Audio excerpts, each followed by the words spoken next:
tearing up like a baby. All the shit that happened to me and all the stress and the mental shit that I go through on a daily basis, sometimes. On a daily basis. Stress. Sometimes. On a daily basis. Stress. Sometimes. Let's start at the beginning. Way back when the pig and the cockroach were involved in an experiment to make a new staple food source in the early 80s, inventing delicious hybrid six-legged pigs and nuclear bomb-resistant bacon. On the cob, it failed. Mom and Dad found my ass inside a trash can. They discarded bug larvae, snorting, burping, farting, smelling worse than a Wendy's chili-filled cum dumpster. The couple picked me up, screaming, "What the fuck?" Figuring that their cat could use a new chew toy. I got adopted, passed off as a mutated human. Boy, I was raised by TV, wrestling, Chef Boyardee's, and unlimited supply of feline feces. It's not true. It's true. I got doo-doo dues, dude. I got doo-doo dues, dude. On to chapter 2, titled Super. Street Fighter 2, Autism Edition, obsessed with pretending I'm becoming the best. Instead, I failed the mission. Traveling country, sucking at tournaments, and getting laughed at like a traveling circus clown, blaming arcades literally every time. My brain's shut down. The drains, missing all my shots. Stormtroopers, eating more shit than a pooper scooper. Always feeling like a gouty outsider. Till finally one day, I got 4th place in a Street Fighter game 4 people played. Look, listen, follow my logic. I was a troll, asshole, alcoholic, sipping gin and tonic, lying to the fact that ironic on top of idiotic. I was moronic, or paranoid, a chronic smoker, choking more often than a neurotic, Jared Leto's Joker. And then I ran away empty-handed. Both my friends I betrayed along the way. I monetized them to this very day. The straw that broke the camel's back for me. I was confronted once out in public about my threats to beat people with sticks, and I pulled my legs back behind my thorax and shit my pants and cried like a pig roach. Fat. It's not true. It's true. Doo-doo. I got doo-doo dues, dude.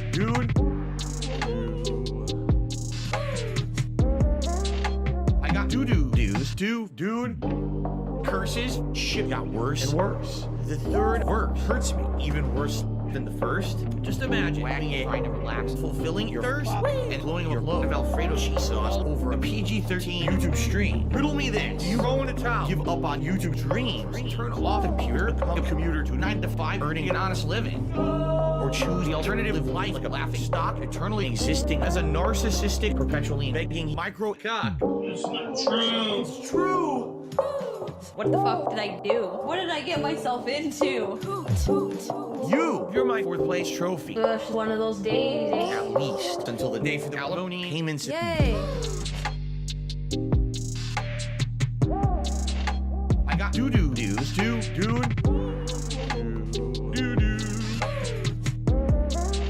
I got doo-doo dues, dude. Woo!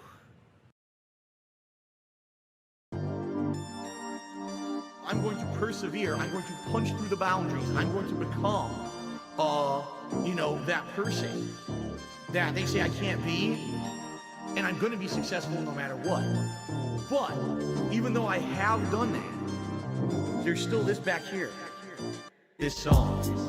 In the back of my neck, the back of my head, the back of my mind.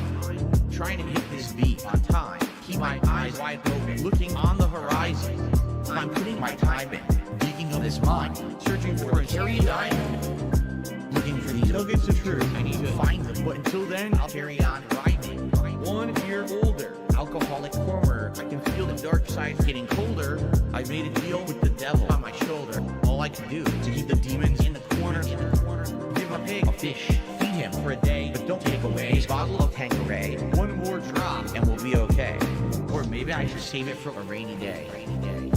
Take another trip down to Total Wine. Pour another drink in my cup. Drink it all down to the bottom line. All this money, it'll never be enough. Now I think I'm feeling fine, so I polish this rhyme like a diamond in the rough. Try to free my mind, put my nose to the grind, put my pen to the paper when things get tough. Don't believe in the lie eyes of heat, cause I'm a super blind man, but I still see the blackest eyes, like a black-eyed pea. Words crystallize as I'm flowing on the beat. Look into the water at my reflection. 5'12" with a mayonnaise complexion. Drink some whale tail from my depression. Captain Ahab on a ship with no direction. I am a man sitting on an island alone with 2 gin bottles and a microphone. Writing my message on a scroll and throw it into the Dead Sea like a skipping stone. Spinning in this vortex unknown. Riding on a whale until I'm home. It's not that deep, but don't look below, cause before you know it, you'll get caught in the undertow. Take another trip down to Total Wine. Pour another drink in my cup. Drink it all down to the bottom line. All this money, it'll never be enough. Now I think I'm feeling fine, so I polish this rhyme like a diamond in the rough. Try to free my mind, put my nose to the grind, put my pen to the paper when things get tough.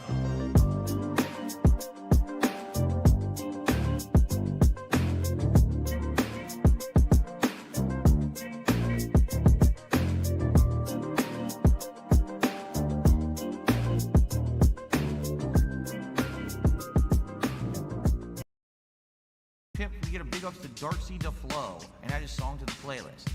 No. What is up, everyone? Hello, hello, and welcome. Only mic was on. It's been on the whole time, huh? I don't even know. Hello, hello, hello. Turn it up, turn it up, turn it up. Turn up my neckphones. Mic check. 1, 2, 1, 2. What's up, Jamie? Yo, yo. Good to see you here today. Are you ready for this? Yo, yo. You know what time it is. Yes, Jay. It's time to go. Shout out to all my niggas from Guadalajara to Acapulco. I'm cruising in my blue Corolla. I need that money to be a high roller. Trapped and made a controller. She's crying downstairs, so I have to console her. Swimsuit model with eating disorder. Spent $200 on her DoorDash order. Yo, just a fucking crook with a fucking crooked jaw. False flagging out channels with my puppy dog. I committed fraud, and I got low teeth. I'm a low teeth god. False flagging, mundane maggot. Phil's fat, Phil's a faggot. Phil's a loser, Phil's a beggar. Arnold, Phil's a nigger. Right? How do you say? Brunel's a nigger, right? Very nice. All right. Let us continue. It's 3 a.m. and I can't sleep. I got 2 big bills coming next week. One more chance to save the best streak. I'm going full mask off. It's not that deep. It's 3 a.m. and I can't sleep. I got 2 big bills coming next week. One more chance left to blow. You ready? 8 time go. 8 time flow. Whoa. They thought I fell off. No. Like a prime D rose, I be dunking on these hoes. Turn you into T-part, striking a T-pose. So let me tell you now what the story is. They call me DSP. Notorious. I'm cruising and wrenching, fast and furious, with my homie Pastor Eric Miller. He's quite curious. They don't have nearly what it takes to be a man. And since I took their manhood, that's mine now, so I ain't giving it back. My trolls are always watching me, waiting for another disaster stream. They won't even give me a piece of peace or like a whole fucking team locking onto my stream like a detractor bee. I can't get rid of night sober. I'm losing my mind and I'm losing supporters. Detractors are bending me over. Just another time in this Ludwig world order.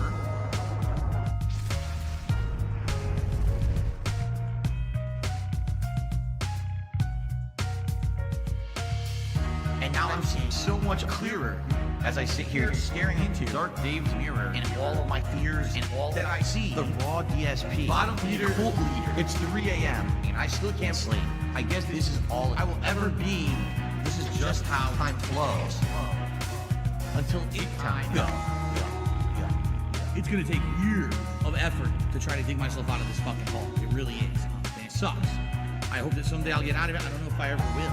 I may be living month to month, paycheck to paycheck, begging for fucking tips and shit on stream for the rest of my life. Like, it's been tough. You know, my life has been tough over the last decade. Yeah. You know, my life has been tough over the last decade. Yeah. You know, my life has been tough over the last decade.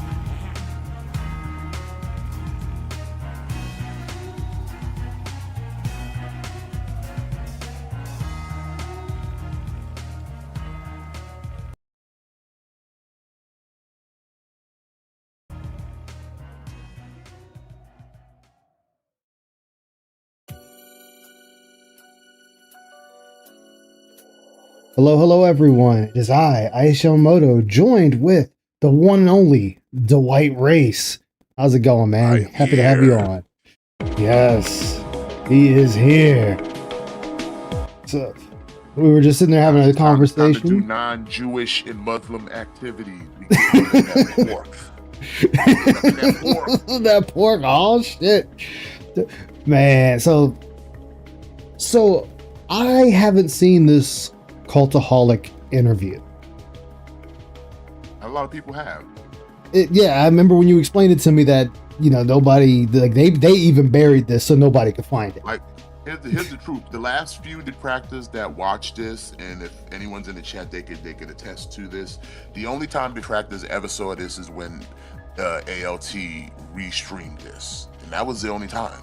Like, that's the only thing on record that if you couldn't find this video, you would have to go back to that being said, because they're the only ones that covered this video, because Cultaholic buried it so quickly, nobody could find it.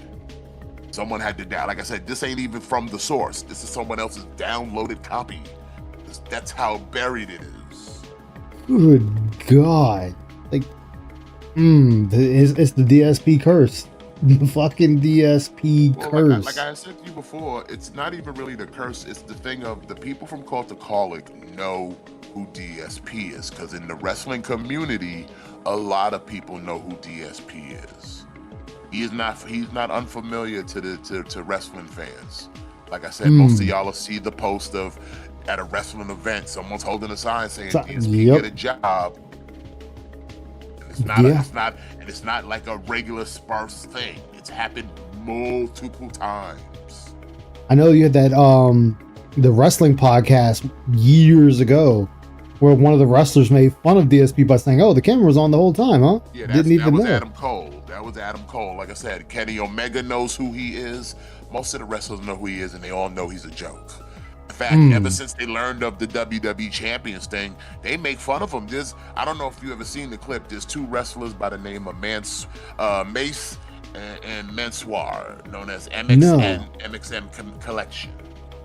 And they were doing an interview one time, and they straight clowned DSP. They were like, Mansoor was like, "Thank you to all the idiots who pay money for mobile games," and then Mace is like, "Shout out DSP."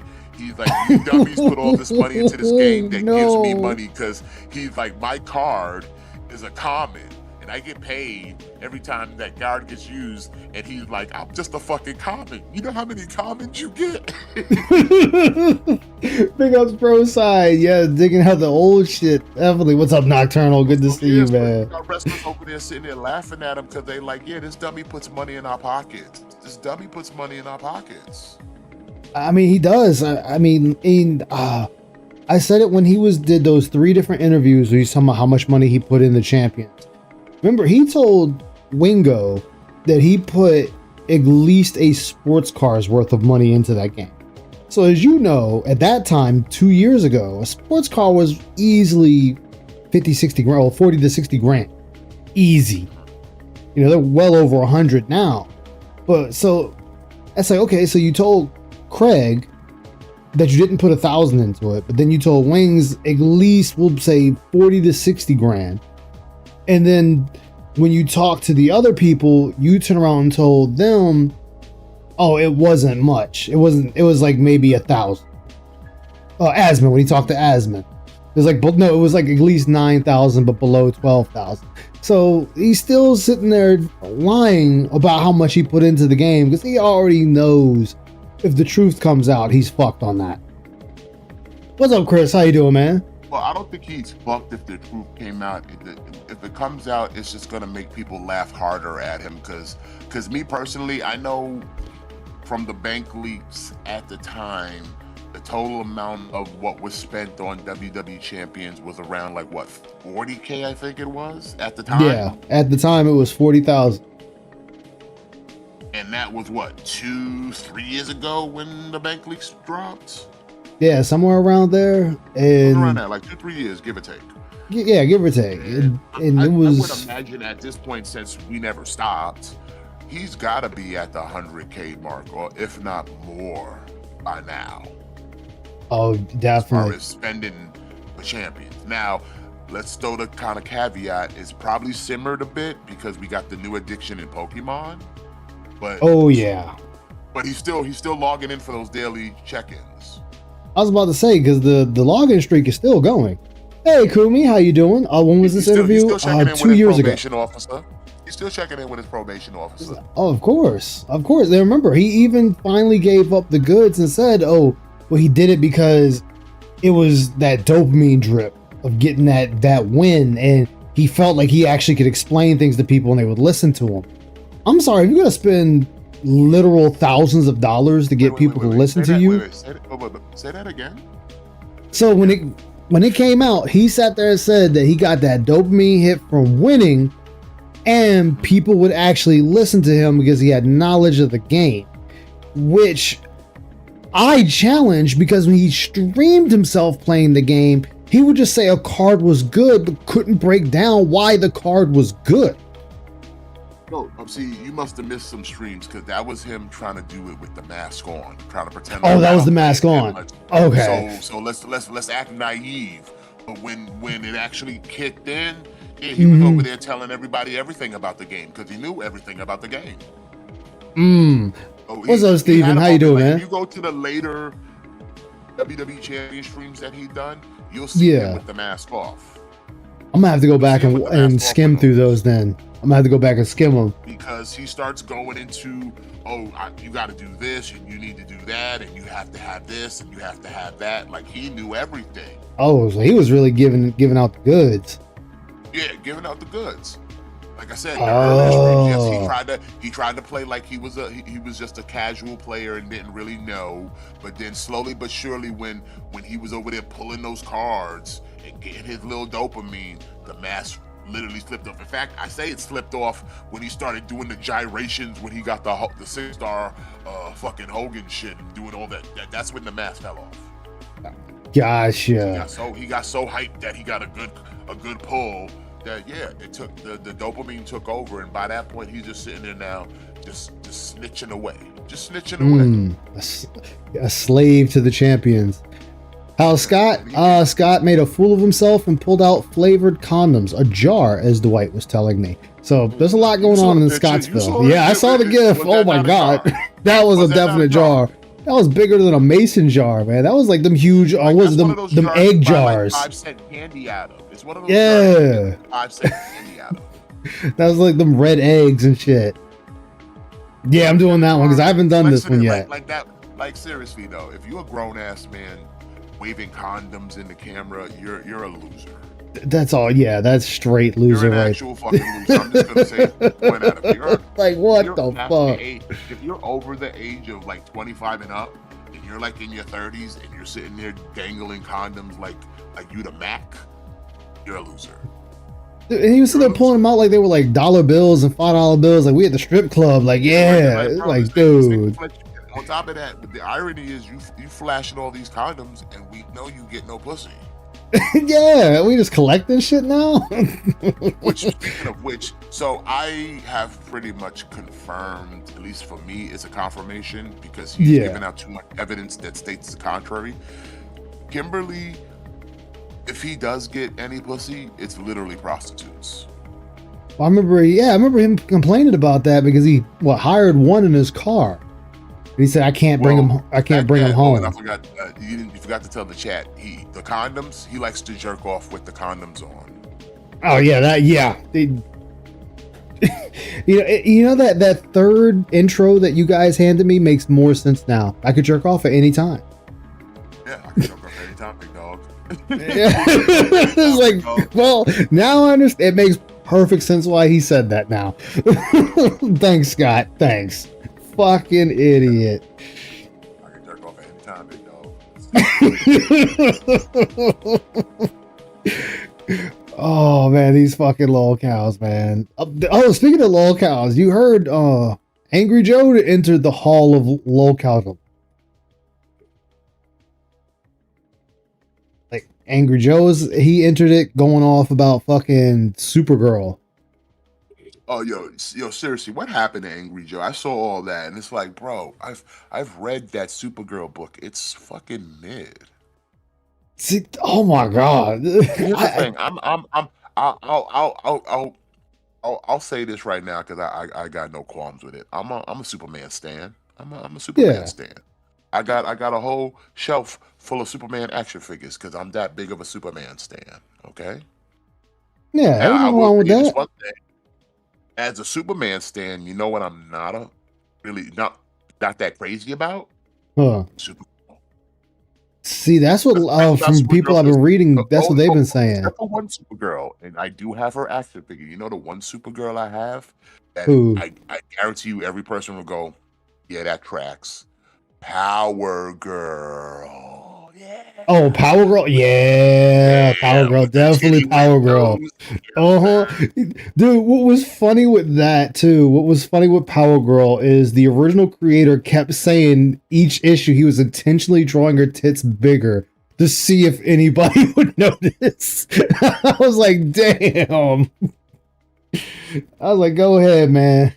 He's just having Yeah, fun. so it's like, but it's the thing, and I've said this before, like when it comes to comic book, movies, TV shows, whatever, even the characters, the side characters, it's like no one cares. Like here's the thing, no one cares about Supergirl. They don't. They don't.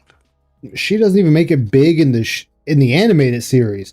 Even when they tried with No, Batgirl and Supergirl with Lobo. who cares about a Supergirl when you have a Superman? Yeah. It's the same way like that Madam Web movie came out. Who gives a fuck about Madam Web when I heard that was Spider-Man's atrocious. over there? When Spider-Man's over there. If Spider-Man's not here, he's over there. So why would I give a fuck about Madam Web? Yeah. What's up, Master of Flight? How you doing, man? Good to see you. Fans are very simple creatures. Give us the thing we want.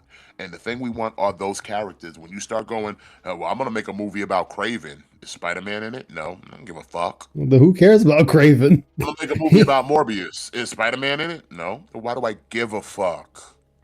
I mean, hell, even Venom didn't do that hot. That's actually the proof of it. Like, cause you can see, based off of all these movies bombed, it has the same key ingredient missing. His name is Peter Parker.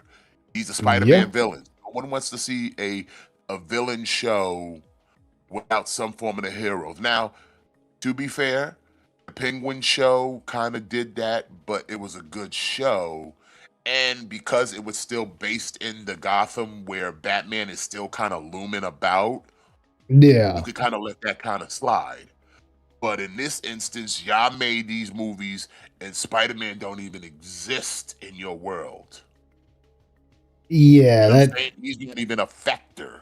That'd be like having a James Bond movie without James Bond. It just wouldn't work. Like, I'm here for James Bond. Like, I want to see the Three Stooges. Your card in the mail today? Nice. Penguin was great. See, I liked that show Gotham. I actually enjoyed it. Gotham was a decent show because they played a little fast and loose with the lore, but they wove a narrative in a way where it's like, okay, this is the younger versions of everybody. Yeah. Young Gordon, young Riddler, young Penguin, young Ivy. So it's like, okay, I could dispense a little bit of disbelief. Yeah. It's like, you know what else? It's kind of like they took it and made it their own.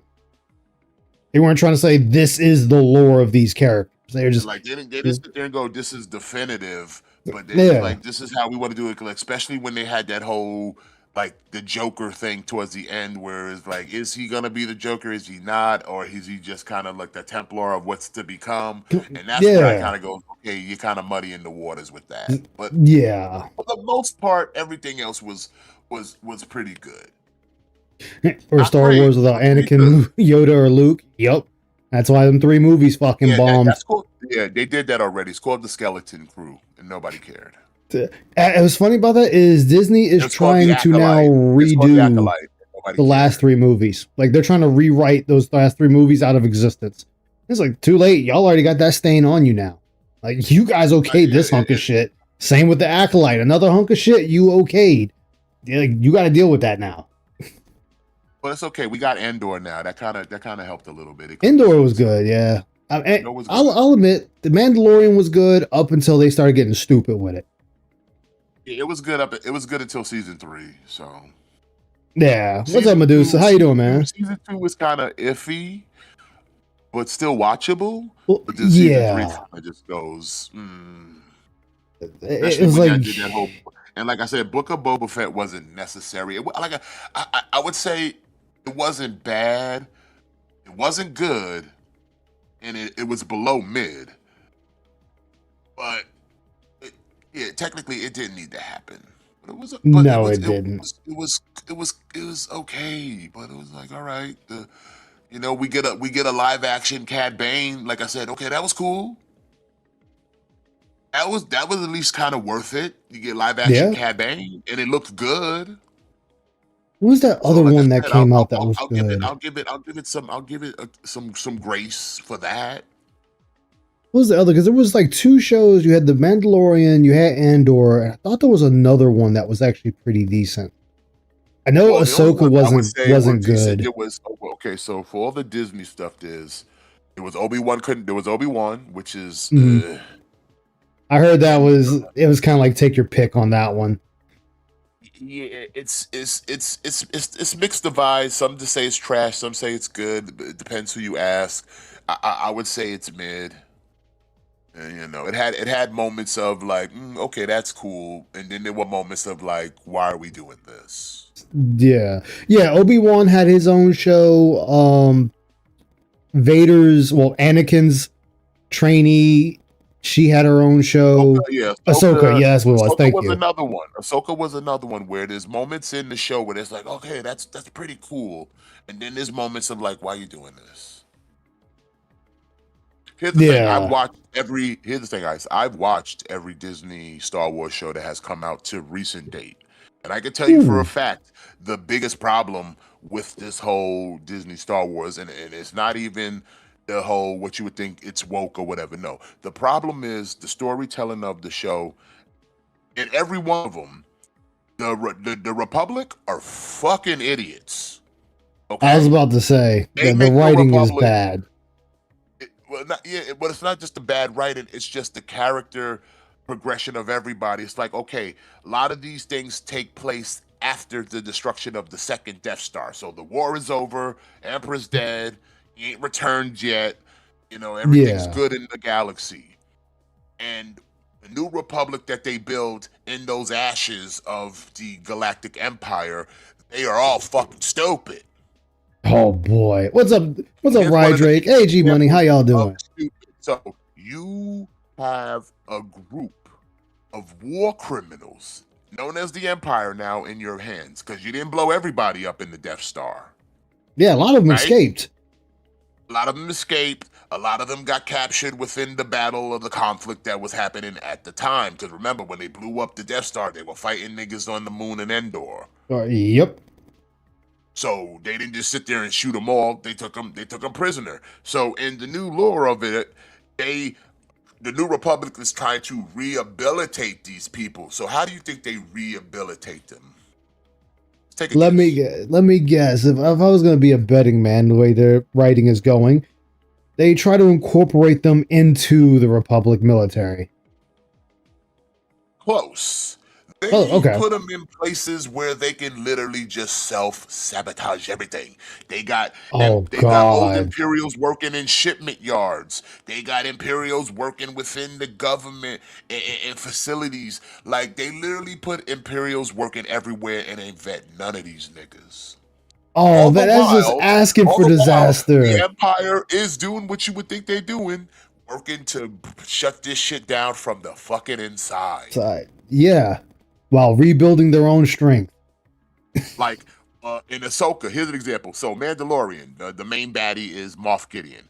Gideon, as an insider, working with the fucking Republic, and so one of the scientists who was an Empire in the rehab, he was the one who had the Baby Yoda and did all the shit to Baby Yoda. So what is Moff Gideon's spy does? Oh, let me wipe his memory so he can't be snitching on what we did and keep working behind the scenes. Then in Ahsoka, they got the Imperials working in naval shipyards and stuff, all the while they're building equipment so they can build a hyperdrive to go to a new planet to find Admiral Thrawn, which they accomplished because they've got it built. They were building it, and then they built it, and then they took it into space, and they were like, "Oh well, they're gone. We can't catch them because they warped out." And this happened all under the New Republic's nose. The New Republic is just retarded. When Ahsoka goes to do inspections, everybody in the room is ex-Imperial. Everybody in the room is ex-Imperial, and they all try to attack her. So it's I was like, about to say, Order 66 all over again.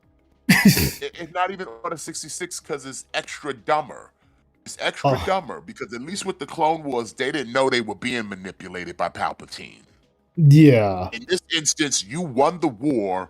You have prisoners of war, and instead of either putting them in prison and executing them for war crimes, you fuck around and gave them jobs.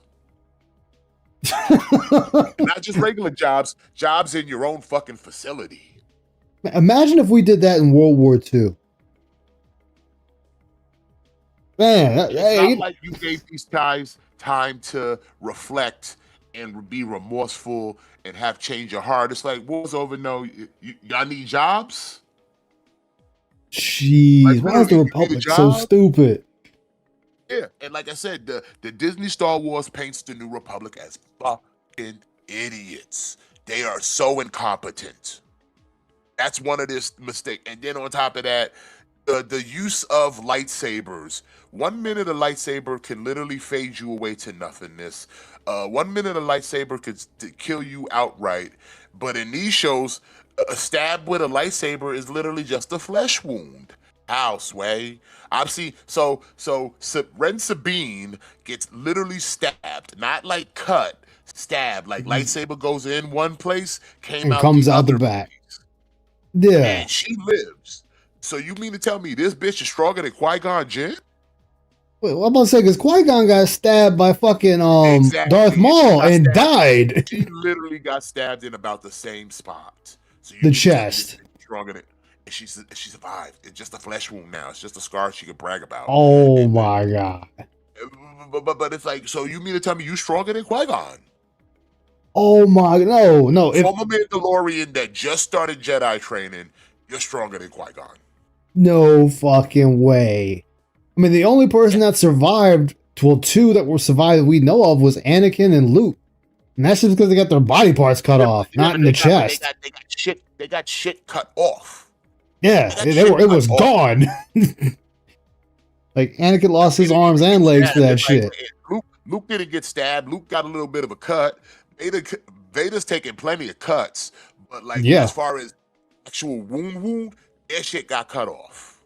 Yeah, like you lost a hand, you lost the leg, you lost the arm, or you just got straight. Darth Maul got straight cut in half. Y'all sitting there walking around with cybernetics. Yeah, Maul got cut in half. And just with the will of hate, kept his ass alive. This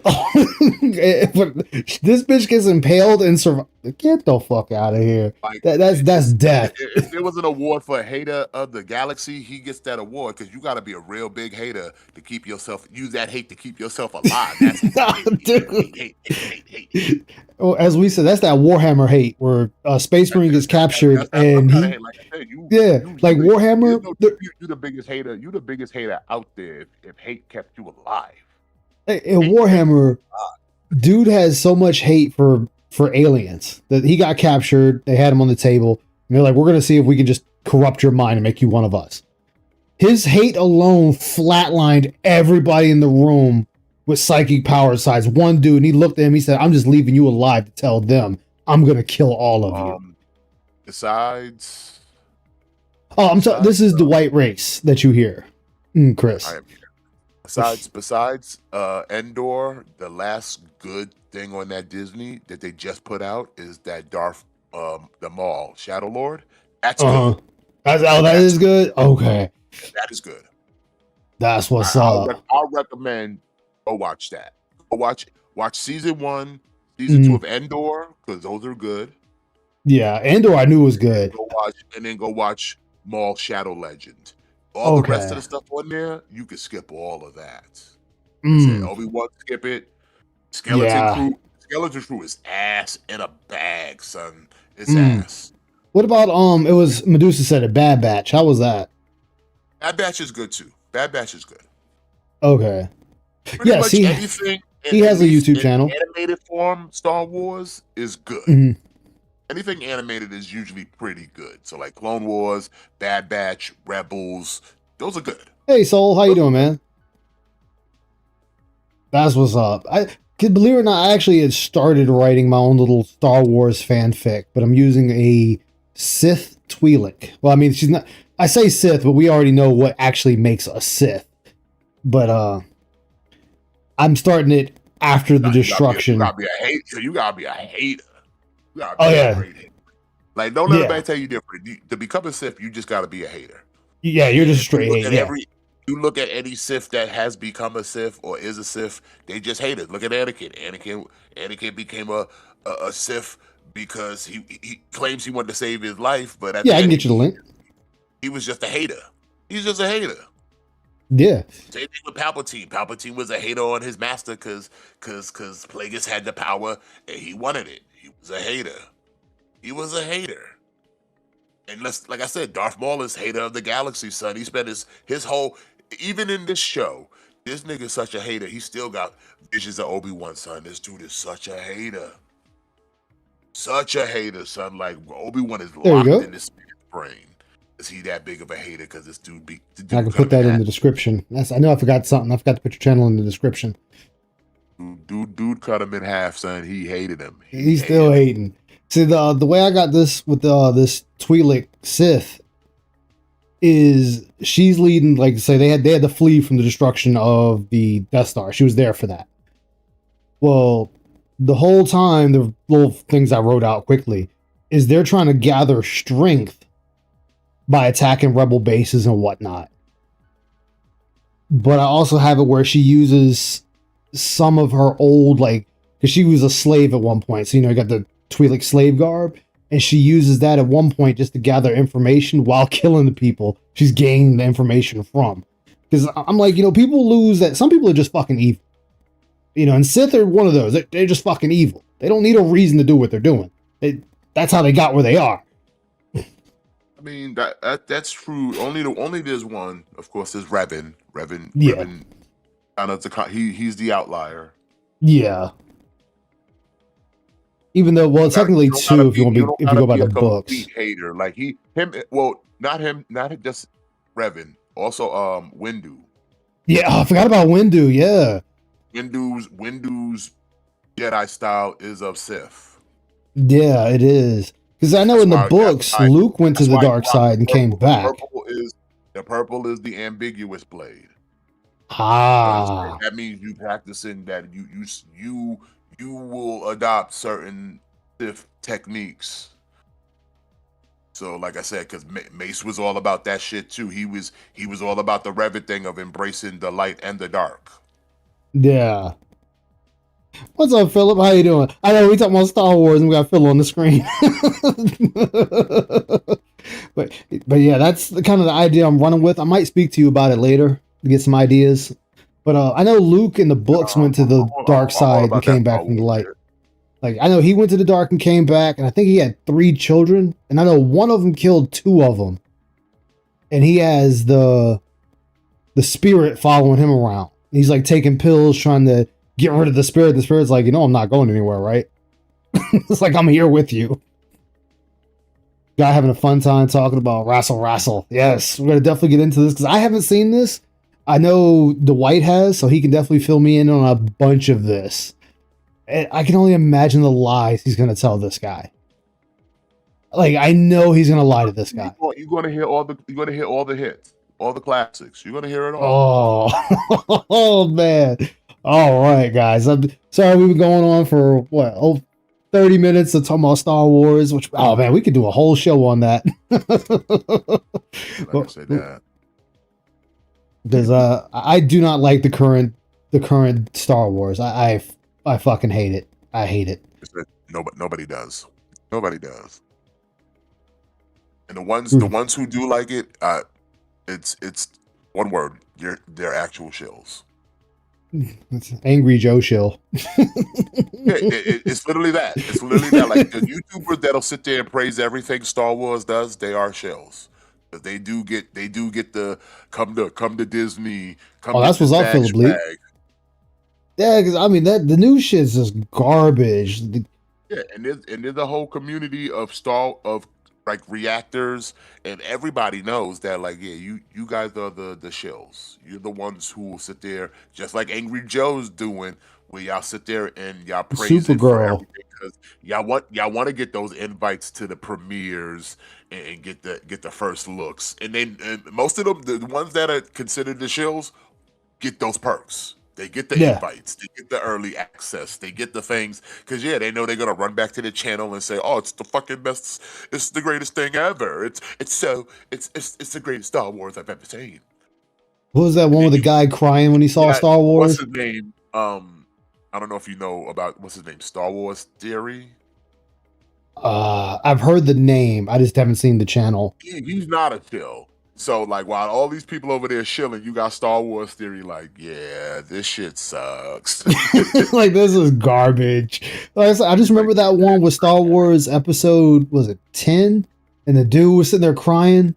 It's like, this is beautiful. It's like, dude, this shit's ass. Yeah, he's those types of he's one of the shills. Like you sitting there crying about this, you a shill. Like, It ain't that serious. And like I said, like they could have had an awesome storyline with, what's his name? Finn, the black guy. Was it Finn? Was his name? Yeah. Like having a stormtrooper wielding the Force and a lightsaber. I would have followed that story all fucking day. It could have been an ass, and I would have followed that because that would have been completely different. Nope. They gave you the emotionalist white woman. Yeah. I was Team Finn all the way on that first video, and then after that, I was like, "Yo, this is bullshit. I'm done." I didn't even bother watching the second or third one. I was just like, "Fuck it, I'm done." Like,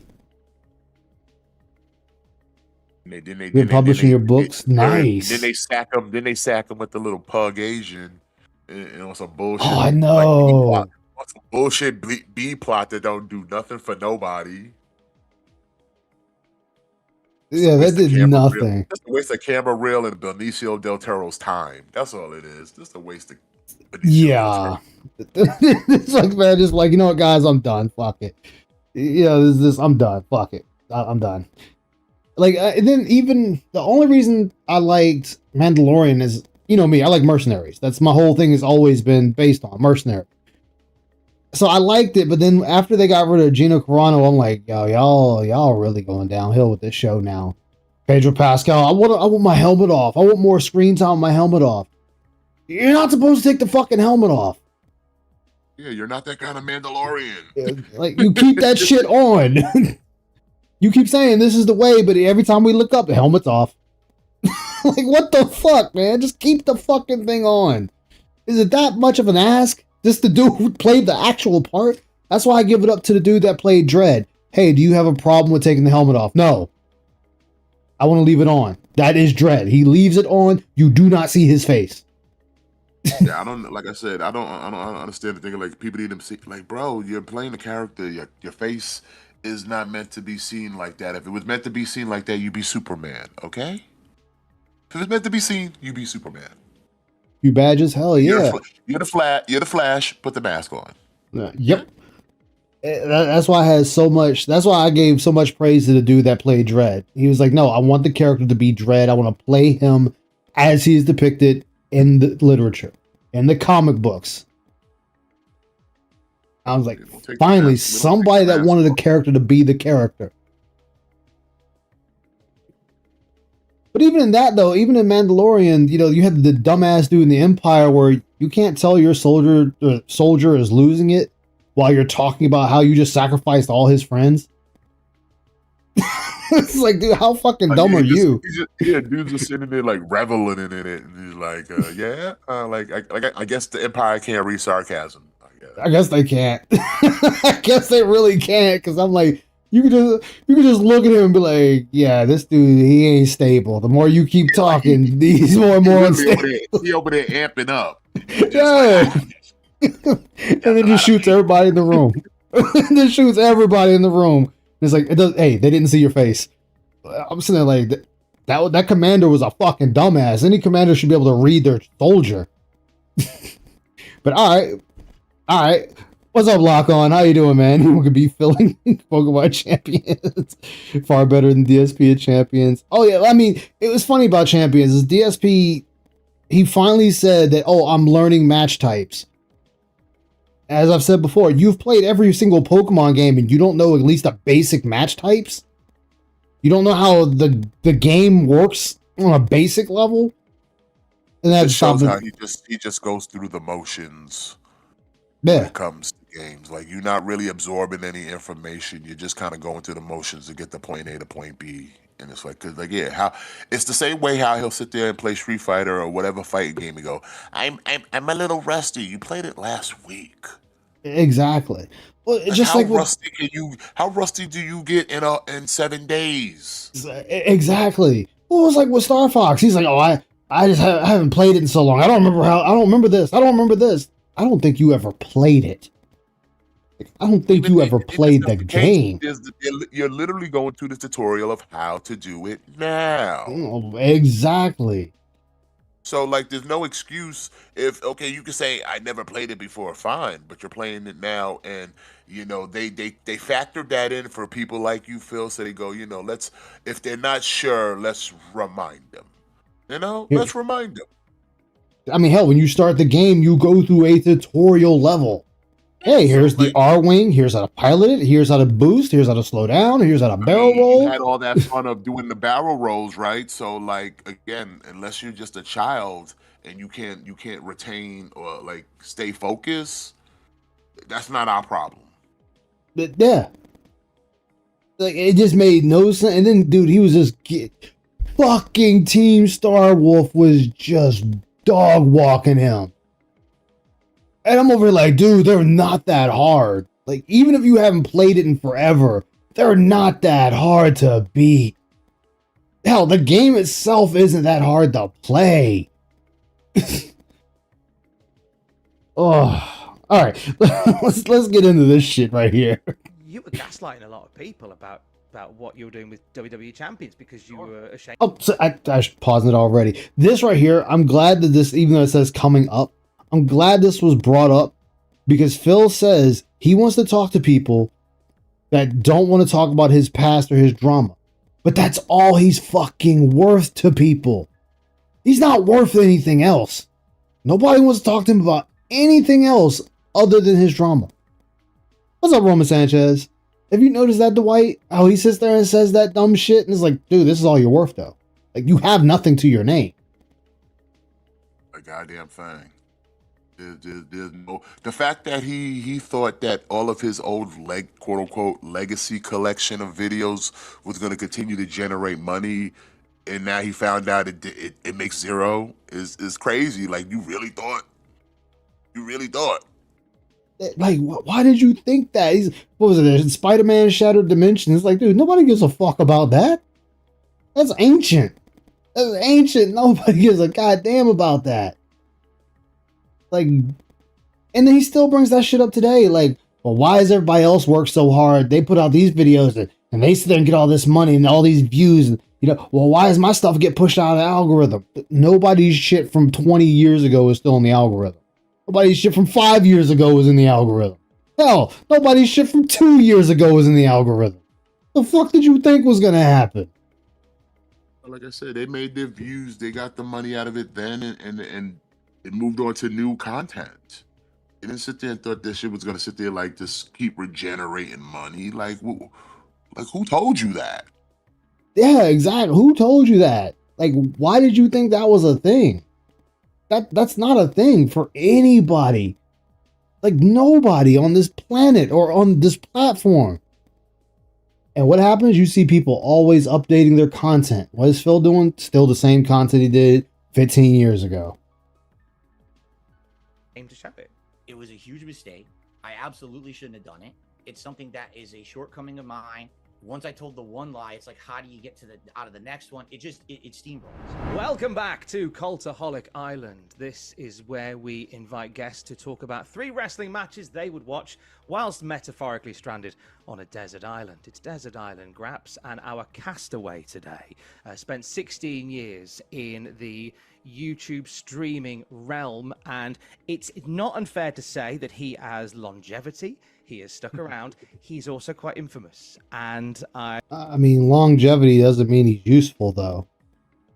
Like, DSP hasn't done anything for, like, the better of the internet. Because he had nowhere else to go.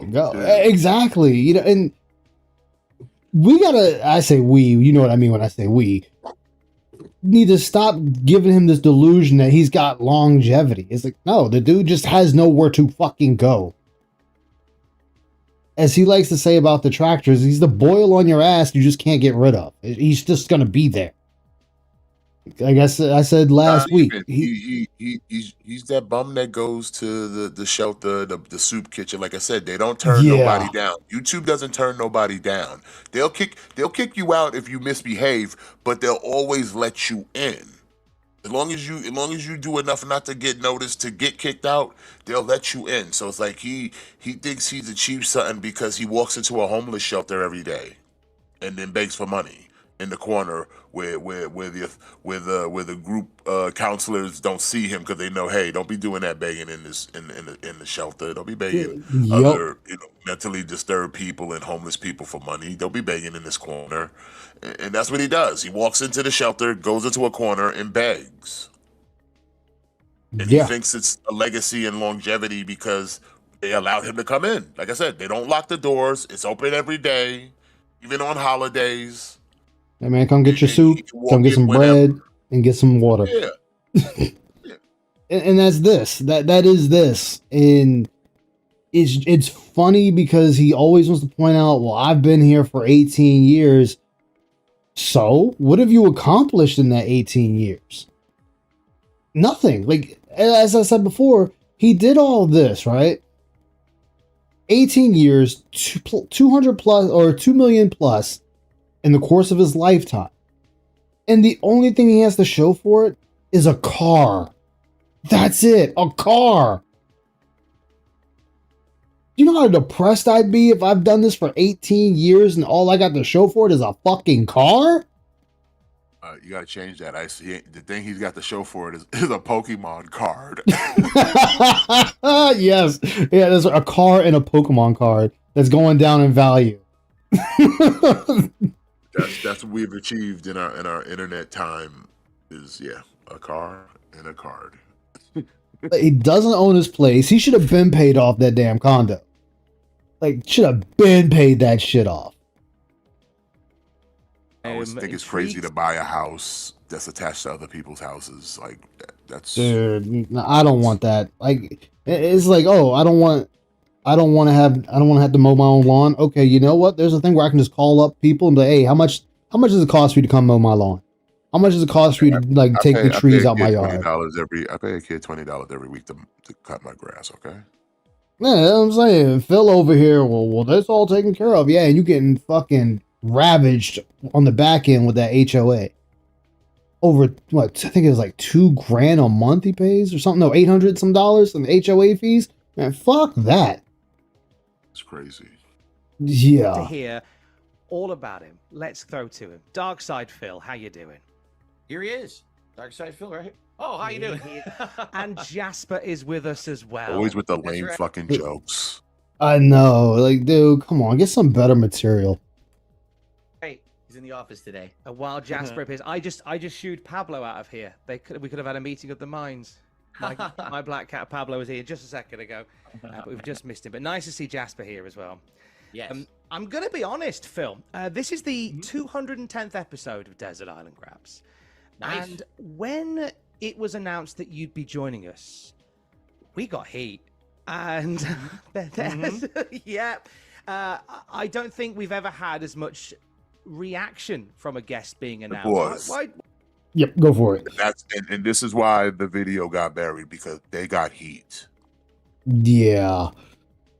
And like I said, they were already aware of the lore And it was like I said, detractors, detractors, other wrestling fans they got at him. They got at him. And like I said, especially after all this ended, like I said, they buried it. Like a true wrestling thing would be is to bury it. Bury it. Yep. You don't talk about that no more. Dude, you think it didn't even make it to the internet? We Chris Benoit that bitch. Like it didn't. Like it didn't even make it to the internet from their end. You had to go through other sources to get it. And trust me, I looked. Others looked. Like I said, I checked their website. I checked their YouTube. Like it's hard to find. It's not there. It's not there. Yeah, they knew that was a bad look. It's like, guys, y'all shouldn't have ever even bothered with this. Like, just shouldn't even bother. And then I wonder, did they reach out to him first, or did he reach out to them? I'm gonna go on this thing of, after the information we learned recently from Kino that DSP's behind the scenes trying to get back together with them, he's doing the reaching out. Because there's nothing about Darkside Phil that anybody would go, you know what, let me see what he's up to and see if I could talk to him. Because, like, again, this is a wrestling channel. What the fuck did they need to talk to him about? Nothing. I mean, he already was exposed as a fraud by Triple P, as we like to call him. Like, he already exposed them. The only way he would get on their radar is if he reached out. And I feel like DSP did the reaching. Yeah. All the fronts, from everyone. He did the reaching. Which plays into him being mad that he said he reached out to like 20 people and couldn't get anybody.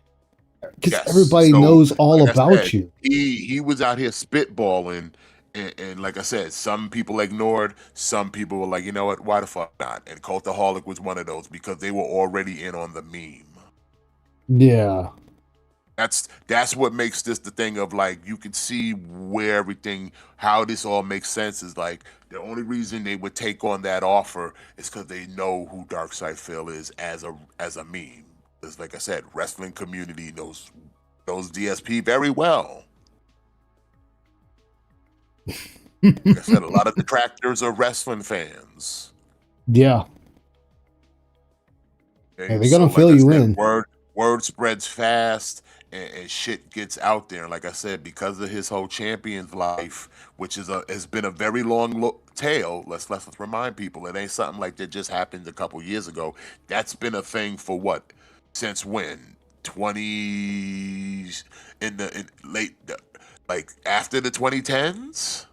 Something like that. Like around 2015, 16 or so? Like when the champions things really started popping off? Somewhere around there, and it hasn't gone away. It's still there. So Allure, so he's had this thing looming over his head for what, pretty much a decade. And like I said, and it's about wrestling. Like I said, the word got out. What's up, Traffy? Welcome aboard, Dark Descent. Some of them knew about the jerking off. So it's like, again, it's just a double whammy. Remember, we had the quartering ass. Where'd the load go? Fucking idiot. Like I've said before, you go to certain wrestling shows, you might see a sign in the crowd that says DSP get a job. Yeah. I've seen it at the Royal Rumble. I've seen it at WrestleMania. I've seen it on Monday Night Raw. I've seen it on Ring of Honor. I've seen it on AEW television and other multiple wrestling promotions. I'm about to say, usually the one I see is always that one white dude always got that sign up, DSP get a job. It ain't one dude doing all that either. It ain't one dude doing all that. I thought the one I see is that one white dude. He's always got that sign, DSP get a job. There's the one white dude who does the DSP signs, and he goes to the pay-per-views. Okay. But I'm talking about if you just watch casual wrestling shows. Oh, just the casual ones. Like if I watch AEW Dynamite, I'll see a sign, DSP get a job. If I'm watching Ring of Honor Wrestling, I'll see a sign that says DSP get a job. I've watched SmackDown on Monday Night Raw, seen signs that said DSP get a job. And any other wrestling that's out there, I'm being dead ass serious. That's Not all hilarious. the same dude. Like I said, Yeah. granted, the dude who we've seen in recent memory at the Rumble and Mania, yes, same guy. He's consistent, so big ups to him. I mean, hell, you had the one that Rydrake went to and had the sign Scott like I Cheetos said, and I went DSP to- get I a went job. to he went to an AEW show, which was on regular television. Mm. So it counts. That's so. Like I said, it is not an uncommon thing to do. Oh, and then was the one guy? I think he was a former wrestler, Lord Diaz. His whole shtick was making fun of DSP. Lord Diaz is another one. So if you don't, if you Yeah, he was a wrestler. A word, yeah, he wrestles in the Indies. Yeah, him and his partner. Their whole thing was DSP. Lord Brutal, son. So yeah, the detractors. But remember, the detractors hold no power over him. It's never been an uncommon thing. So like the connective tissue of what makes these things, why he's sitting in his chair talking to this guy, is because they already knew. Yeah, because he has nothing to add to the wrestling conversation. That's what makes this even sweeter, because like he tries to do his tricks, but he already knows because he's already seen it. He's like I said, there are clips on Cultaholic's channel where they've taken shots at DSP. Ooh. Many times taken shots at DSP. Yeah, that Adam Cole reference. Thank you. I've clipped a few and sent them to Alt a few times for filling the wilds. Like they've taken many shots at this dude before this interview and after this interview. Ooh. They've taken shots at Phil. Dude, like I said before, it was funny because like most people, you got friends in every space, or you have acquaintances in every space. There's people you talk to online. I don't know what space he's not made fun of in. There's none. Every space makes fun of him because, like I said, because he tried to ingratiate himself to everyone and with the same shtick, and it's like, bro, this is pathetic. This is pathetic. Yeah. And like I said to GTG, like DSP's core problem is he put himself and everything in his life on a pedestal, and he has never lived up to the expectation. And when he didn't live up to the expectation, people asked, hey man, what happened? You said all these things. So what happened? And then the excuses come. And then with the excuses, the people go, but that's not what happened, Phil. And then here we are. Literally, here we are. Like, even people in the Final Fantasy 14 community make fun of him. Yeah. And like I said, this is all like Phil's making. If Phil didn't sit there and proclaim he was the best of everything and all that, he could sit here today and go, that was years ago. Yeah, that's the tag you put on yourself. Yep. Well, what was it? Like that bullshit he tried to say. I don't care that I said I was. I can pick up any controller and play at a pro level. You put those tags on yourself. And he was like, well, who the fuck cares that I said that? Everyone. Because you said that.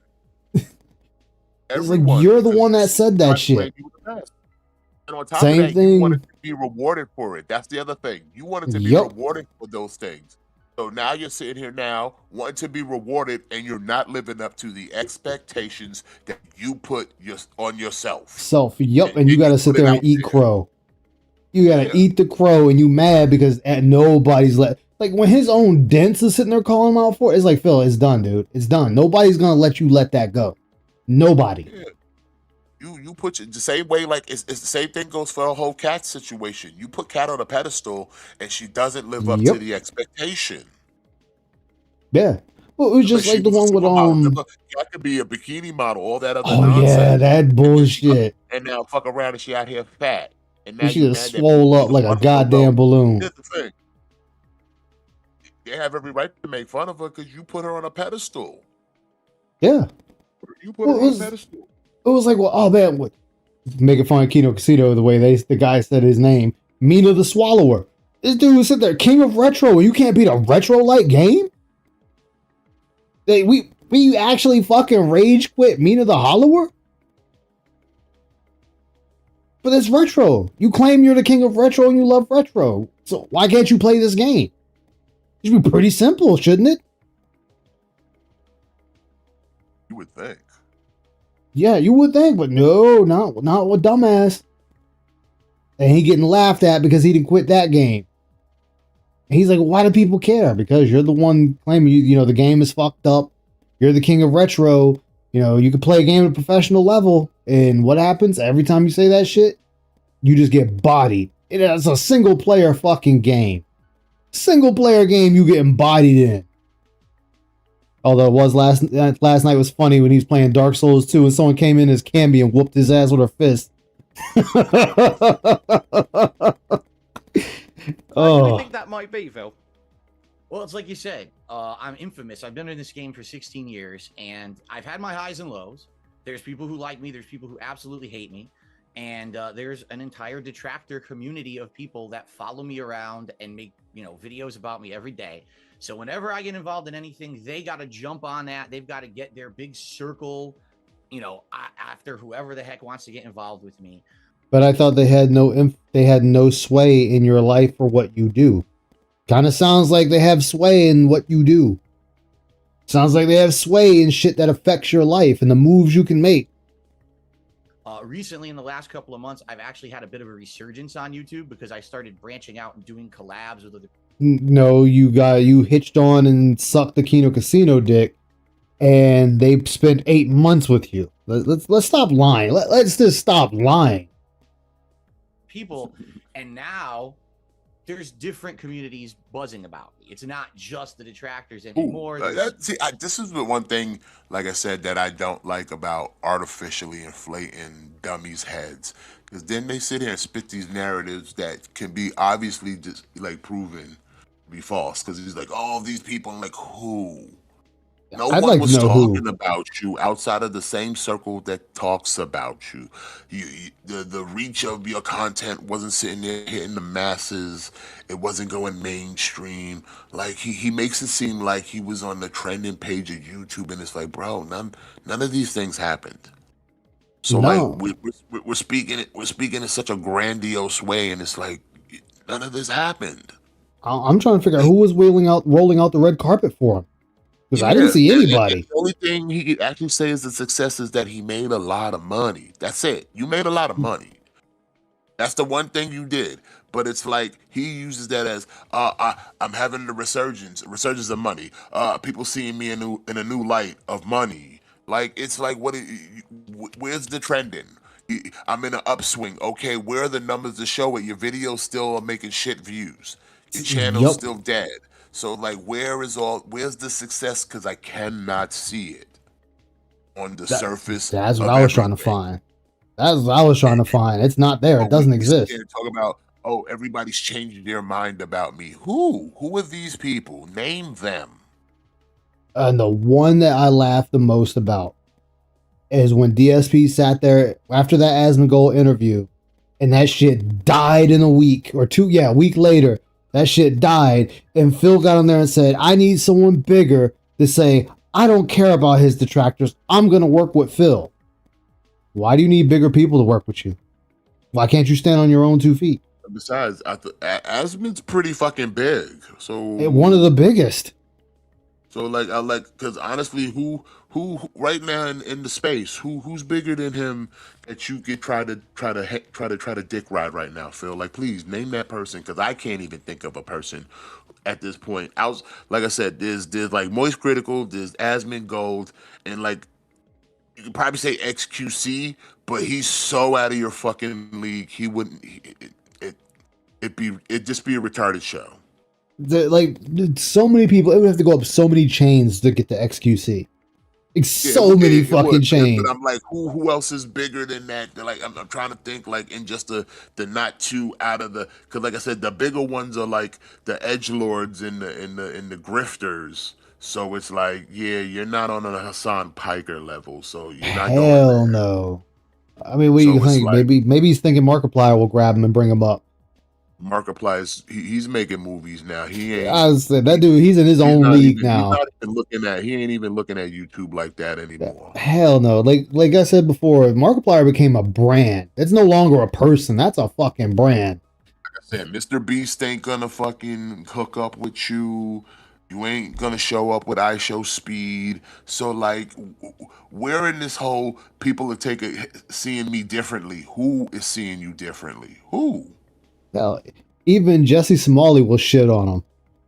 Like, there's nobody. Like, there's nobody. Jesse Smollett.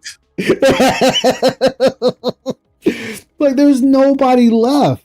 Well, I guess maybe Ricada. I guess he hop on with him, even though he plummeted off the fucking cliff. I mean, listen, Ricada's one step away from fucking from Ralph, and he already did that. Like, and Yeah. we're not going up; we're going down. Down, yeah. Damn, we did with the opposite. So Yeah, so it's And- like what like I said, who are the people that are seeing you in this new light? Because nobody in the upper 1% is looking at you. So unless you're talking about all the other drama channels, then he would be accurate on that, but they're just looking at you as another source of content.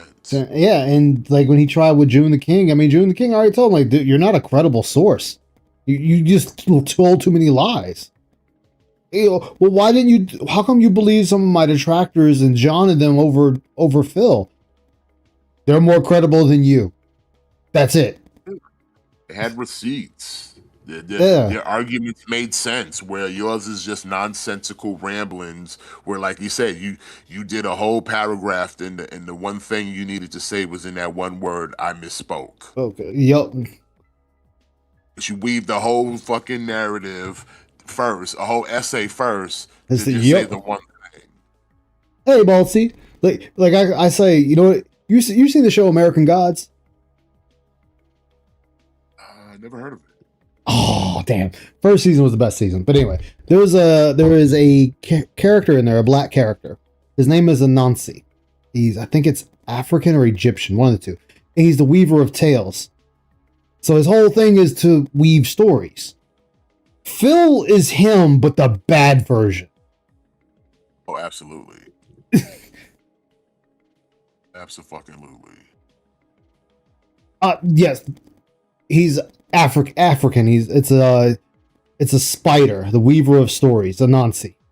Fucking cool character. Love him. He's actually my favorite character on the show. Orlando Jones is the actor that plays him. Favorite character. Jones from Mad Yes, TV? he's Anansi, and his parts are great, but then they wound up having to get rid of him because they were like, oh, he's a little too he delivers the message too well. Like he's too, like you could feel the emotion. Some good, there's some bad, and that's always good to have that mix. But yeah, you know, people see me as a polarizing figure, but it's funny because what's actually come to light in the last couple of months is a lot of the things that people hear about me are basically kind of a skewed perspective. You know, this is a group of people who have a benefit by spinning something a certain way. If they make me look bad, if they Here's that dumb shit. Spinning something to make me look bad.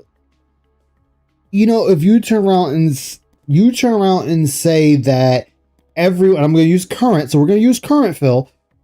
If you turn around and say everyone that worked on Street Fighter 6 needs to be fired, how am I spinning that in a bad way when you're the one that fucking said it? Yeah, it's never been a spin. It's just clips of you saying shit you said. Like, it's literally been that. It's like I said, outside of the handful of people that might cut your shit in a more satirical way to be funny, and most people, like I said, most adults can recognize the difference between the two. Everybody that has a channel of you, for the most part, their clip shows are just clips of your shit. There's no, the only editing they do is to make it transparent for for legal purposes. Other than that, it is just highlights of shit you said. There's no spin on that. Like you said, it's just you. It's just you, bro.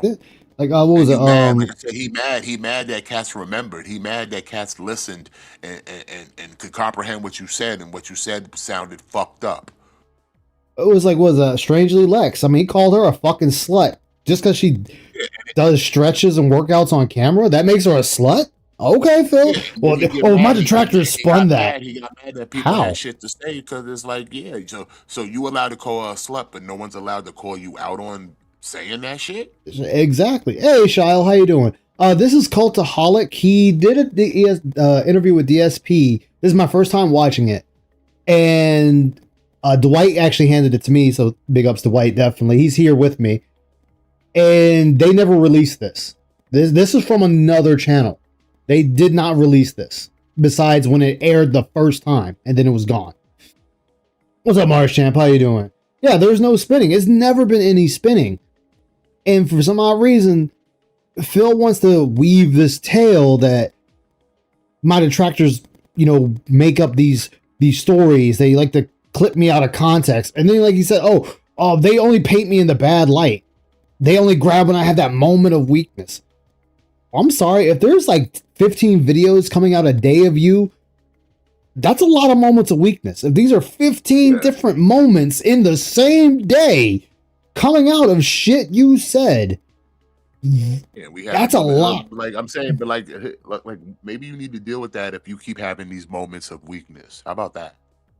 Yeah, squats. Thank you. Yes, those squats. Yeah. Like, it's like, dude, come on now. If you can't handle yourself, if you can't function because certain things don't go your way, maybe you should talk to somebody about that, because that's a you problem. And then you try to lash out at others because they don't satiate your needs. Look at the bullshit he said last week. Oh, well, because YouTubers are quitting, they must not really love what they do. They're quitting because they succeeded in life at this point. They don't have to keep doing this. Like he assumed, like I said, it's that weird logic of like, because I do it, everybody else must do it too. And it's like, no, bro, no one does what you do. No one put all their eggs in one basket, and if they did, they probably had a plan to get out at some point. Exactly. And like I said, this has a shelf life. That's why most people do it for like maybe 5 to 10 years, and then they're done. It's absurd and disrespectful to say like, oh, PewDiePie or Markiplier don't love this no more, so they left. Like, no, PewDiePie don't do this no more because he's got a family now, and maybe he don't need to do priority. And he's made enough money in his time on YouTube that he can now just be a husband and a father. Sorry, you can't do those things because you. What's up, Ozzy Man? I keep calling you Ozzy Man. It's Ozzy Game Room. My bad, man. Like, not everybody's the addict, Phil. Sorry, not sorry. Like, you sitting here wishing everybody was still doing the grind like you. Not everybody has to do the grind because they let the system work for them. They weren't so abrasive to their audience and the system itself, and was willing to learn, adapt to the environment. You just sitting there still doing the same shit and still hoping for the same fucking results. Just because you made money yesterday doesn't mean you deserve to get money today. Exactly. He called them retarded because they made millions and are doing other stuff. Yeah, what's up, Darth Smashy? You can't accept the fact that people branched out, collaborated, worked with others, got endorsements, got sponsorships, and built themselves up a portfolio, and to the point where, like you said, Markiplier is a brand. You know what I mean? You're a brand that it has actual fucking value. And once they achieved that and got the money that they did, got their bag, as DSP likes to say, they chose to like live life, do other things. Maybe, like you say, you can sit there and go, oh, they don't do anything no more. As far as he knows, you don't know that, Phil. Like I said, there's a current YouTuber who stopped doing YouTube because he's now making fucking movies, Phil. Yeah, like, why stick with this when you're doing something else that's way more profitable? Like, you're making not like home movies, actual fucking theater movies that's actually making box office right now. Yeah, I'm doing all right, Smashy. How about yourself, my man? It's if you want to equate it to games, it's literally an indie game blowing out the AAAs right now. Yeah. What's up, Pixel Slapper? How you doing? Where do I sell my soul? T-Man would be considered a AAA, and it failed. What was the other movie that came out recently that would be considered a AAA and failed? Well, we know Power Girl. I mean, not Power Girl. Mandalorian. Mandalorian failed. Considered a AAA. It came out and failed. It failed. Supergirl then failed. To the point they keep lowering the bar to that to say it's successful, and it's like, nah, it's failed. It's got blown out by everything. that movie Obsession in the Yup. back room. Yep, and they're still hitting films there. Over there making bank, beating out the triple A's. In indie games, Yup. beating out the triple A's. Playing some AC Shadows. Hell yeah, man. Yeah, this Like I is said, like one of those. The movie was made by an actual factual YouTuber. The dude's not even 25, Phil. The dude is not even 25, and he's already got a box office film. And he started, yes, he did start from YouTube, but he was good at what he did and got the attention of certain people that now he's making movies. So why should he go back to YouTube at that point, Phil? That's a ridiculous statement. Ridiculous thing to say. It's just because you never got any higher. You want everybody else to stay at the basement in level 1 with you. Sorry, they're not going to. Oh yeah, he's definitely just jealous. Just to make you feel good. Yeah, and he's jealous too. He's definitely jealous. I mean, hell, even that now turned lolcow himself, Keemstar. That dude could drop this shit at any time and just ride off into the fucking sunset. He's set. Well, that dude got businesses working for him. What does Phil got? Hey guys, we're $18 away from the next card pull. Hey, Dwight, just so you know, man, if you give another 50, we can open up another card pack. Like, what? That's all he's got. That's what I said. Don't ever be mad about the money because he don't save shit. Okay? Oh no, it's in one hand and everybody gone. Like to say DSP could have been a millionaire 2 times over. Yeah, he could have been, but he's not. Because he don't save shit. So I mean, hell, look at the Kino Casino. Look at the Kino Casino arc. 50 grand has nothing. Got 12 grand from Asmon. Well, I had to spend that because I knew they weren't going to stick around forever. So yeah, you just blew all this money. All of it's gone. All of it's gone. So it's like, to sit there and be like, oh, I can't believe a dent gave him like $800 to open up cards. Yeah, I believe they did, but like it don't matter. That money's gone already. He already proved it. He done bought 3 more boxes. That money, boop, just fast as he got that money, as fast as it went out the fucking door. Money in, money out. So it's like the dude who could have been living set for life right now chooses to live hand to mouth, and literally paycheck to paycheck. Look, we gotta say like GTG, man, hoof to mouth. Hoof to mouth. Hoof to mouth. But yeah, he over there hoof to mouth, paycheck to paycheck, and it's like, and then they come out, I'm successful. Like, are you? Like, no, you're not, dude. If this is success, when he says, "Oh, the detractors are jealous," if that's your version of success, I'll stay poor. I'll stay broke. Like I said, I'll stay working my 9 to 5. To be jealous of DSP means I want what he has, and it's like there's nothing in DSP's life that I fucking want right. No, hell no. I don't want gout. I don't want to sit here and live in a life where I got to sit here and be delusional that nobody likes me out here. Like it's having crazy. A resurgence, man. You guys must really like me. What kind of gay shit is that? You guys must really like me. To do all this crazy shit to prove that like you're hip and cool is wild. Yeah, dude. The whole thing today with him saying, "I'm not wearing diapers." Look, and you pull your shorts up. I heard we was crashing out about his saggy bottoms. He was crashed out about it because somebody I think paid him $2 and said, "Hey Phil, when are you gonna just come out and tell us you got a diaper?" And he's like, "What the fuck? Are you retarded? I'm not wearing a diaper." And he puts that damn chicken leg up, pulls his boxers out from underneath the damn pant leg. He's like, "See, I got boxers on. I'm not wearing a diaper." And it's like, "Nah, bro, you can be wearing that over the diaper. Get the fuck out of here with that." Motherfuckers know how that shit works. They know. I work at a nursing home. It's like, dude, you ain't proving shit like that. And then on top of that, it's like, why the fuck do you care? Hey, you giving it all that right there. Like so Yeah. Pro win. Pro won. You gave them what they wanted, bro. You gave them the clips that they need. Old man crashes out about diapers.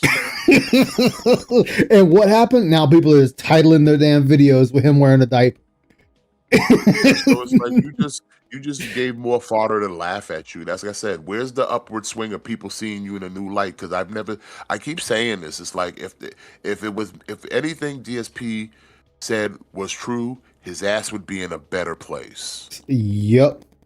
What was it? Like I said before the stream started, we're not even tossing out bait anymore. We're just we're tossing out the fucking bone ass line, and he's just grabbing it himself. It's like, dude, I didn't even put anything on it. No worm, no bait, no crab, no crawl, no nothing. You just grabbed the motherfucker. Recently, I've noticed that people are just sitting there sending him literally quotes of shit he said. Yeah, and he Nowadays. crashing out about it. He crashing out, Like I said, banning he them and mad- everything else. He mad that people remember. He mad that people remember. That's the problem for all locals. They mad that we out here, we seen it, we remember it. Some of us recorded it, and it's like, Yup. well, maybe you shouldn't have done that. That's the moral of the story. Maybe you shouldn't have done that. And we've been saying that to every locale for years. If you want peace in your life, stop doing the things you are doing, because clearly it doesn't work for you.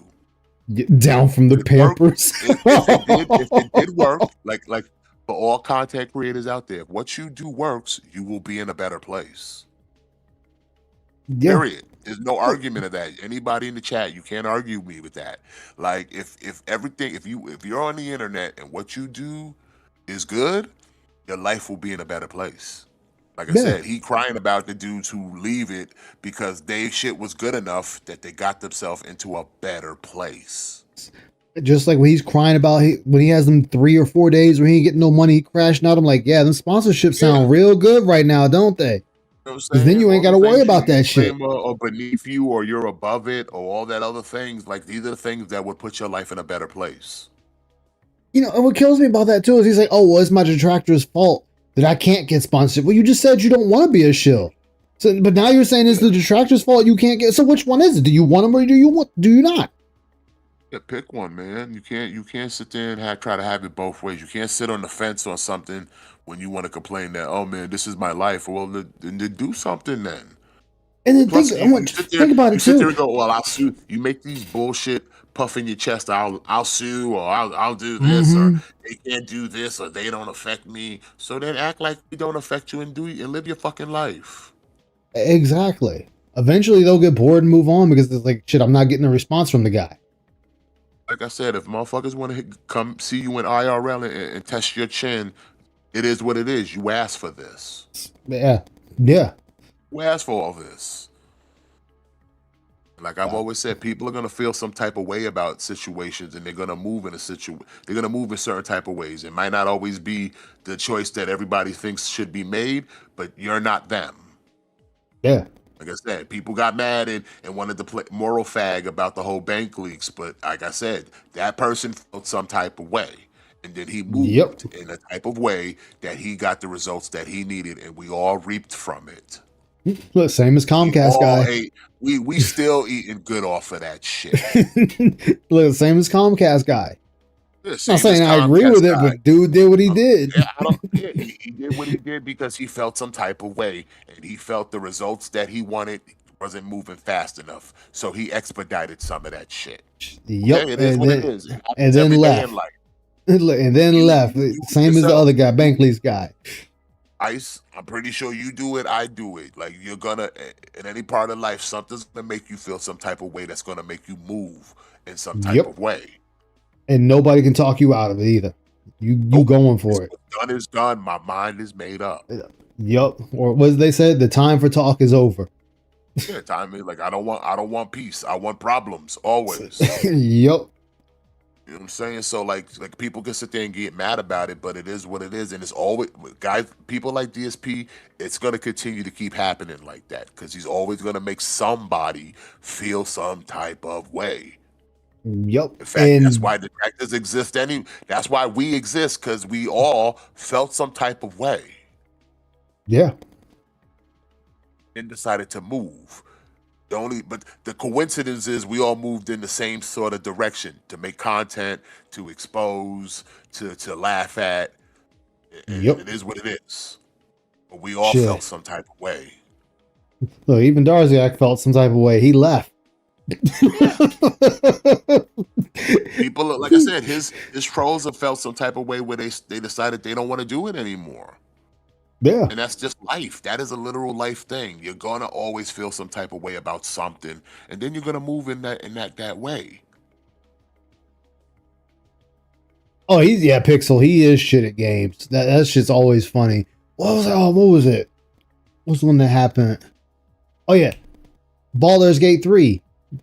Remember when 1 Minute Man was sitting there tipping him like $25 just to give him a whole fucking paragraph of the scenario he's about to come in contact with, and then we find out Darziak was also on the back end doing the same fucking thing.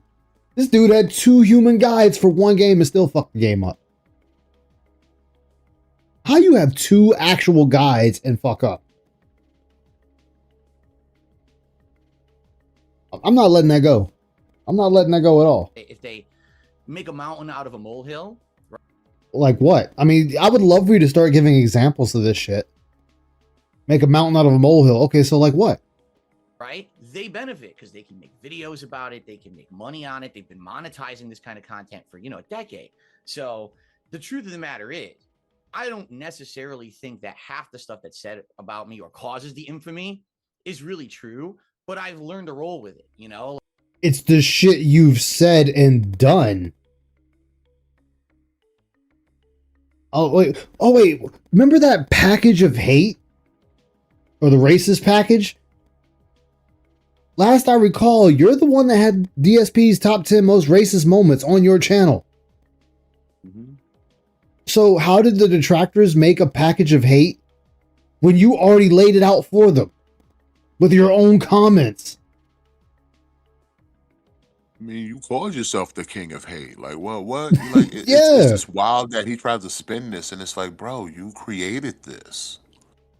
He's the king of That's why, victimhood like I now. said, I almost forgot to tell you, while you watch this, make sure you pay attention to your man over his face. The 'Cause he's cultaholic gonna guy. make- yeah, he's gonna make a lot of faces because, like I said, he knows already what DSP is telling him. Because again, these guys are familiar; they're not new. Okay. Like, I have to. They've or never else been how new. Gotcha. else am I going to exist in this internet space? You can't stop people from talking junk about you. So, but anyway, yeah, I have this. Yeah, the dossier of hate. Thank you. Some people call it the Black Cloud. Some people just call it a group of cultish, crazy people who follow. You run That's a what you legitimate cult, though. Yeah, you run a In cult. in the words of GTG, I love ripping from his words because it's so true. You're the one that had the Gaudi Gestapo running around watching the tractor content to see which one of your people was in those chats, and then to ban them when the word got back to you. I don't see the tractors doing that. I don't see the tractors. Oh, hey, I caught that dude over in Phil's chat. I caught him tipping him. Let's go ahead and get rid of that guy. We just fucking laugh at him. That's it. Follow me around for various different reasons. What's up, Shadow? How you I doing, had a man? Feeling that me appearing on your show was going to cause some kind of a stir. And it certainly has. And I am really keen to hear your side I hope he does not. I just thought about. I hope he does not give him the fucking bottom bitch podcast. of things, and I'm keen to hear what makes you tick. And because obviously we're on a wrestling channel, and this is Cultaholic Island, we want to know what 3 wrestling matches that you'd watch whilst you're metaphorically stranded here, Phil. So we're going to go through them throughout our time today. What would you like your first one to be?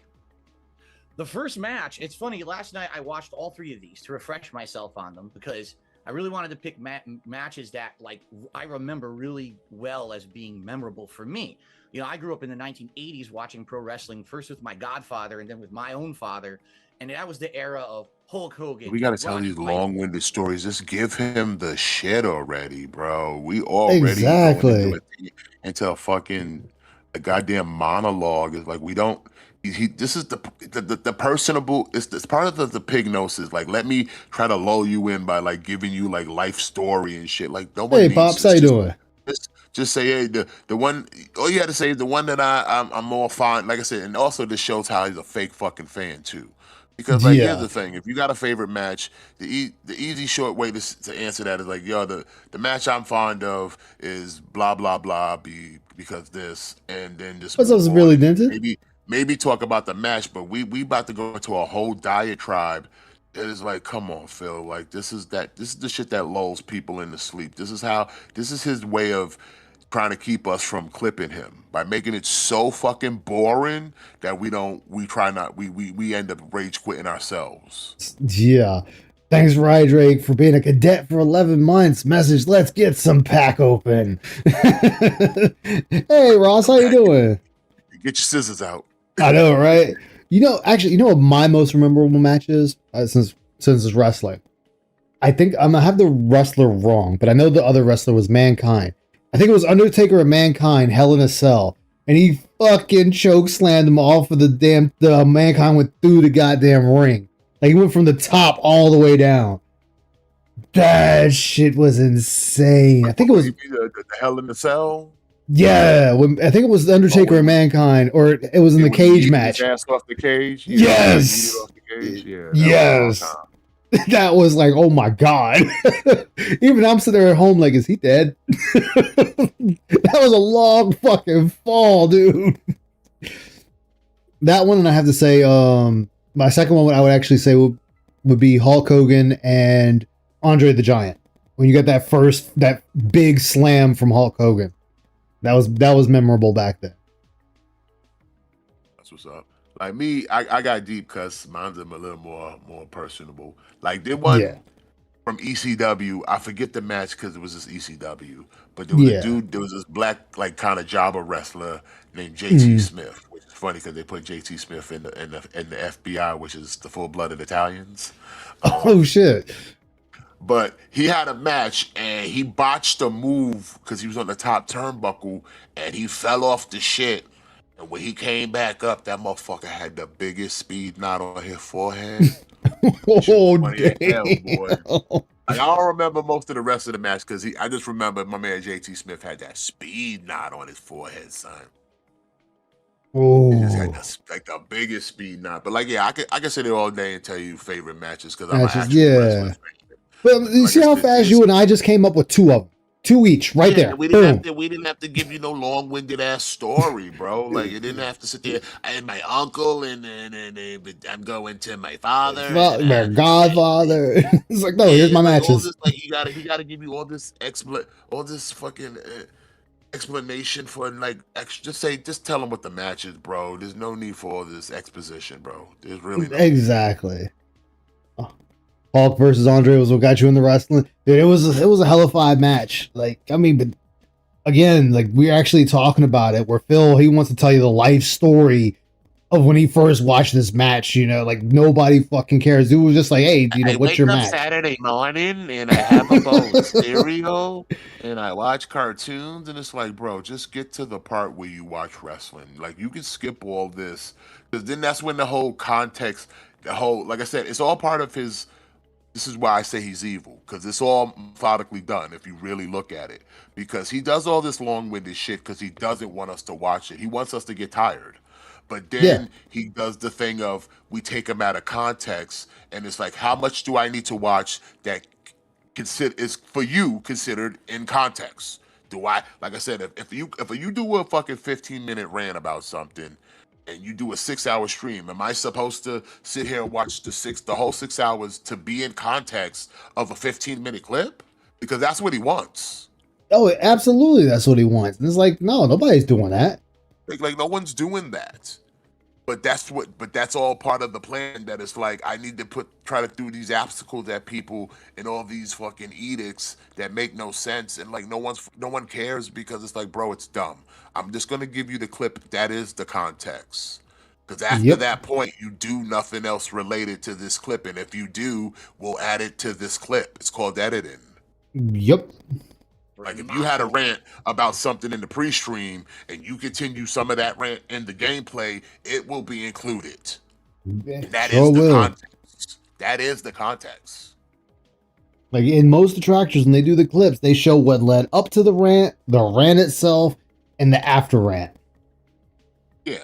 And that so is the context. You get the full context. Show the dead air.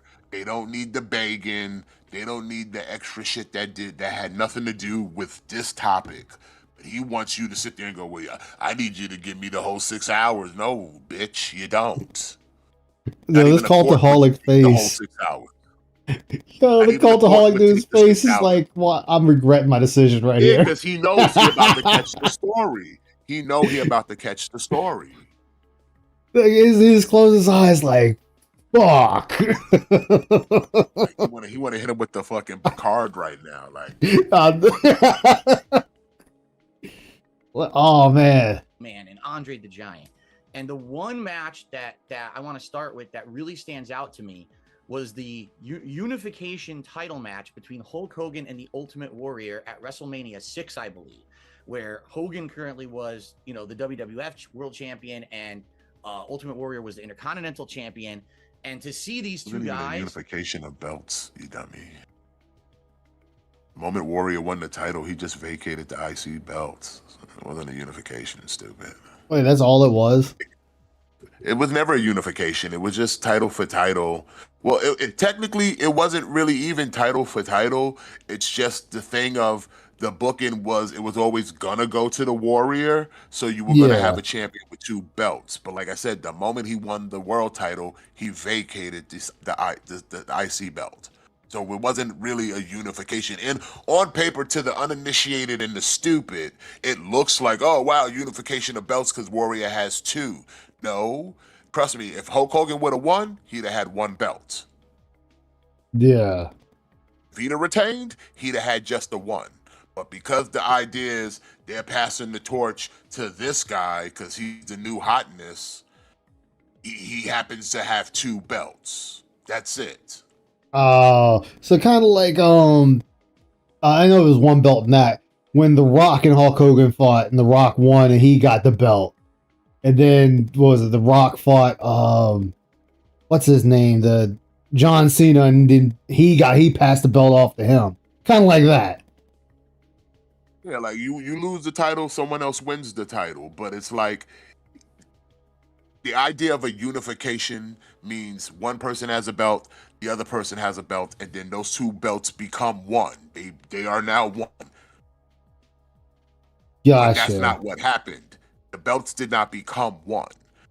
Ultimate Warrior won the title and then vacated the other belt that he had, because the other belt that he had is the secondary title. It is the mid-card belt. Oh, so yeah, there's no need for him to have that one anymore if he gets the main one. At that time, especially with the way WWE worked with the booking, they're not going to have their world champion holding the mid-card and the world title at the same time. It's redundant. So, like, what happens is he won the world title. He vacates the secondary title. They have a tournament. They crown a new champion. Gotcha. Like I said, if Hulk Hogan retained the title, he wouldn't have walked away with 2 belts. He So would he'd have just kept the walked away world with his that belt title. he got. Because Ultimate Warrior's title was never on the line. If it was a belt for belt, then yes, you could say he now has 2 titles. Like I said, in this day of wrestling now, that's a thing that happens where they'll go, hey, we're gonna have belt for belt. It's not a unification. If it's a unification, they will specifically say it is unification. And that has only happened a few times in wrestling. In fact, the most recent was in AEW when they unified the Continental Championship and their International Championship.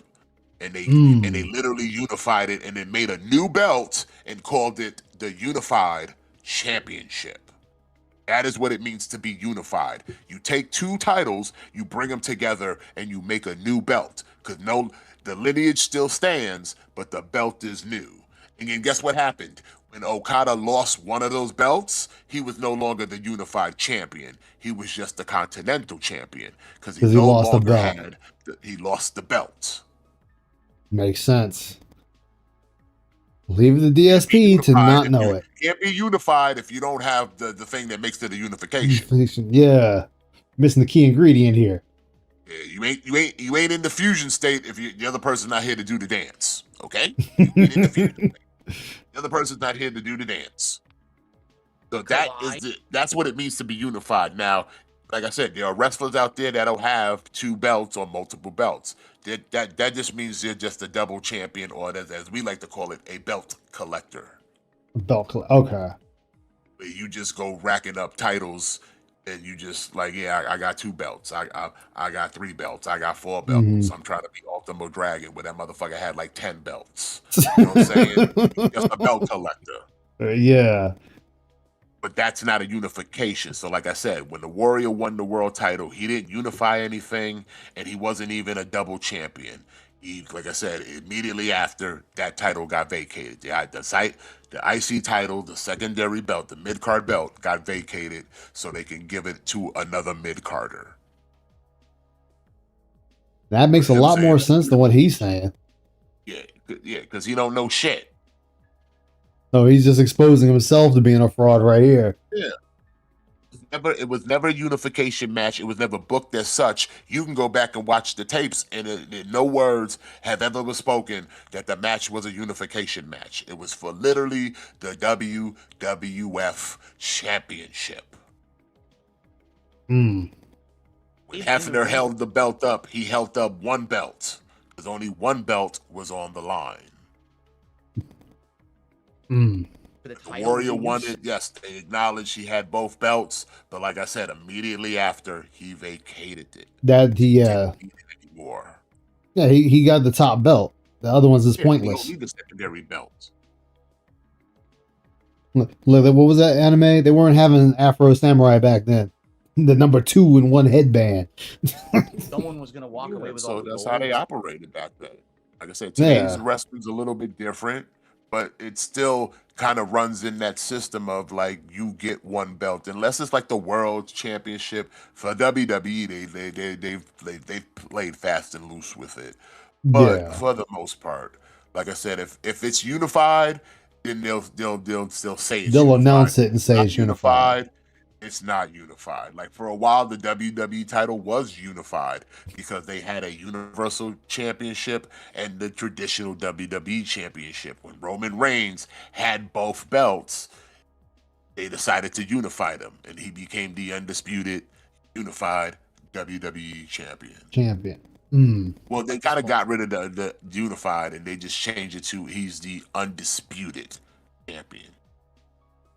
Yeah, because He had both belts, and then eventually he walked around with both belts until they decided, let's just give you one belt, and that is the belt.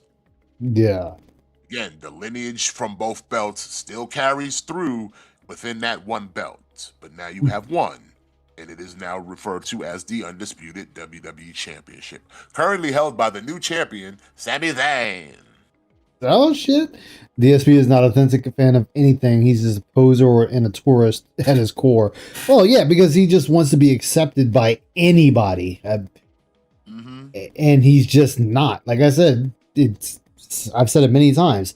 And now I found out, the wrestling community makes fun of him, the gaming community makes fun of him, the Final Fantasy community makes fun of him, the Pokemon card community is making makes fun of him. fun of him. Hell, dude, the fucking furry community makes fun of him.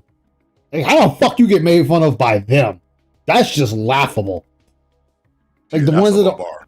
yeah, like the group that's already laughed at by everybody else is also laughing at you. Like, goddamn. Like, goddamn, dude. Just ride off into the sunset and don't show your face again. Like, Install. yeah, uninstall. Like, that is the community that accepts fucking anybody, and they're laughing at you. Forever a reject. You got Pokemon card collectors laughing at you out here in these streets. It's crazy. Dude, I know. Hell, the Zelda community is just laughing at his ass. I would change schools if a bunch of Pokemon card collectors were laughing. I know. Yo, I bet Phil be the type. He'll have the fat otaku guys laughing at him. Yeah, Phil the type that had the band geeks out here clowning his ass. What's up, Anthony? Doesn't the FGC make fun? Oh yeah, they do. The band geeks are like, you know what, Phil? That's okay. We don't need your help. We hope like we're good. Like, yeah, the FGC makes fun of them. Like, DSP has done the one thing. I'm going to be extreme here. Normally, I don't like to get extreme, but I'm going to be extreme here. On the level of dislike, or some even hatred, he's right up there, like right below Hitler, and not being liked. I would say Hitler. See, like I said, that's the extreme. But I would say in the category of low cal, I would say he's right beneath Chan. He's right beneath Chan. Yeah. Yeah, I can see that. I can see that. Although I Like, think he's if more Christian disliked was, if than Christian Christian. was to die today, and the throne of the king of locales, which we all know is Cobra, Mm-hmm. R.I.P. to the true king. Yep. He finally found Puff. But but like if Christian was to die today, DSP would be basically bequeathed he'd be the new king of the locales. He would, in my opinion, he would be. In my opinion, he would be. Yeah. Let's see here. Oh yeah, VTubers make fun of him. So I mean, yeah, dude's made fun of by everybody. Like there is no escape from him far as this. Even when he sits there and There's commentary communities that make fun of him. Like it is Yep. like the reach of how many people kind of are aware of him is you'd be surprised. Like I said, you see the Phil in the Wilds. So like I Yeah. said, there's an understanding that from million subscribed channels to a couple thousand, couple hundred, like the reach of DSP of people knowing who he is, it's out there. And again, I say it, and everything about it, none of it's positive. None of it. Yeah. What is it? Yellow Flash makes fun of him. He'll have DSP clips in his videos or on his live stream. He'll make a comment. There's not a single person out there that's Mannix. not really aware of him. Yeah, heels versus babyface. Antics. Well, see, all those cats, they're gonna know because they're I know Heel's gonna know because he's part of the detractor community. Well, they're all related in the Gundam kind of vortex. Oh yeah, that's true. Yeah. That hemisphere. So, like, if you're in the Gundam hemisphere, you're gonna know Darkseid Phil. Dude can't The escape. Heels versus babies, the critical drinkers, the nerdrotics, the what's his dude? What's that guy? The SPF Cobra, whoever his name is. Oh yeah, I know he's talking about Star Wars girl. They all know about him. Girl. Like I said, everyone, all those people and anything tangented to them are aware. They're aware. It's just people choose not to give him the attention unless they're laughing at him. Like I said, PewDiePie said it best. I don't want to say his name because I don't want to give him that attention because he's a piece of shit. That is the definition of that's what you're supposed to do. Don't give him the time of day because he is that kind of piece of shit. Yeah, is it buffering for real, guys? Ross is saying it's buffering. Let me see here. Got all my frames. No frames have dropped. Let's see here. Still, let me refresh the page. Let me see because it'll definitely let me know.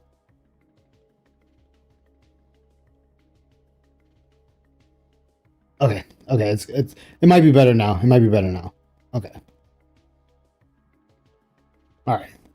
Momentous thing, and the way that the match went was so unexpected for people who were like Hulk Hogan fans because no one thought that it was going to go that way. And I remember as a kid, But I mean, wrestling is scripted.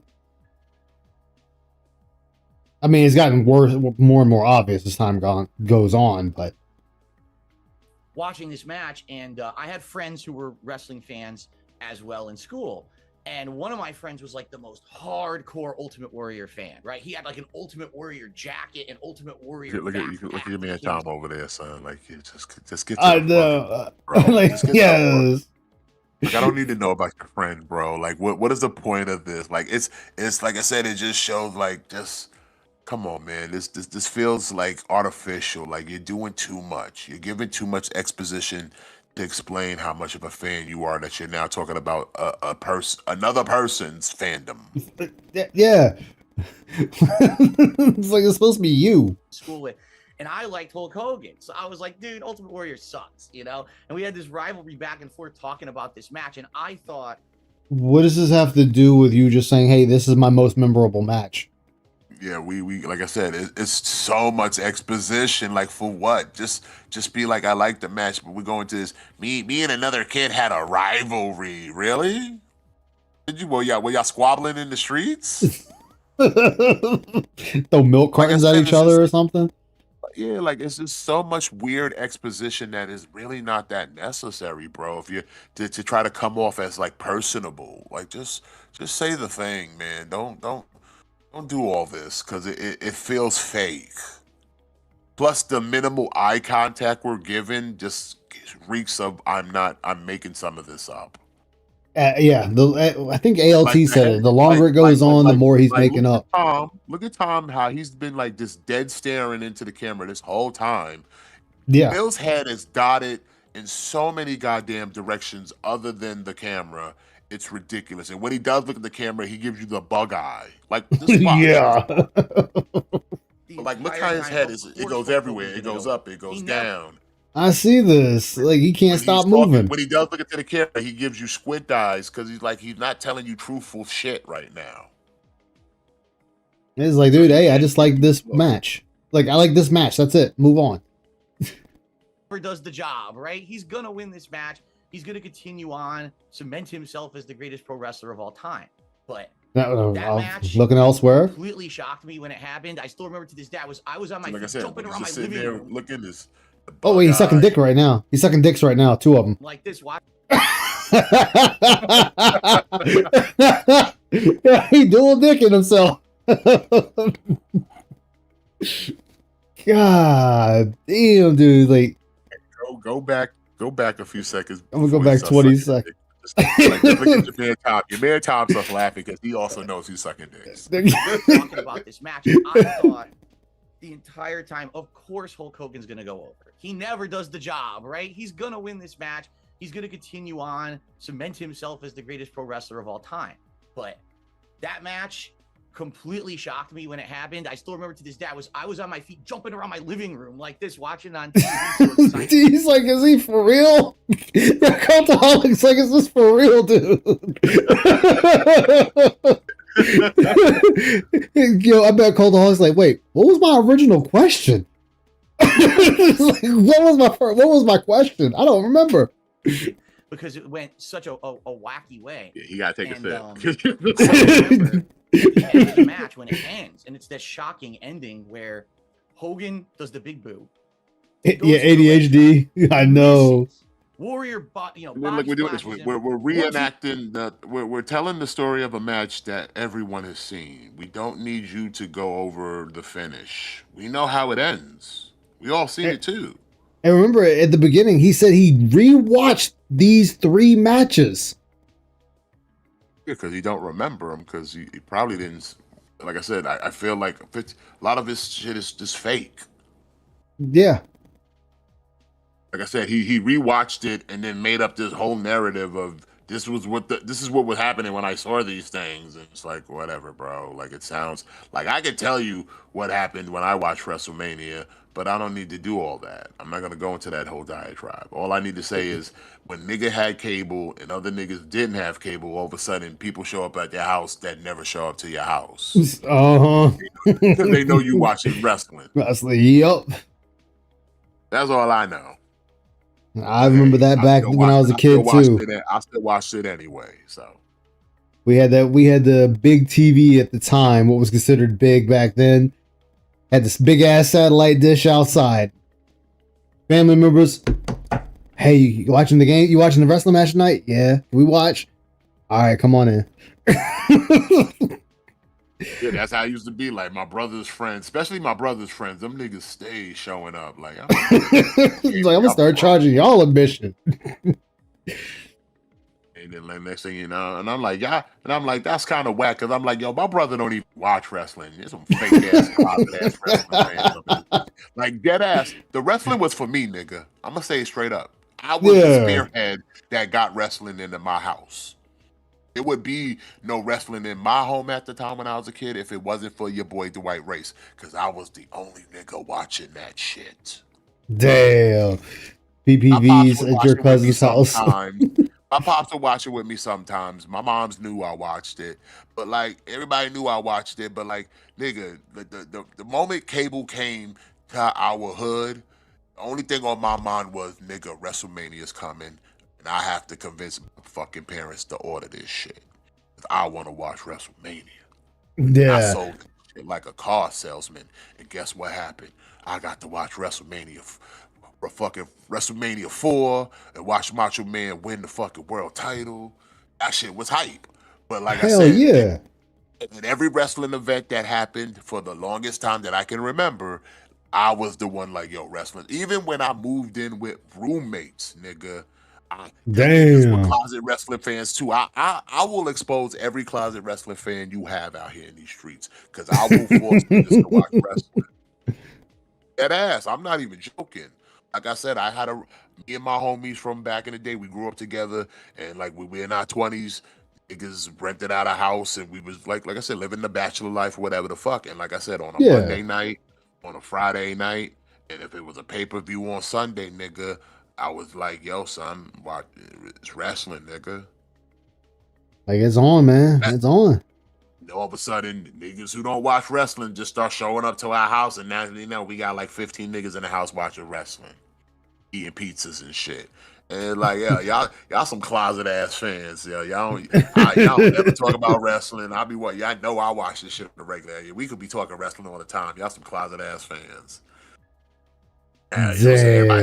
Everybody got something to say now. They sitting on the couch, but it's like y'all niggas is closeted. Y'all some closet ass fans. Bunch of little. Hey. So I'm like, yeah. But it's like, nah, bro. Like it's easy, son. Like, son, I'm that dude. I'm the spearhead. I watch wrestling. Even the wife knows. She know on Monday nights I'm watching wrestling. Watching wrestling. The good old days, exactly. I mean, hey, DSP's over here. He's giving you the whole diatribe, man. You get the whole diatribe. Like back when he was bouncing up and down on his grandpappy's knee. He remembers it all, even though he just said he rewatched them. The three's like, wait, what? And I thought as a kid, I'm like, no, something's going to happen, right? Someone's going to run in and say, no, that doesn't count. There's going to be, but no, they just ended it. That was it. Hogan hands the title over. That's the end of the we pay-per-view. saw it. Like, I watched whoa. it. We all saw it. You don't you don't have to reenact it. We know what happens. It's like in fact, Hogan is such a cunt that he has to try to literally give the illusion that he's trying to kick out, and it's just like nigga, just you're supposed to take the fall. Just take the fall. But he pops right up. He literally kind of no sells it because he gotta look strong. But other than that, you don't got to do all this. Like I've seen the match. I've seen it 1,000 times. Like you don't have to. You don't got it. No one needs you to reenact it. Just say the thing. Say how it made you feel. Like, but to do all this is just like I said, it reeks of a person who really didn't watch wrestling because you don't have to do this. This doesn't convey that you're a fan. It just conveys that you watch. You crammed a bunch of videos overnight to do this. Yeah. What just happened, and it just stands out in my mind. I remember up to that point, Hogan almost seemed like unbeatable, and he was definitely going to continue on this reign. Even though he's been beat before that, though. I'm about to say he's been beat by plenty of people. It's just like plenty of fucking people beat Hogan. Like he forgets, like before that he wasn't champion. He had to beat like the Macho Man for the belts, and before that he had to beat Iron Sheik for the belt. Like he's lost before. Hogan had lost the belt. Yeah. That's why he's had a multiple title reign. Bootleg cable box. Like, dude, like just get on with it, Phil. This was the era where it was starting to transition out from him always being at the top, at least to some extent, because I remember like a year later he ran in at WrestleMania and beat Yokozuna for no reason. It made no sense, but. The fuck do you mean it makes? Actually, that happened not a year later, years later. Because here's the timeline in a quick order fashion. So Warrior beats Hogan for the belt. Then Warrior loses the belt to Sergeant Slaughter. Mr. G.I. Joe. Yeah. And Slaughter then loses the belt back to guess who? Hulk Hogan. So then Hulk Hogan went full circle. Yes, go full fucking circle. Why am I not surprised?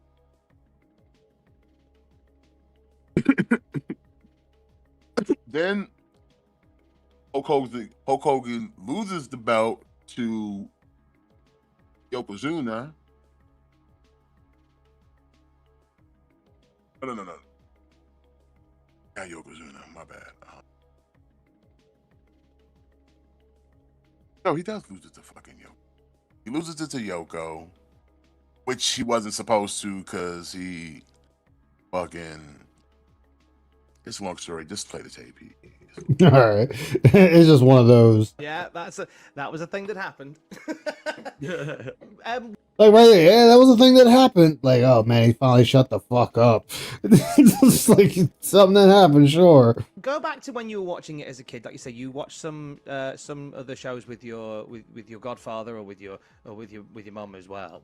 Right. Where would you have been watching WrestleMania 6 for the first time? Who would you have been with? 3 years Oh, later. man, that's a good Okay. question, because I remember my godparents were kind of affluent, so they would have all the pay-per-views. We'd go. Why does he need to know that? He loves that word. Yes, bro. he does. But in the same breath, like, why does he need to know that? Like, why the fuck does he need to know that? It's like, hey, you know what? I was lucky back then. Okay. Now I remember. See, I forgot there was that momentary hiccup. Yeah. So he beat Slaughter, loses the belt to the Undertaker, but it only lasted like 6 days. That's why I keep forgetting. It was like because then they had a rematch of a Tuesday in Texas. Hogan gets the belt back. They strip Hulk Hogan of the belt. Ric Flair wins it at the Royal Rumble, loses it to Savage. Savage loses it back to Flair. Flair loses it to Brett, and then Brett loses it to Yokozuna, which then Hogan wins it. Beats in that Yokozuna. moment. So that shit happens in such a long time span. It wasn't a year later. It was years later. Years later. And then Hulk Hogan lost the belt to Yokozuna, and then we never saw Hulk Hogan again for like a couple years. Damn. In fact, Hogan would not win the belt again until what? When he came back with the NWO and he beat Triple H, which was fucking 2002. That was and then that would be his last time ever holding the WWE Championship. Damn. Over their house, and they'd always have the pay-per-view on TV or whatever. Like, we wouldn't get it at my house. I don't remember if I saw it at their house or my place. But I just remember my godfather's. How do you not remember that though? Like, if they were so affluent, either you watched it at your house or you didn't. Like, how do you not remember that? Yeah, you would think you'd remember That's a that. weird thing to say, because how do you not remember where you saw it? Like, you don't remember where you went? Like I said, I remember where I was because it was in my house. I remember where I watched a lot of shit when it's in my house. And if I was watching something else, I would know I was at someone else's house. If I'm going to watch back in the days when fucking Cowboys were hot, I remember going into my uncle's house to watch the Cowboys because he was a Cowboy fan. But how do you sit here and go, I don't remember whose house I went to? How the fuck you don't? You should remember that, most definitely. Yeah, you should remember that. If it was so big, such a big time memory in your brain that you just told that story, then you would think you remember. You seem to remember the affluent fucking relatives, but you don't remember whose house you was in?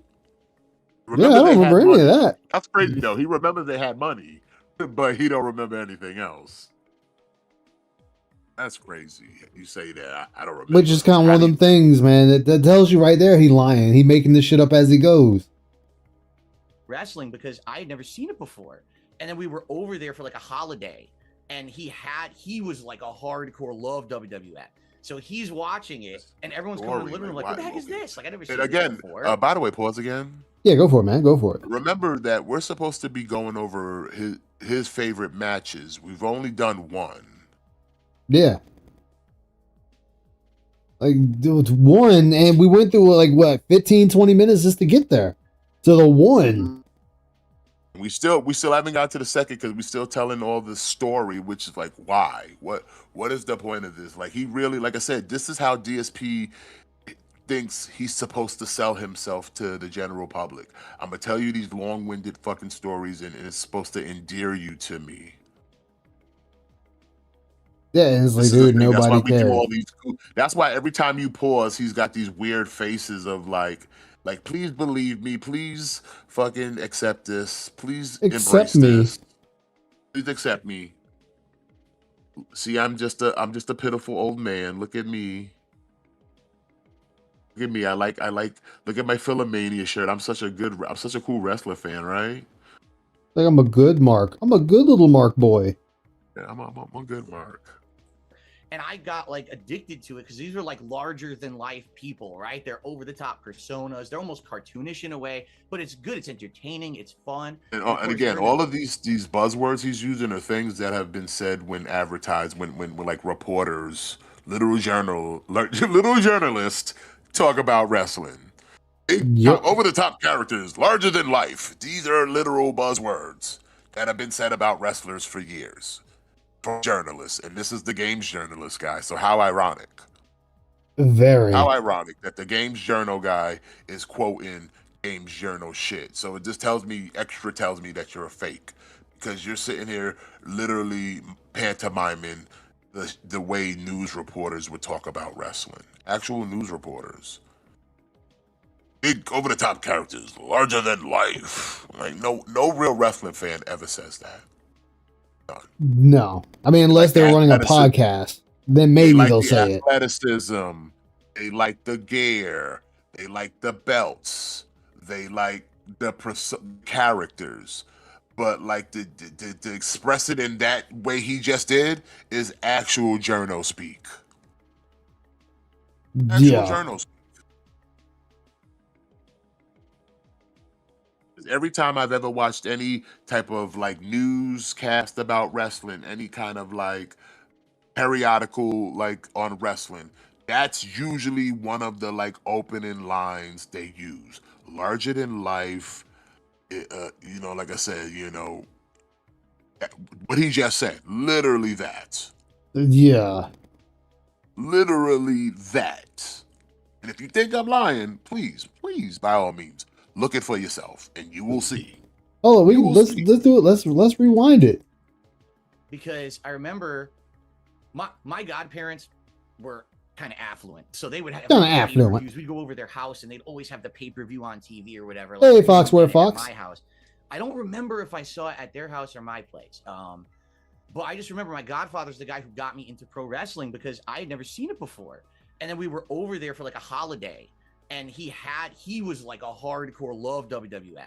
So he's watching it, and everyone's coming in the living room like, what the heck is this? Like, I've never seen this before. And I got like addicted to it because these are like larger than life people, right? They're over the top personas. They're almost cartoonish in a way, but it's good. It's entertaining. It's fun. And of course, All of that. Stop. All of that. Even from the first part where he goes and calls it pro wrestling, that's the first giveaway. Because no wrestling fan calls it pro wrestling. We just say wrestling. Yeah. Journos say that because they know there is a collegiate Greco-Roman wrestling, no Olympic wrestling.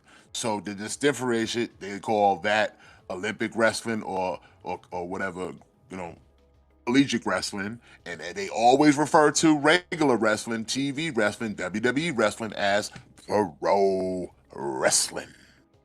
That's one buzzword, and then the rest, larger than life, over the top, cartoon character.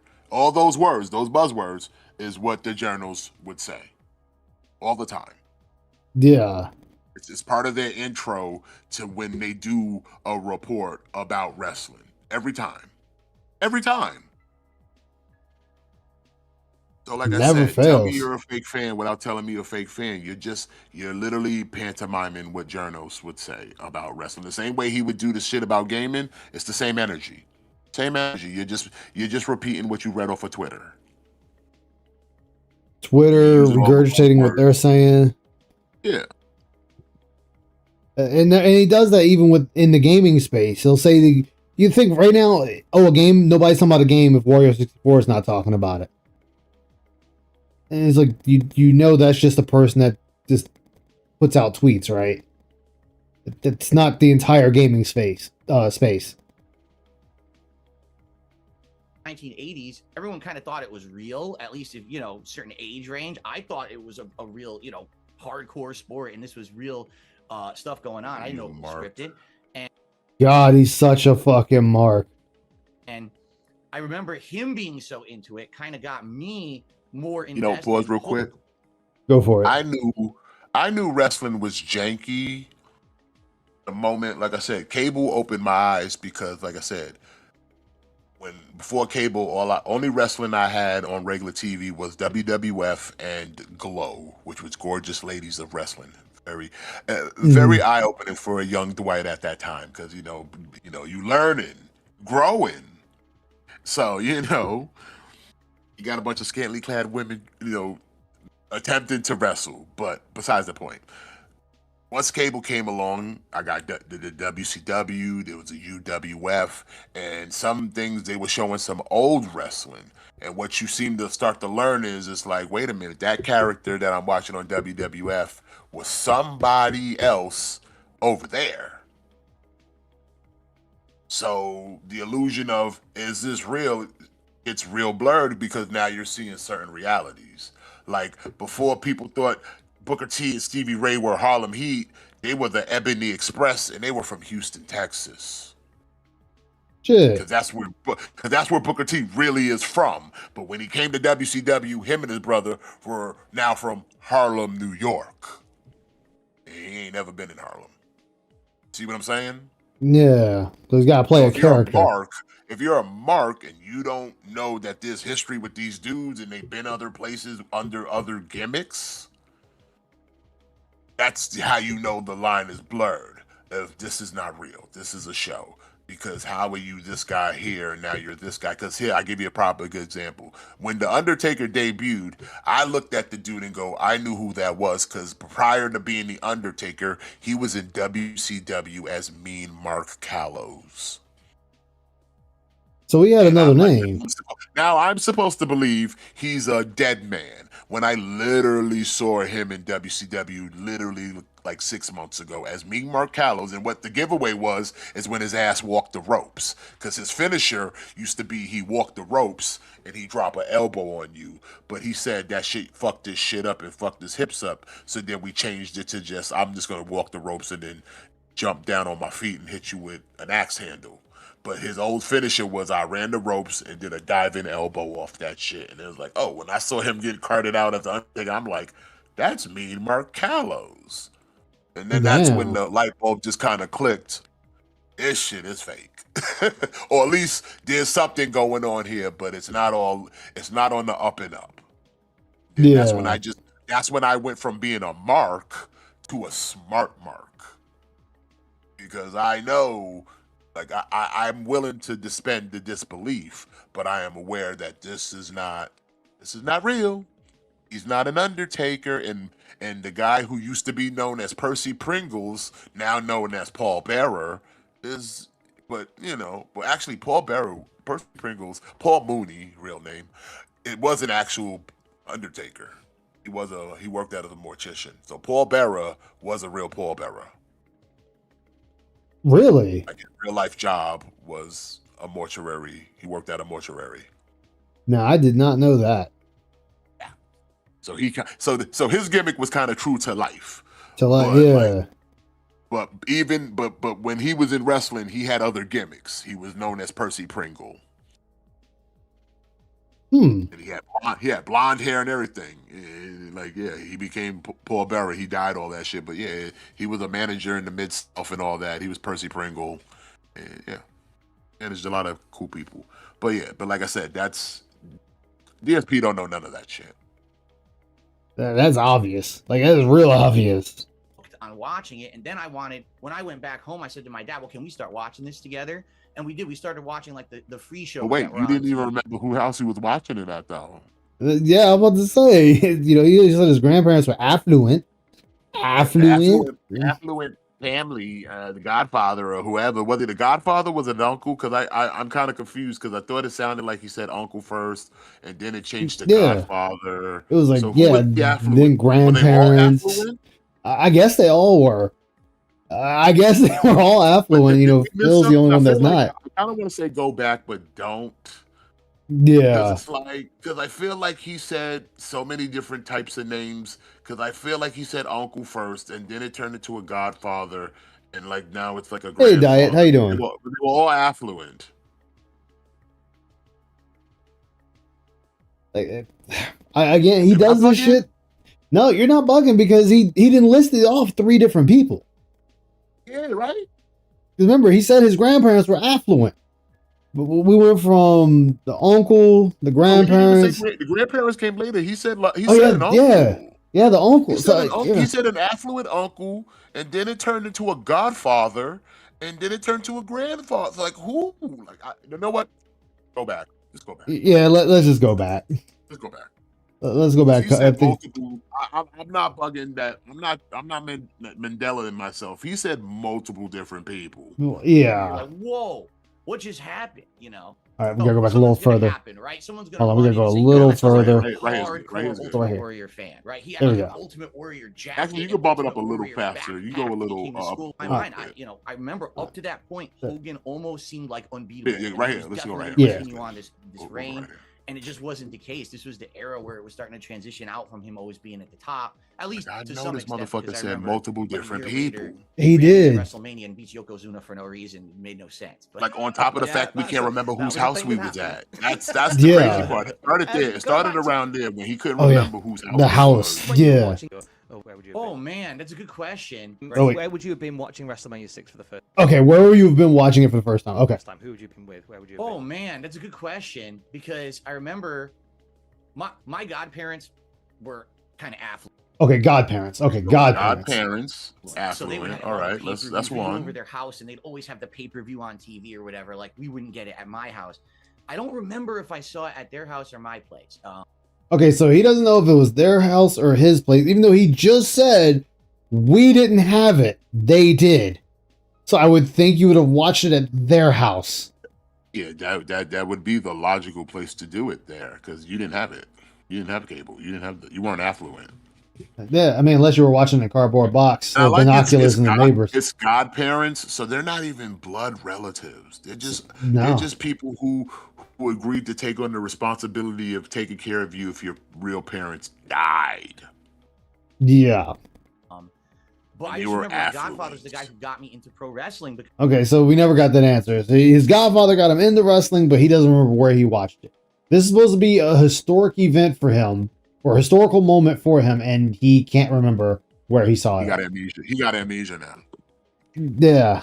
We I'm over gonna be here right playing back. I'm gonna grab a drink playing real mementos quick. without wrestling memories. I know. I'm gonna let it play while I go grab a drink. They're back. I had never seen it before. And then we were over there for like a holiday, and he was like a hardcore love WWF. So he's watching it, and everyone's coming in the living room like, what the heck is this? Like, I've never seen this before. And I got like addicted to it because these are like larger than life people, right? They're over the top personas. They're almost cartoonish in a way, but it's good. It's entertaining. It's fun. And of course, during the 1980s, everyone kind of thought it was real, at least if, certain age range. I thought it was a real, hardcore sport, and this was real stuff going on. I didn't know it was scripted. And I remember him being so into it kind of got me more invested and hooked on watching it. And then when I went back home, I said to my dad, well, can we start watching this together? And we did. We started watching like the free shows that were on TV. I can't remember. I think one of them was like on Saturday mornings or something like that at that Free point. show. Okay, I'm I back. started getting hooked on Hogan. Yeah, I think we might have Brian. Mandela'd ourselves. We may have. What's up, wet floor? We really may That's okay. have. It was good to go back because, like I said, that's DSP. Like the rambling happens so much, you kind of get confused. Yeah. You genuinely get confused because the rambling, like the stories, just go on and on. That it's just like, did I hear him say that? Like it's. But okay, so it was just the affluent godparents, Godparents. the non-blood related people to his family. He just didn't remember if he watched their house or his house, though I would think it would be his house. I mean, their house, considering Oh no, he just said they didn't have internet. He didn't have cable. So, yeah, they didn't have cable. But we don't remember whose house it was though. yeah, he definitely said God. He said uncle or godfather first. Okay. My So favorite we're- was Hulk Hogan. My dad's favorite was always Roddy Piper, and so it probably was at that point my godfather's house, or actually now that you mention it, he would record the pay-per-views on VHS and give them to us. So Okay, this story has taken so many twists and turns. Now we went from watching it from their house to, oh, no, he would record them and give the tape to us. So, I mean, we just can't take his word at all. Like, goddamn. There's a lot of moving parts with the story, and we still haven't got to the second match. No, we haven't. Although to be fair, Tom did segue with the question that kind of got him into this tangent. But like I said, he doesn't. It's so super long winded. Yeah. Just finished watching Phil's review of his latest Taco Bell order. Why the fuck does he keep... Shut up, Ice. Shut up. Motherfucker keep eating. Like, why? Honestly, here's the thing. Here's the thing about that. Like, I'm not. If anyone's still, I know there's people that watch it for their reasons, but I can't watch it because it's like, bro, you're eating fast food. You're Like, eating you something I can't can just sit go there and get try to right go now. like, here's the thing. I know there are people on YouTube who do that, and you're not them. Yeah. Period. You're not them. So you trying to do this whole thing of I'm gonna eat what's new and give you my review. No one cares. You have no taste buds. There are better content creators that do food reviews of trendy specialty items that come out in fast food locations. But like, I don't care for your opinion on Taco Bell because all you're gonna tell me is it's spicy, it's salty, it's tangy, it tastes like nothing, or They it's fucked up my dry. order. Yeah, they fucked up my order. You're not gonna give a real objective review of what it is because you're not here to do that. You're just here to eat your dinner. And then have it on record that it was bad so you can get a refund. That's all. Yeah. But like to sit there and it's like, what are you trying anymore? Because here's the thing about a lot of these specialty menus, there's nothing really special about them. They just mix and match certain items together and maybe sprinkle some dusted seasoning on it. There's nothing that goddamn special that you need to do all this whole segment. Like I said, I guarantee you, whatever you eating from Taco Bell has been at Taco Bell. Okay? Whatever you eating, I don't even know what he's eating right now, but whatever he's eating at Taco Bell has been at Taco Bell before. And it's this, and the thing is though, is he complains about it every single time. It's like, then why the fuck do you keep getting it? If you keep complaining, why the fuck do you keep getting it? And my point, he is not on Ozempic because you cannot eat those things. I currently am on a GLP-1. You cannot eat those things. It will mess with your stomach. And the quantity of what he's eating, you wouldn't be able to eat it. There's no. The GLP-1s work very well. They kill all appetite. I haven't eaten all day today, and I'm not even hungry. I know I have to eat because I got to get in my protein, but I literally have to force myself to consume food now because the GLP-1 kills all food chatter in your brain. He was shitting on Taco Bell because everything is bland, and he bitched about the price for an item it being too expensive, and it was the $10 item. So, and this is why I just look at like, dude, why the fuck do you keep getting it? If this is all you're gonna like, every time he's gotten Taco Bell, all he's done is bitch about it. Like, yeah, because it's the same place, so like, there's nothing new about it. So there's no reason for you to be doing this. Especially if you're gonna eat within your weird time frame where you allow the food to get fucked up. Like I said, Review Bra's not going to let it sit for an hour, get soft and soggy, and then complain that it got soft or soggy. No, he gets it while it's still in its its presentable form, and then eats it as such. Exactly. You sit there and let it sit in your kitchen and steam in its bag, and then get mad that, oh, my taco's soft and soggy. Well, you're the one who let it sit and steam in the bag for an hour. Yep. What told you to do that? Like, if your food comes, go get it and then go eat it. Don't sit there and let it go room temperature and then be mad that it's room temperature. And that's what people are calling him out for. Like, you're letting the food just fucking sit there. What do you think is going to happen after a period of time? It's not going to hold the same flavor. Yeah, things are going to end and bend together because you sat there and let it sit there like that one time, and it made me mad because it was like, it's a simple thing as going downstairs and putting it in the microwave when he had that pho.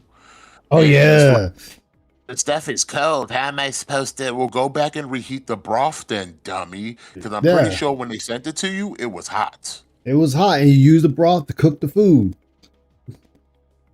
I could go for some more. Like, oh, it's so cold, but it's like, motherfucker, you're the one who sat there for an hour and let it get cold. That is your fault. That's not the fault of the DoorDash driver. That is not the fault of the restaurant. You knew what entailed when it came to pho. You have to cook it all with the broth. That is the gimmick. That is the gimmick. You did not, so suffer the consequences.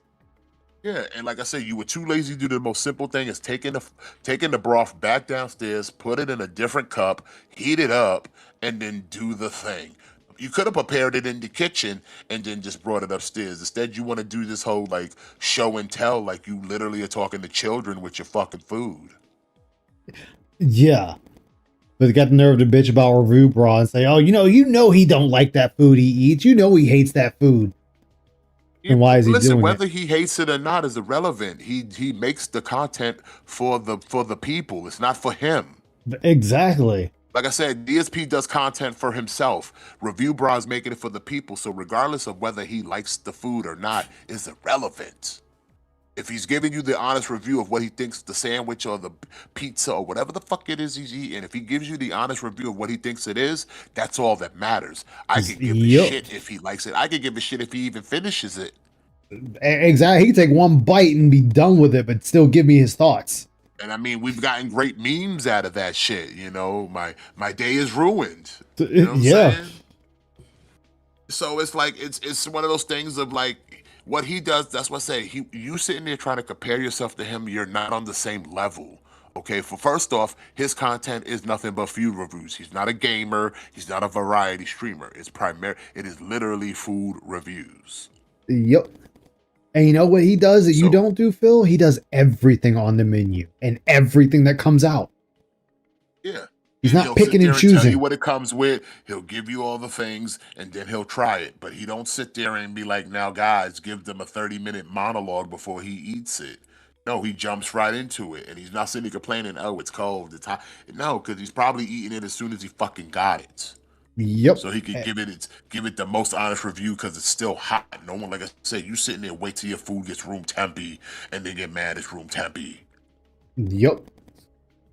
One That's thing your is like problem. another thing Like I he'll said, do you that too- Phil and doesn't again, do. you go downstairs, you would think Dude, too. This is yeah. how you know he's a retarded child. This is how you know because your ass went downstairs to get it. You could have heated it up when you were there, and then brought Absolutely. it up hot. Absolutely. later, and that's probably how I first saw it. Now that I'm thinking about it. Oh, see, right, that's added. That now that I'm thinking about it, that's how I seen it. Oh, okay. So not credible. Not credible at all. Do you remember what the first match that your godfather would have shown you was? Man, And look at Tom likely- just sitting there trying to drill him with shit to see what he Yeah, says. So look at so- the face. yup. Like, he just sitting there setting him up. He just sitting there setting him up. Yup. I couldn't even begin to tell you the very first match I've seen. Like, I just can't tell you. I'll tell you, Who's you like- know what got me into wrestling? Shiny Huh. belts. Because I like shiny things. I can see that. That's why I got like 10 belts now. Because I like shiny. I remember watching Yokozuna and Andre the Giant fight, and a couple of other people. Macho Man was the dude, though. Macho Man was the dude. likely a pay-per-view during the summertime. See, and this is the thing. All of it's all pay-per-view. Nothing has ever been like a normal match. Yeah, and here's the thing, like wrestling came on every fucking weekend, bro. Every Saturday, right after cartoons and right before Yup. Kung Fu movies. Canadian and Like, abroad video series if you where grew it up in traveled the other 80s and countries. 90s, Ooh. that was a staple. That was literally a staple. You ask anybody my age and a little bit younger, like I said, if you grew up in the 80s and the 90s, that's the Saturday morning. And you don't have to go into a Yep. long diatribe. You just say Saturday morning cartoons, wrestling, Yep. and then Kung Fu movies, and then your ass goes outside. Or depending, it'd be Saturday morning cartoons, wrestling, or if wrestling wasn't on, you were watching a football game. John Madden's See, that's the football. thing. That's the thing though. Wrestling was always on. It was. Yeah, it As was. someone who actually watched it every fucking day, like I said, I am 46 years old. Out of the 46 years of my life, I've dedicated, outside of like the first 3 years that as a baby, I've been watching wrestling. So if I can remember watching TV, I remember watching wrestling, and it was on every Saturday morning, right after cartoons and right before Kung Fu movies. Oh man, I know It- me. it It was was Saturday always- morning And then when football. cable came, and of course, like I said, let me set this. When cable came, it changed. It went from It was still on Saturday mornings after cartoons, but then they just went to the USA Network. So they did that. They just moved it. Yeah. That, from moving it to USA, it slowly but surely became the thing that we know today is Monday Night Raw. Yeah. They didn't watch football like But that? No, I did. there's never been a time that wrestling has not been on TV. It has always been on TV, especially WWE. It has always been on TV. Yeah. Always. I'm just And laughing because once you everything got he's cable, talking once you about. got cable, then you got TBS. And TBS, the home of Turner, he Oh. gave you the NWA and which later became WCW. So like I said, Hmm. wrestling has always been on TV. Plus, if you lived in a regional area, people will tell you, if you lived in Florida, they have Florida Championship Wrestling. That's what Dusty Rhodes was. It's always been wrestling. If you go to Memphis, you had the fucking Jerry the King Lawler. Like I said, if you had the Texas, you had the Von Erichs. If you went to San Francisco, you had Pat Patterson. There's always been wrestling on TV. If you went to Canada, you had the Hart family and Stampede. There's always been wrestling on TV. There's never been a time, at least in my life, that there's not been wrestling on TV. And like in the current day we live in, there is wrestling on 5 days a week. You know that? Are you aware of No, I that? didn't. No, actually, I In the wasn't. current day we live in, there is a wrestling on 5 days a week. I'll tell you real quick. Today is Monday Night Raw. Tomorrow's Tuesday. That's WWE NXT. That's their developmental. Hmm. On Wednesday, you have AEW, their competitors. They have Dynamite. You have on Thursday, you have 2 shows. You have Ring of Honor and TNA Wrestling. And then on Friday, you have SmackDown. And then on Saturday, there is AEW's Collision. And if you're lucky, Sunday you get a pay-per-view. So you could literally get a 7-day week of just wrestling on any given Damn. day.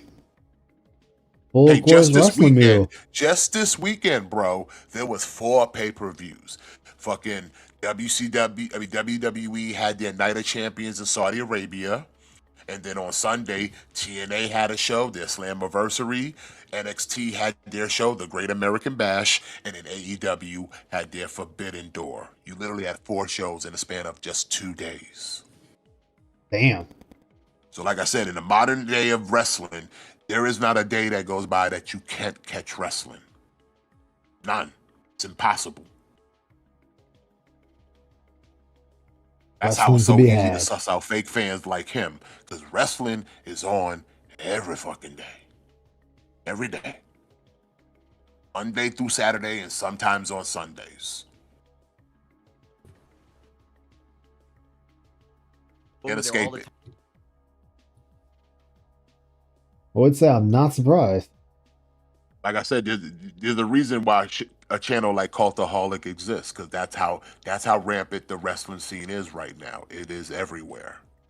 And like I said, that's just what we have in the United States. Like I said, you forget Japan's popping, England's popping. Yeah. You know what I'm saying? Like Australia's popping. Like the wrestling, there's motherfuckers right now in the Congo, I forget where they're just wrestling. It's called soft ground wrestling because they're so poor they can't afford a wrestling ring. So they're just literally wrestling on soft mud. Damn. It's the thing. Like actual other wrestlers have gone to see the soft ground wrestlers. And like I said, that's how big wrestling is. Wrestling's everywhere. Of course, in Mexico, it's fucking stupid. It's crazy. Like I said, you'd have to be in a goddamn coma to not catch wrestling. Catch wrestling like COVID, okay? Well, we know he's not catching it. Out here in these streets. Shit, we know he ain't catching it. Like I said, I'm just saying, it's when he ain't catching it because he don't want it. It's just like everything else in his life. He saw it was a way to interact with others and think he could come to a community and belong by pretending. That's how he ended up in the FGC. We needed a place to belong.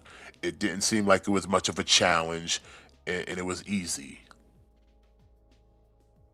He'll pop in a few quarters, play a couple games, and then, like I said, talk to people. But he was always a fake. He was always a fake. He was one of those people that like he wants to be a fan, but he can't be a fan because he's not here for the right reasons. Nah, and like you said, that's why he gets sussed out of every fucking community because of that. Yeah. I mean, like right now, somebody asked him about sports. He's like, "Yeah, I don't fucking watch sports. Well, why not? Or at least talk to them about it." Yeah, but then you want to sit there and have a Super Bowl marathon, but it's like, why do that when you're an avid, not a sports fan? Why the fuck would I care that you're having some faux celebrate the Super Bowl marathon when you're not even you're not even a football fan, you're not even a sports fan. Yeah, it makes no sense. But you'll use the Super Bowl as clickbait to try to generate views. Yeah, it's like, congratulations. All right, let's Time for like birthday parties and outdoor, like they would have like a big backyard and we play baseball. So likely it was probably like an early SummerSlam or something like that. I don't even remember when SummerSlam started, but it had to be one of like those early pay-per-views. But I don't couldn't know. couldn't It's put called SummerSlam, usually in the summer. It's kind of the gimmick. Again, it's kind of the gimmick. Like this SummerSlam's coming in a few weeks, and guess where we are in the middle of summer. Oh shit! yeah, Crazy, right? Like the name's in it. SummerSlam. SummerSlam. So when would we have SummerSlam? I don't know. In the winter, in the fall. Hey man, it was like the question on Jeopardy: how long did the 100 Years War last? 15. Like, the name is kind of the title is in the name. Like, how long is in the name? Yeah, the gimmick's in the name, man. Come on, 100 years. Yeah, SummerSlam. Just think of when did it happen? Probably in the summer. Because the SummerSlam. Not Winter Slam. Not Fall Slam. In fact, they had a pay-per-view for that. It's called Fall Brawl. And guess when it happened? In the fall. Because it was Fall Brawl. You know? The gimmick's in the name sometimes. If you pay attention to the fine details, DSP, the gimmick's in the name. You know he can't do that. Expecting too much. finger on it exactly. It definitely was like the mid to late 80s, I would say, when I got into wrestling. It wasn't like the early days of WrestleMania or anything like that, but yeah, no, I would tell you though, I know Hulk Hogan must have been on it because he was the guy. It must have been on it. Jesus, dude, he must have been. Yeah, it must have been on it. He was the guy, you know. He was the guy. Come on, Dwight. He was the guy. You know, he had to be on there, right? Right. Had to be that guy. Had to be him. Give me a second. I gotta run and feed the boys real quick, but I'll be right back. Oh, right on, my man. We'll continue. You know, that I really liked watching. You mentioned that you watched that match again recently, and I always find it interesting when you have those matches that you loved as a kid, but you watch them back as an adult and you see them through slightly different eyes. How did your viewing of it, like yesterday, vary, do you think, on young Phil watching it for the first time? Yeah, you know, one thing, this is honest observation. I'm watching the match back, and I don't know the version that I was watching, if it was like the live version or the one that they kind of dub later, because I think early WWE, they would have the announcers like dub it later. And it was Gorilla Monsoon and Bobby the Brain Heenan doing the commentary. And let me tell you, like, I'm watching the match. I'm invested in the match. They're talking about everything but the match. Oh, so this is where I need Dwight for. Oh, gonna have to wait on this one. I'll have to come back. What's the time on this one? 9:12. They're talking about Ric Flair has pictures of Miss Elizabeth and he's revealing these and Mr. Perfect's involved and this and that. I'm like, it's pulling me away. Like the commentary back then, actually, it was entertaining. Don't get me wrong. I love Gorilla Monsoon and Bobby the Brain. Rest in peace to both. They're great people in the industry and great commentators and managers. But man, it's like taking me out of the match. Happened in 88. Just concentrate on the match. I don't want to hear about all these other plot lines that are going on. But definitely, like, watching it back now, you see, now you can call it, right? When you're a kid, you think it's real. But now you can call it. He's like, oh, I see what they did there. They were going to have the spot where immediately Hogan's going to slam Warrior, but Warrior's going to get right back up and get right in his face. Wait, what? Wait, what? How? How would you be able to call? Oh, yeah, it's going to be that spot. How do you know it's going to be that spot? Sure.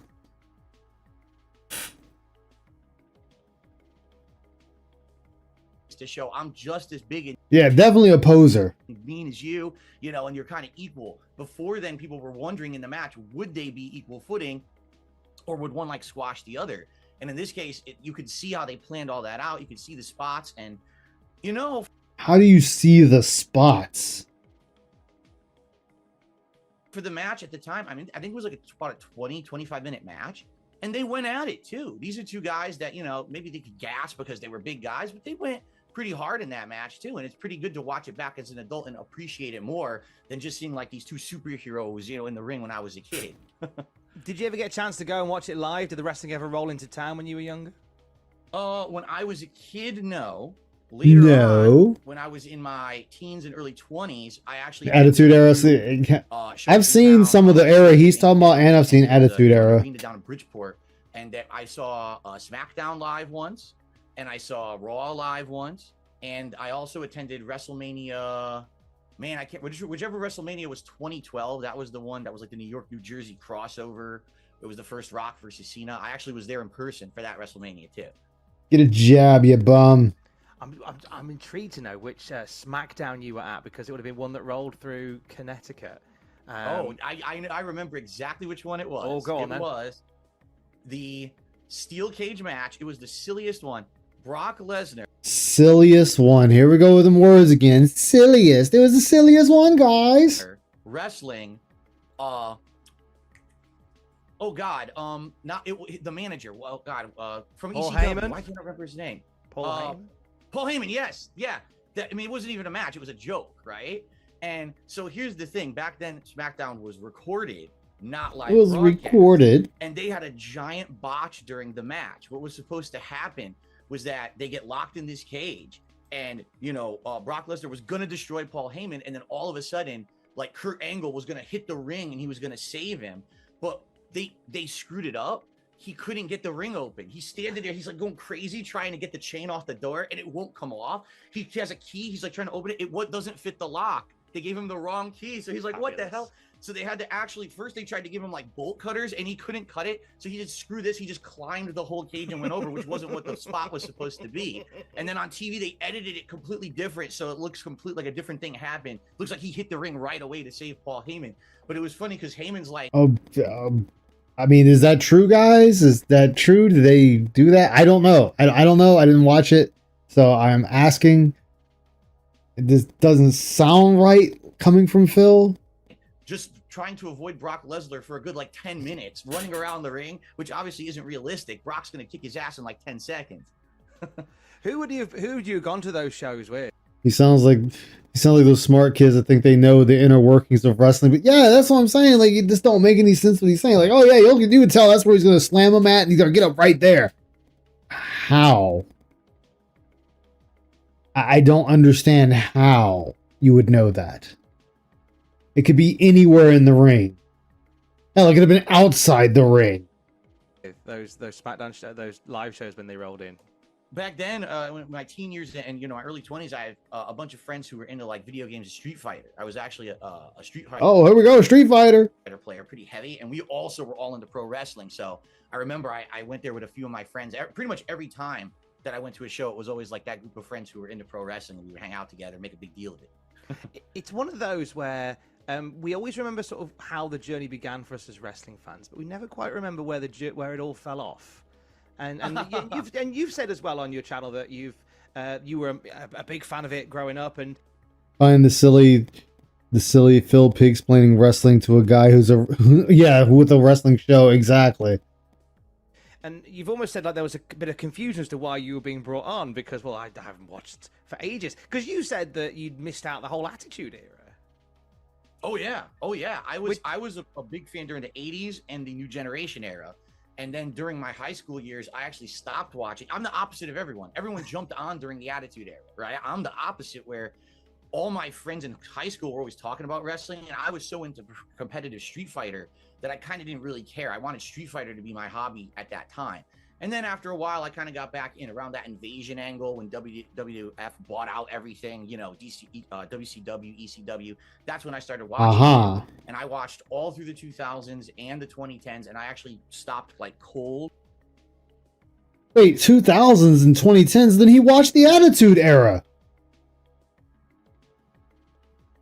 He just said he didn't watch the Attitude Era, but he just said he watched everything from the 2000s to the 2010, so he's seen the Attitude Era. Basically. Welcome back. Yeah, he just said he didn't watch the Attitude Era, but you just now you're saying you did watch it.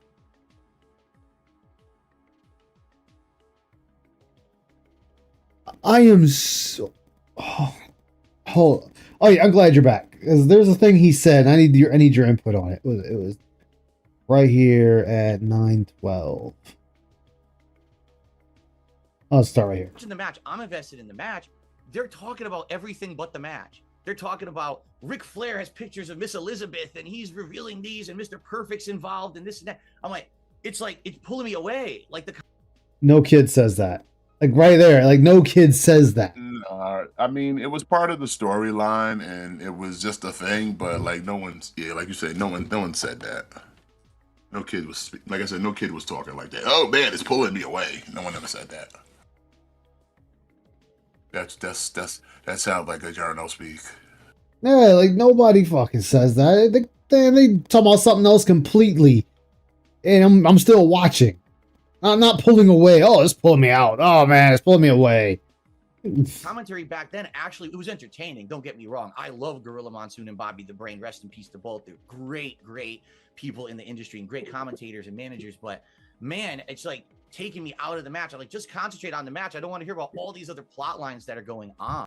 You didn't. That's a bald face fucking lie right there. I don't know kids that are sitting there saying that. I don't know any that's saying listen, that. Like I said, as a kid that was a wrestling fan, listen, his vernacular is not something no one's speaking. Yeah, it's like, come on, dude. Like, and even this guy's, and the Cultaholic's not believing it either. Even he knows he's lying. But definitely, like, watching it back now, He's talking about when he rewatched the match before the show. I thought he might be, but at the time he's talking about it from when he was a kid. I mean, but even now, nobody is going to be thinking like that. Like nobody. It's the same, and I know like my comparisons are to video games because I didn't watch a lot of the older wrestling. Like when he's sitting there talking about the game just talks and talks and talks, he's like, oh, it's pulling me out of the game. It's not pulling me out of the game.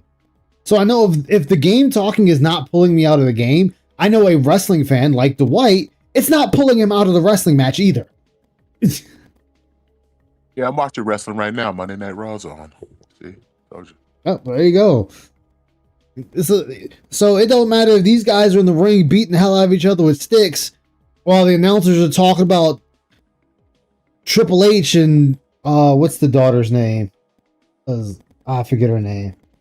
The McMahon, the daughter. Like, you know what a wrestling fan would say about the angle? They wouldn't say this is taking me out of this. No, they just say this angle sucks. The booking sucks.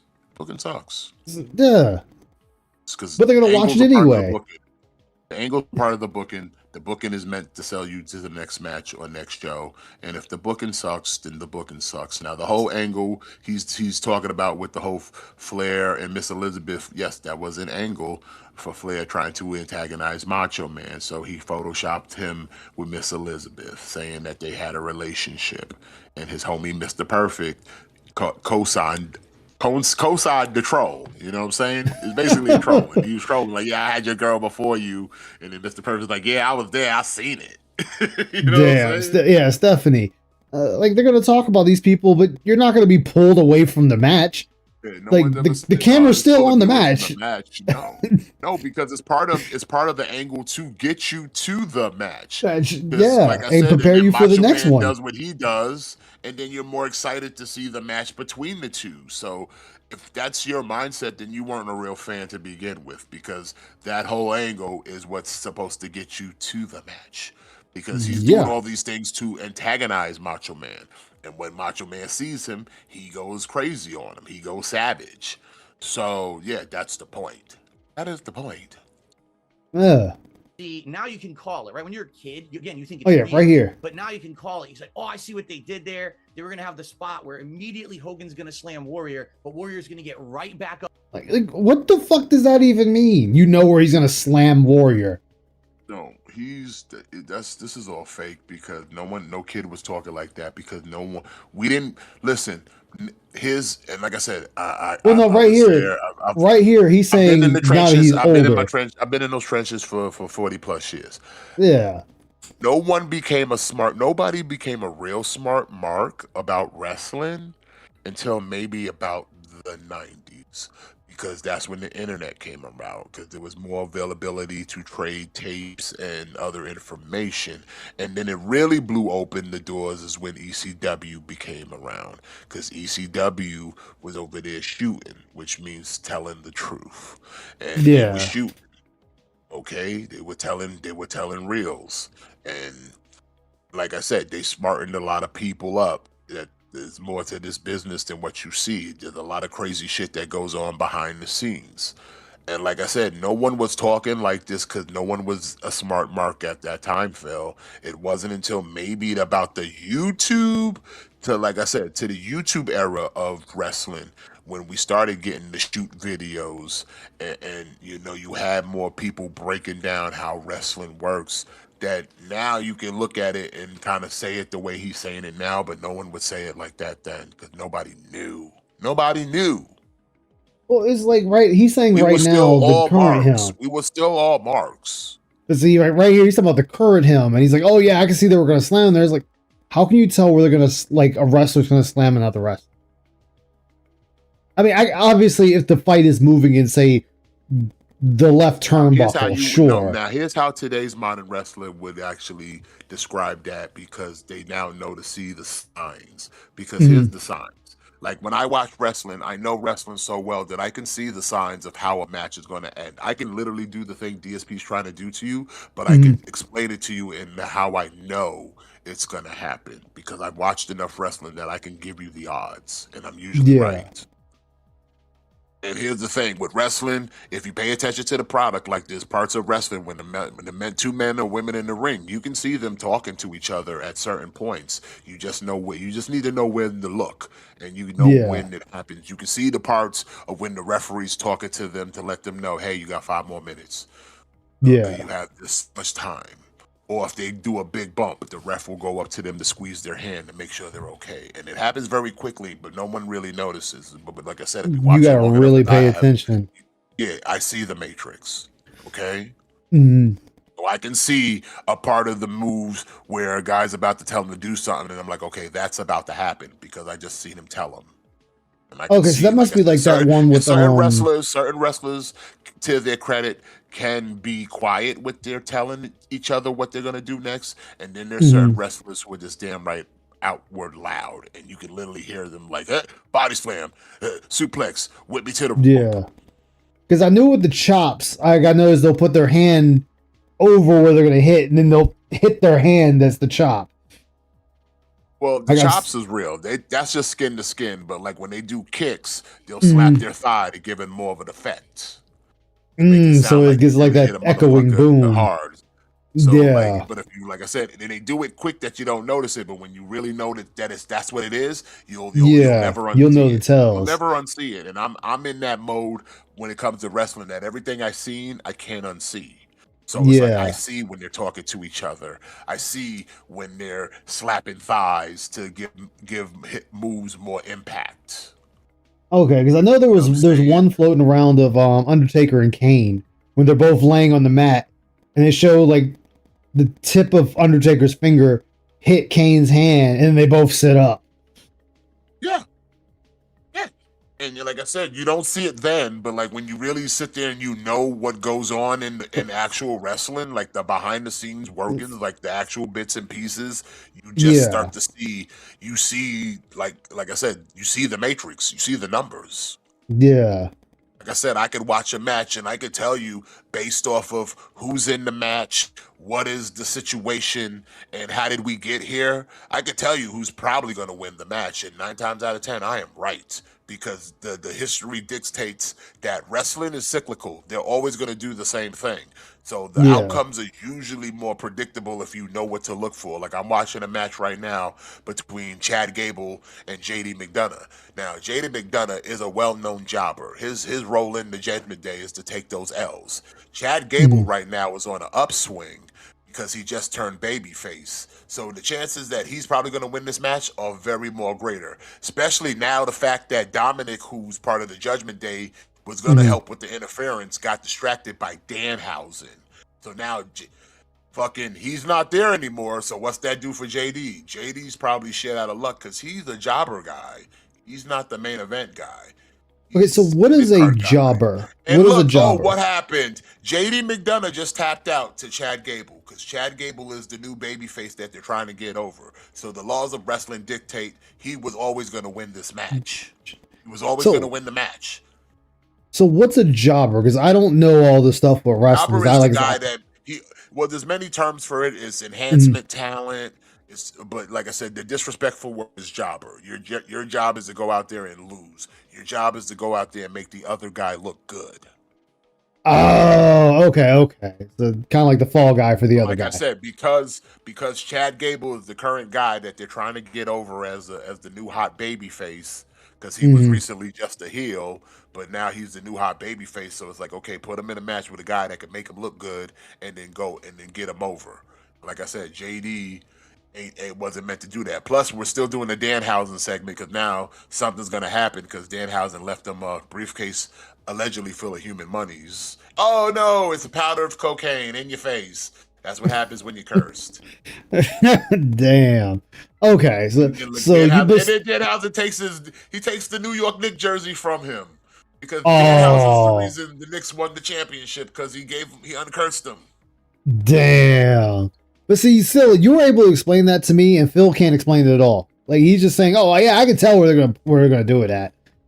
Well, tell that to people that don't know. Like I said, I can explain it to you easily and quickly because I know what to look for. But like I said, and he just got jumped by Raquel. No, don't. He's gonna beat up Dan. No, a woman's gonna beat up Danhausen. Don't do it. To get over the other guy. Okay. Like I said, and that's why I was asking. Like, see, and that's the thing DSP won't do because he's got magical powers. Damn, the voodoo man. Up and get right in his face But they got the jersey back. But it doesn't really matter because Danhausen pretty much already cursed most of the Judgment Day. So they're cursed. So that's why bad things keep happening to them because they're cursed. Just as big and mean as you, and you're kind of equal. Before then, people were wondering in the match, would they be equal footing or would one squash the other? And in this case, you could see how they planned all that out. You could see the spots and for the match at the time, I mean, I think it was like a 20, 25-minute match. You didn't know what to look for, Phil, so you didn't. No one knew what to look for back then. Because like I said, we were not smart marks yet. The curtain didn't get pulled back until the literal curtain call. The literal curtain call. You know what that is? The curtain call. So, in a time in history when, nobody knew that this was a work, that it was fake, predetermined, whatever. You had Shawn Michaels, Triple H, Kevin Nash, also known as Diesel at the time, and then Scott Hall, also known as Razor Ramon. Razor Ramon and Diesel were set to go to WCW, and they had a match in Madison Square Garden. And this is, like I said, this is pre-internet. This is, like I said, this is early internet, still in its infancy. So a lot of things, information-wise, if it's out there, it's out there. But, it was very rare or it's lost to time. But he goes, so like I said, at the time of booking, I think it was, who was it? Shawn and Diesel. Or no. I think it was Shawn and Razor were the baby faces, and Triple H and Razor Ramon were the heels. They had their matches, whatever. At the end of the show, they all come out to hug each other because they're all best friends. They're all besties. They're part of a thing literally known as the Clique. And they're all besties. Hey, Tyree. So they're over here doing the thing where it's like, okay, they're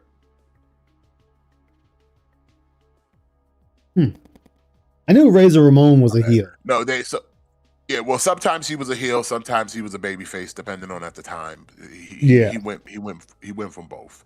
But like the point is, they all came into the ring together to give each other a hug to say goodbye. Because, like I said, half of their friends were going to work for a different company. Now, what the problem was at that time was a thing called kayfabe in wrestling. Kayfabe, and kayfabe is the illusion, meaning bad guys shouldn't hang out with good guys. Y'all should never be seen in public together. You should keep the illusion of what we do in the ring is real. You keep kayfabe. Mm-hmm. And they broke the illusion because half of those men were considered heels and half of those men were considered baby faces, and now they're all standing in the ring hugging each other. Now, this would never be seen if one fan didn't videotape that shit. Yeah. And he videotaped it, and then years later, when the internet became a thing, he put it on the he put it, it was around like early internet, so he put it out on the internet, and it became a thing. And it's been known as the curtain call. Gotcha. The curtain got pulled back that this is a work. This is a work. If you weren't a smart mark yet, you're a smart mark now. Yeah. This is a work. These people who sit there on TV every week talking about how they hate each other are besties. These are homies. They ride in the same cars up and down the road together. Damn. Now, ironically enough, when all this happened, like, his backlash. So, no one since Scott Hall and Kevin Nash went to WCW, Vince McMahon couldn't punish them because they don't work for me no more. He couldn't punish Shawn Michaels. Shawn Michaels was the champion, and he was his top babyface. So, who do you think got the shit end of that stick? Definitely Razor Ramon. No. Razor Ramon is gone. He left. Oh, Razor he left. Ramon's Okay. gone. Diesel is gone. They went to WCW. The only two people okay. left are Triple H and Shawn Michaels. And Shawn Michaels is the champion. Oh, so it'd be Triple H to right catch now. that. Yeah, so Triple H eats the shit end of the stick, and for years, he got buried. He had to work his way back into good graces because someone had to get punished because that was forbidden. They broke kayfabe. Yeah. He got punished. He had to take all the shit matches, and like he lost more than he won. That's why he was put up against nobodies and nobodies was beating him. Yes, because he was being punished. Damn. He was being punished for pulling back the curtain on the business when they were supposed to be kayfabe. And from that day forward, that's when wrestling changed. And everybody started to become smart marks. So anything he states beforehand, nobody knew. Nobody knew. Unless you were a real insider. And none of us were insiders. I was about to say, it was a closely guarded secret back then. Very closely guarded. And the ones who had access kept that shit to themselves. Leaked it out in ways they can monetize it. That's what the 900 numbers were for. Yeah. All the wrestling hotlines. Yeah, they would leak information that they had because they were inside. Yeah. But even then, they weren't breaking kayfabe. Yeah. They would hint at certain things, but they wouldn't outwardly say it because they knew like it's bad for business. But like I said, when the curtain call happened, that shattered everything. The disillusion was broken. It was all done. And then from there on out, like I said, ECW came shortly after. And like I said, just it changed. Everything just changed where people got smarter. The average wrestling fan got smarter. The only ones that who sat there and clung to the thinking that it was a real life thing are people like Phil. The actual marks. Go figure. Mm-hmm. These are two guys that, maybe they could gasp because they were big guys, but they went pretty hard in that match too. And it's pretty good to watch it back as an adult and appreciate it more than just seeing like these two superheroes, in the ring when I was a kid. Did you ever get a chance to go and watch it live? Did the wrestling ever roll into town when you were younger? When I was a kid, no. Later on, when I was in my teens and early 20s, I actually attended a few shows in town. I used to live in Connecticut, and there was an arena Broke down the in Bridgeport, hypnosis. and that I saw SmackDown live once, and I saw Raw live once, and I also attended WrestleMania. Man, I can't. Whichever WrestleMania was 2012, that was the one that was like the New York, New Jersey crossover. It was the first Rock versus Cena. I actually was there in person for that WrestleMania too. I'm intrigued to know which SmackDown you were at, because it would have been one that rolled through Connecticut. I remember exactly which one it was. Oh, go on, then. It was the steel cage match. It was the silliest one. Brock Lesnar wrestling. See, like right there, he's the silliest one. Like, why does he say the word silly? Like, that makes no fucking sense to me. Like, their matches.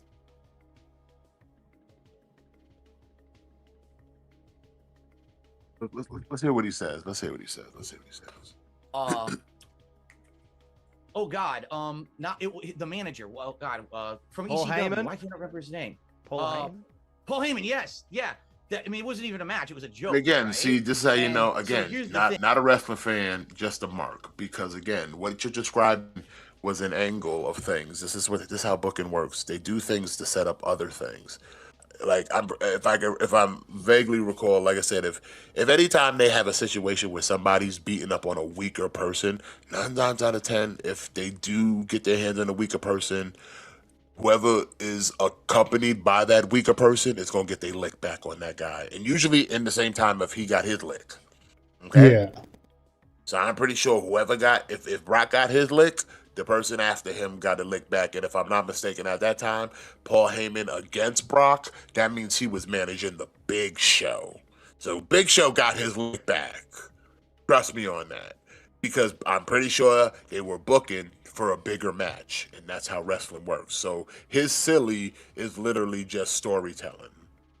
He's too dumb he's to an idiot. realize what is happening in front of him, that they're trying to guide you to an objective, and the objective is that whatever that pay-per-view is. Everything that gets done in wrestling is to set you up to the next point. It's to get you hyped and excited to get to the next point.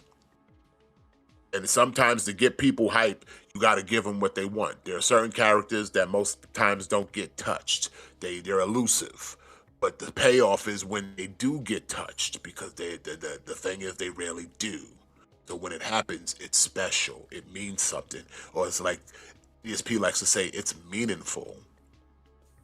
Which I hate when he says Bobby that. the Brain Heenan. Bobby the Brain Heenan was a great manager and a great heel. And the gimmick to him was everybody wanted to beat up Bobby. And they couldn't, because he always had a way to weasel his way out of it. That's why they called him the Weasel.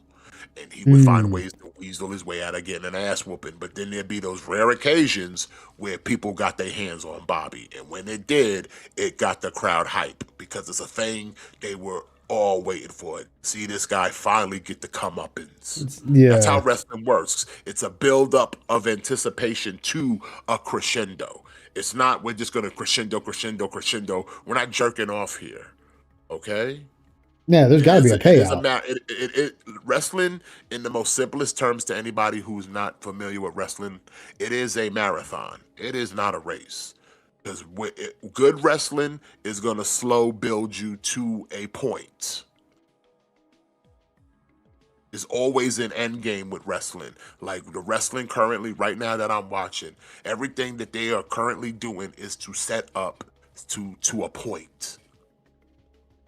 So they're going to do certain things to build anticipation. They might not physically try to touch each other because it builds hype, because people want to see them fight, but we're not going to fight.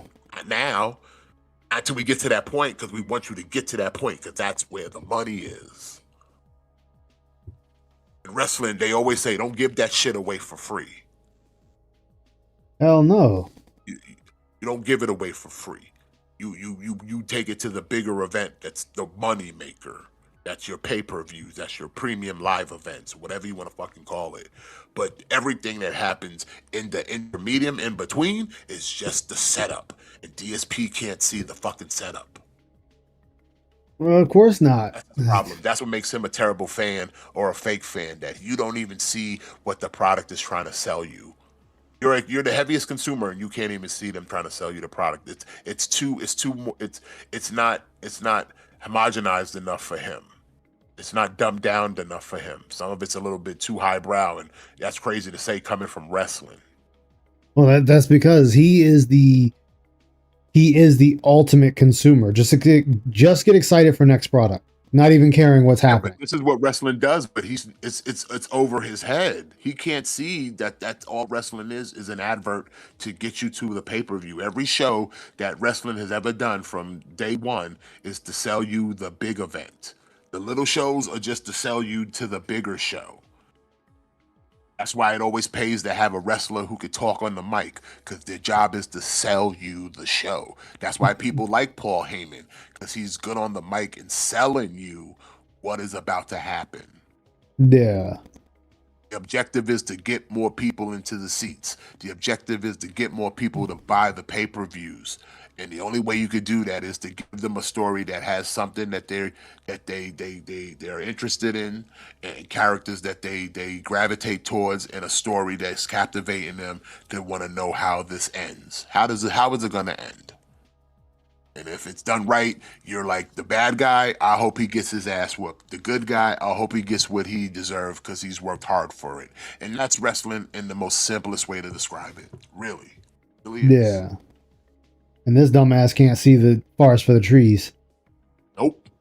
And back then, SmackDown was recorded. Walking around drunk not as shit. live broadcast. Yep. And they had a giant botch during the match. What was supposed to happen was that they get locked in this cage, and Brock Lesnar was gonna destroy Paul Heyman, and then all of a sudden, like, Kurt Angle was gonna hit the ring and he was gonna save him, but they screwed it up. He couldn't get the ring open. He's standing there. He's like going crazy trying to get the chain off the door, and it won't come off. He has a key. He's like trying to open it. It doesn't fit the lock. They gave him the wrong key. So he's like, what the hell? So they had to first they tried to give him like bolt cutters, and he couldn't cut it. So he just, screw this. He just climbed the whole cage and went over, which wasn't what the spot was supposed to be.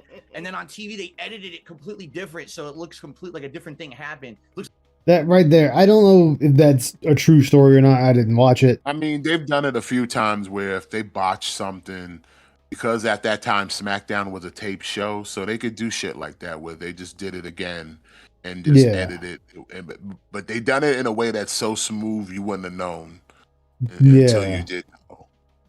So again, he's speaking after the fact. Like, he knows it now because there's 1,000 videos that'll tell you all the least. Like, literally, Cultaholic is the type of channel that'll tell you these fine details. Okay.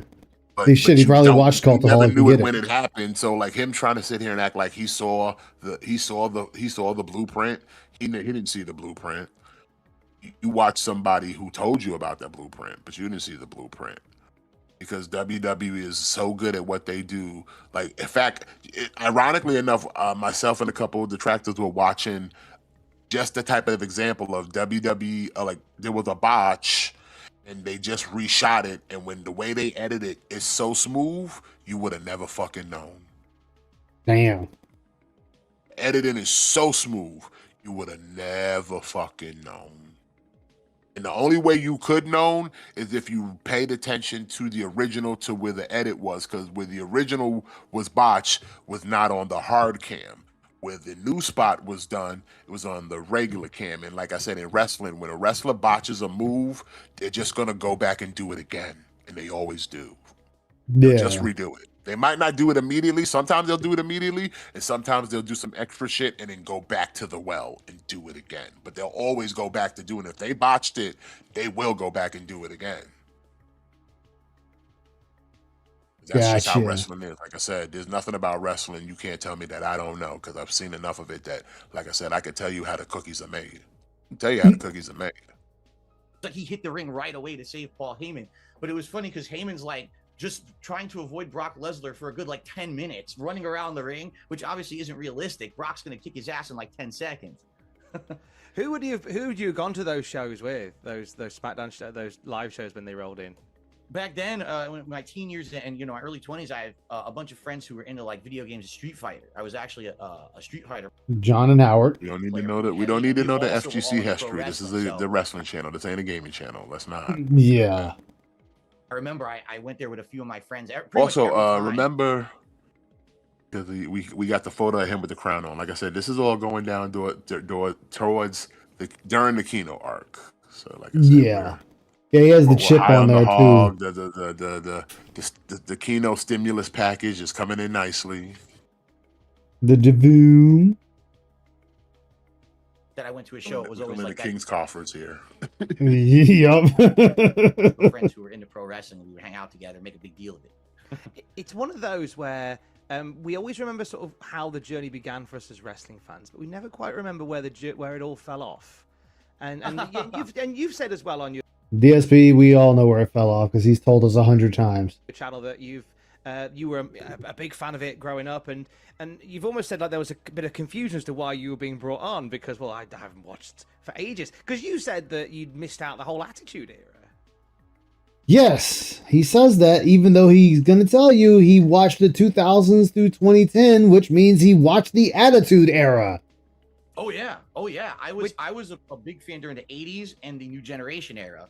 And then during my high school years, I actually stopped watching. I'm the opposite of everyone. Everyone jumped on during the Attitude Era, right? I'm the opposite, where all my friends in high school were always talking about wrestling, and I was so into competitive Street Fighter that I kind of didn't really care. I wanted Street Fighter to be my hobby. I'm such a contrarian. Just call me cool now. Like, I know. whatever, dude.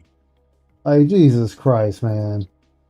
And then after a while, I kind of got back in around that invasion angle when WWF bought out everything, you know, WCW, ECW. That's when I started watching again. And I watched all through the 2000s and the 2010s. And I actually stopped like cold. I mean, the during invasion COVID angle era was of 2020. still in the Attitude Era, though. Yeah. What are you talking about?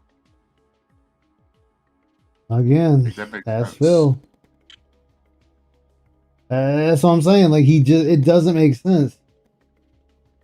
He sits there, oh, I didn't watch the Attitude Era yet. He's telling us how he watched the Attitude Era. When they did the In fact, just to be a dick because I'm Tom Petty like that, the Attitude Era is historically dated at from 1997 to 2002. Oh. Wow. What was that, Phil? You definitely watched it then, Phil. shows with no fans. They were difficult to watch. To be honest with you, it was no crowd. I mean, if anything, it shows how much the crowd powers that product, right? Like to have that crowd, so excited. Just like when you have a crowd that's not into it and they're like not really cheering or anything, you're like, oh, the show sucks, but is it really the wrestler's fault? You need a crowd to empower that, and definitely that COVID era suffered because of it.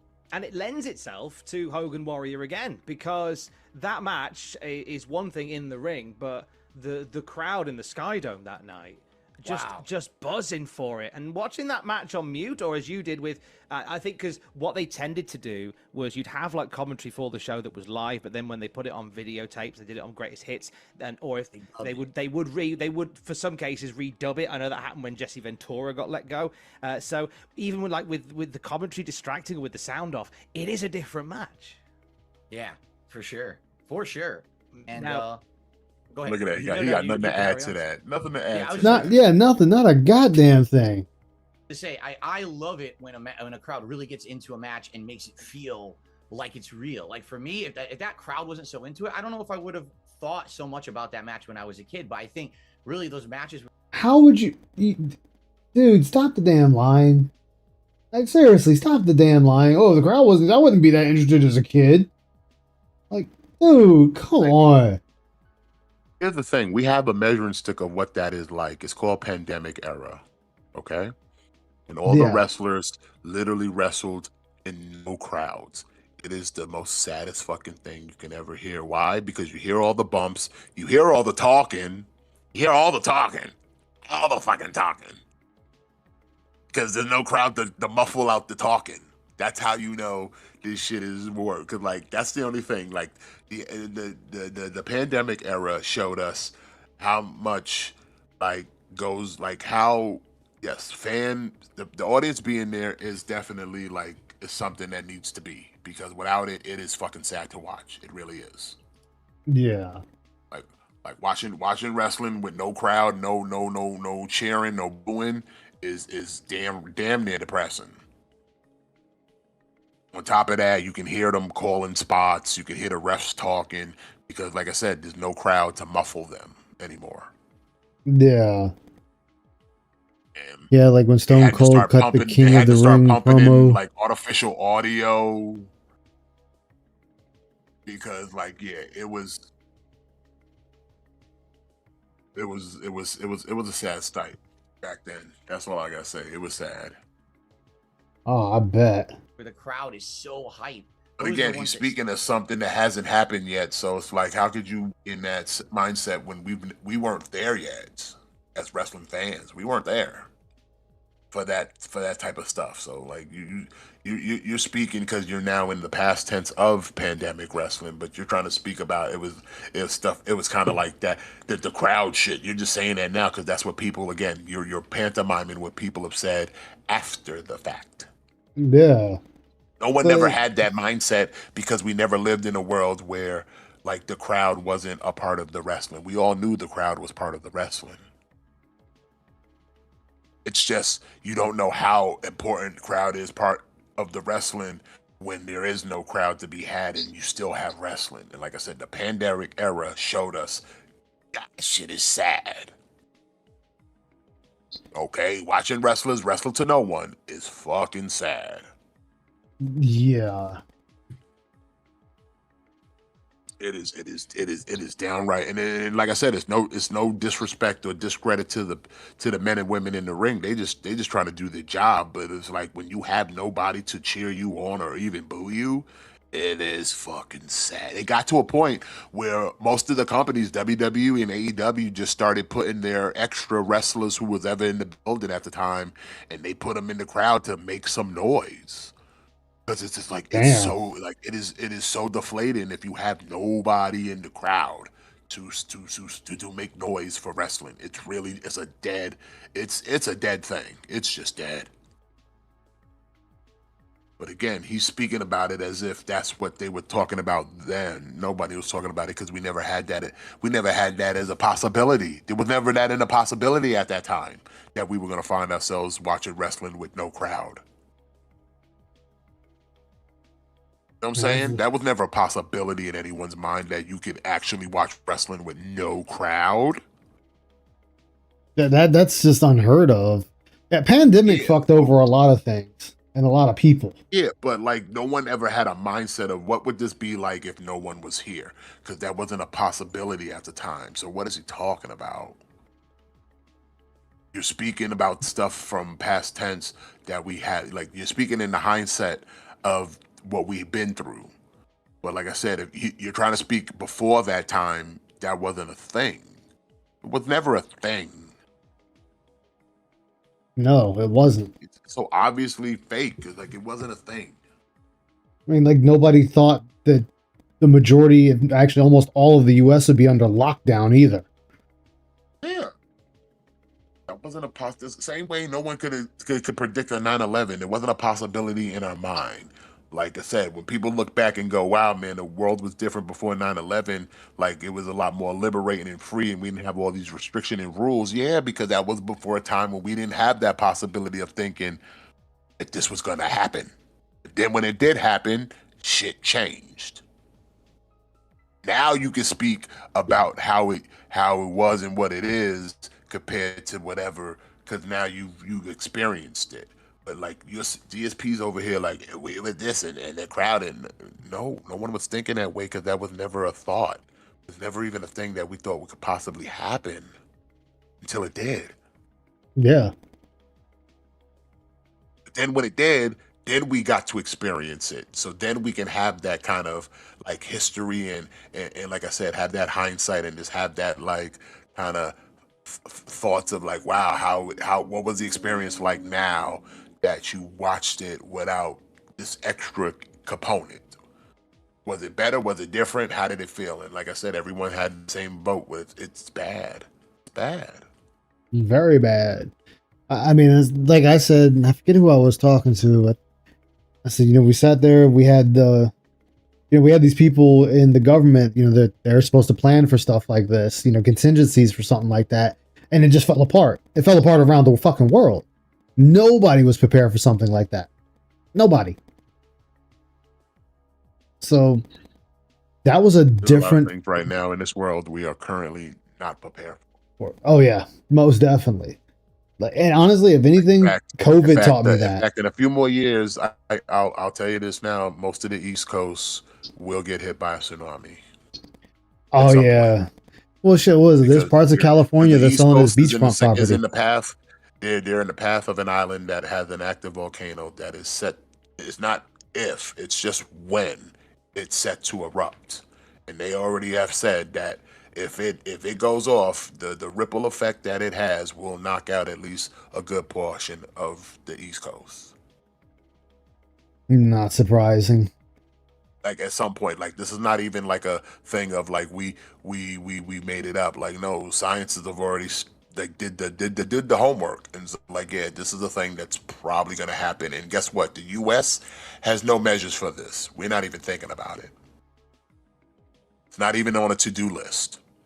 But like this is a thing that is gonna happen probably in the next few years. Shit. So I would suggest you stay out of the East Coast for a while. Well, it's like all I'm saying. Like they're already Move selling to the parts west. of I California. would say move to the West Coast, but that's not even good either because they got all the earthquakes. I would say They move got to the yeah. Midwest or something. They got the earthquakes, and then what? They got that one volcano that they're afraid of erupting, and they're like, if it erupts, like the Midwest is fucked. Yeah, there's a few places, but like I said, like but it's just wild how much stuff is out there that they do not do early warning for. Yeah. They just like, hey, we'll cross that bridge when we get there. The bridge won't be here. Exactly. The bridge is gonna be gone. We're gonna be like, yeah, what the fuck do we do? Yeah, I'm waiting for an AC-130 to drop me a care package because I'm fucked otherwise. I mean, here, case in point, like you saw what happened with the whole Katrina thing. We weren't ready for that. Yep. We weren't ready for that. I mean, hell, well, you That be was technical. Chicago ain't ever ready for them snowstorms. and that's not even a tsunami. That was just a hurricane. Oh yeah. Hell, remember what happened in New Jersey? When do you think New Orleans got hit with that Cat 5 that fucked them up in Louisiana?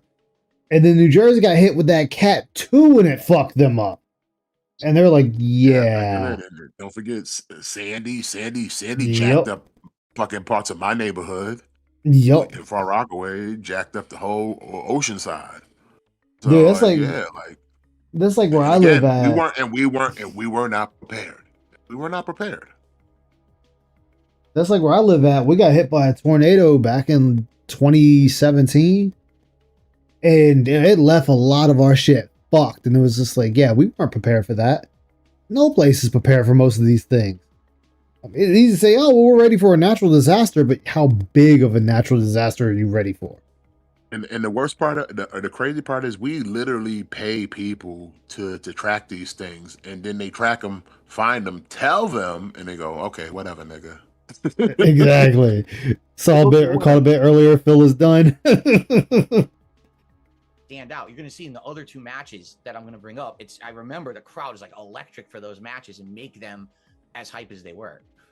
Wrestling obviously took a backseat for Street Fighter. That became a big part of your world as well. What was it that captured you about Street Fighter to begin with, Phil? Oh man, so I was into video games in the 80s again from my uncle. It's like all my family members got me into all my hobbies, right? And so my uncle actually gave me my first console ever, which was the Atari 7800, and he gave me a whole bunch of games, and I got into playing games at home. And But again, then like my he just school- asked what got you into fighting games. He didn't ask you what got you into video games Gaming. in general, motherfucker. Yeah. Just start from where you started playing Street Fighter. We don't need to know about Atari. Like, there's no reason for all this exposition. Yeah, it's pointless. friends had told me about, oh, did you know that there's video arcades? where you Like, can I go hate and when he play does that, when they ask him a simple question that has a simple answer, and he goes into this diatribe, and it's like, motherfucker, that's not what I asked you.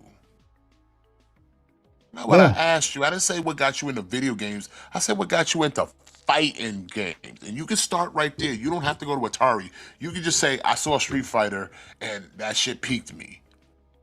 And I Yeah, that's started all you playing need it to and say. liked it. Like, that's it. I don't need to know about what you played before that. That's irrelevant. I didn't ask what got you into video games. I asked you what got you into fighting games, nigga. Like, why you got to do all this? I don't need to know all this. You give me a history in the history of video games in the '80s. No shit, nigga. I know this. I was there too. Like, I hate when he Exactly. acts like everything in this world is exclusive to him and him alone. Like, no one else has access to none of this shit, bro. I don't need you to explain to me what the '80s were. I was there too. I don't need you to explain to me what video games were. I was there too. Just tell me what the fuck I asked you. Fighting games. Yup. He needs to tell you Like, his origin dude. story. Exactly. Like, I don't need the origin story, man. I saw the film and I didn't like it the first time. Shit, It's nobody like, did. dude, this is the, like I said, this is the shit he does to try to get people to not watch his shit, especially his detractors. He gives you all this long-winded exposition when it's like, dude, that's not what they asked you. I'm waiting for one day if someone ever talks to Phil and asks him a question, he starts running in the long wind out, and they just stop him and go, "Yo, that's not what I asked you, bro. You, Yeah. just not. I don't need your backstory. That's not what I asked you, son." And then when he goes, "But wait, it has no, it doesn't. That it doesn't. I don't It need has your nothing to do backstory. with this. Just Like, tell me why you like this thing. I don't need to know how you got to that thing. Just tell me how you like that thing. I don't need to know how you fumbled into this shit. Just tell me how you like it." just like when people ask me, why do you like Gundam? Giant robots fighting. Love it. Done. Yeah. Like, done. Why you like Simple. Transformers, Dwight? I grew up on Transformers. I like robots. Done. Done. Like, this dude, let me go back to when I was a youngin'. These big cabinets, and they're way different from what you play at home. The graphics are way I ain't gonna better. sit there and go way So I back in the started going to video 70s in arcades. Japan. They made the I know. Micromasters. And they have like, don't need to do all that, bro.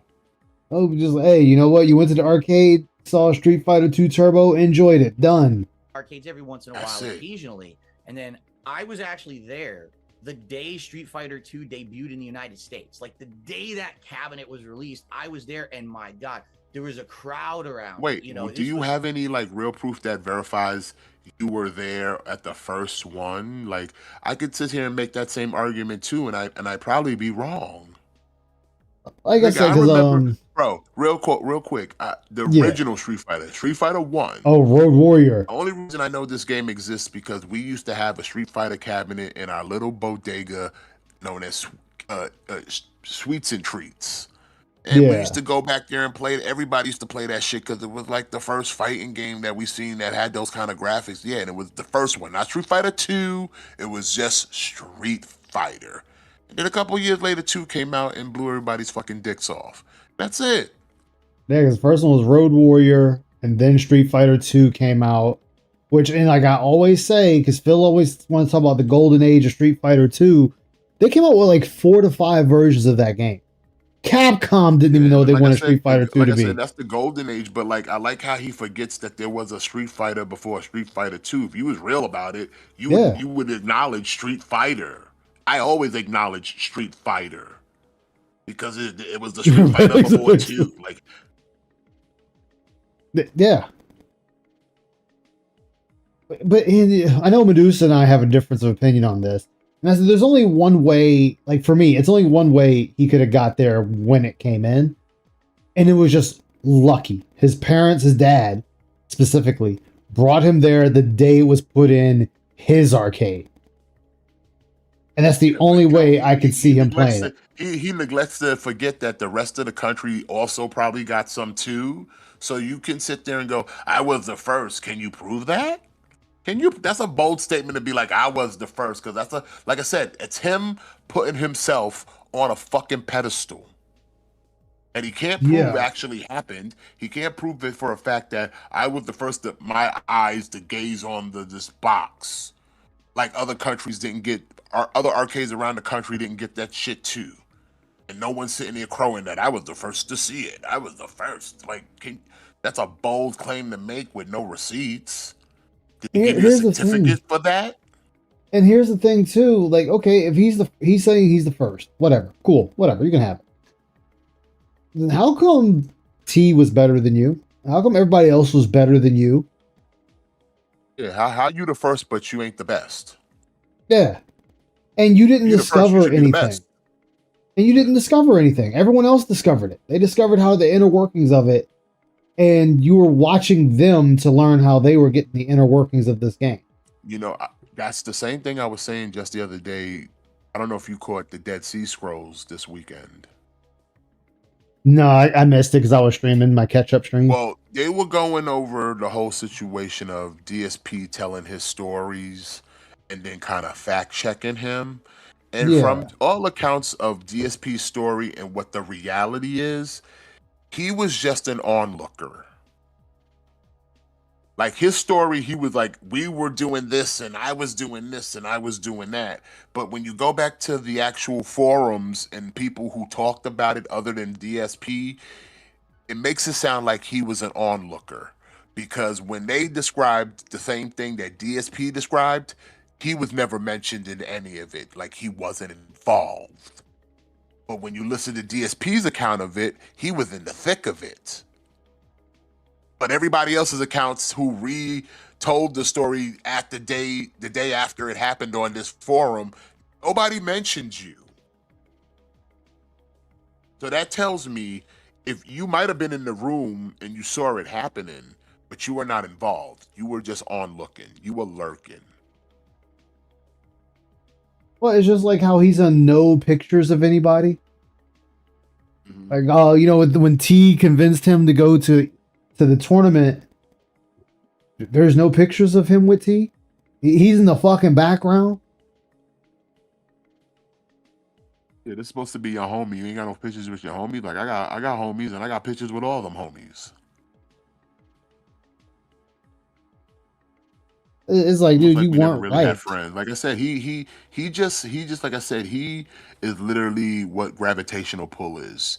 He saw something and gravitated towards it, and then just stood in it, and then just hovered in the atmosphere, hoping to get any crumbs coming out of the atmosphere. That's it. Yeah. But he was never in the planet. He just was around the planet and just fed off of whatever the planet fed him. But like I said, he sat there and described we were arm wrestling. And like I said, he made it seem like he was engaging in the arm wrestling. But if you go to the forums when they talked about it, his name was never mentioned. He wasn't involved in any of it. Nobody said anything that DSP did this or DSP did that. DSP wasn't even in the conversation. So it's like that leads me to believe, DSP, that you were literally on the outside looking in. Then Like on everything else. when you thought none of these people would be around to contradict your story, you took that story and then threw yourself in the narrative as like the main character, even though you were you weren't even in special guest. You weren't even special guest. You weren't even with or and. You weren't even that person, Phil. You know how like certain shows when they say starring that person and go with this person and this person, you're not even that. Like I said, if you go to the forums when they talked about it and they recapped everything that happened, because they did a whole thing after that Evo. Everybody in the forums was like, here's a recap of what happened after the Evo event. And they were like, after party, we did this, and that. This person did this person did that. And like I said, DSP described all this in one of his Ask the Kings.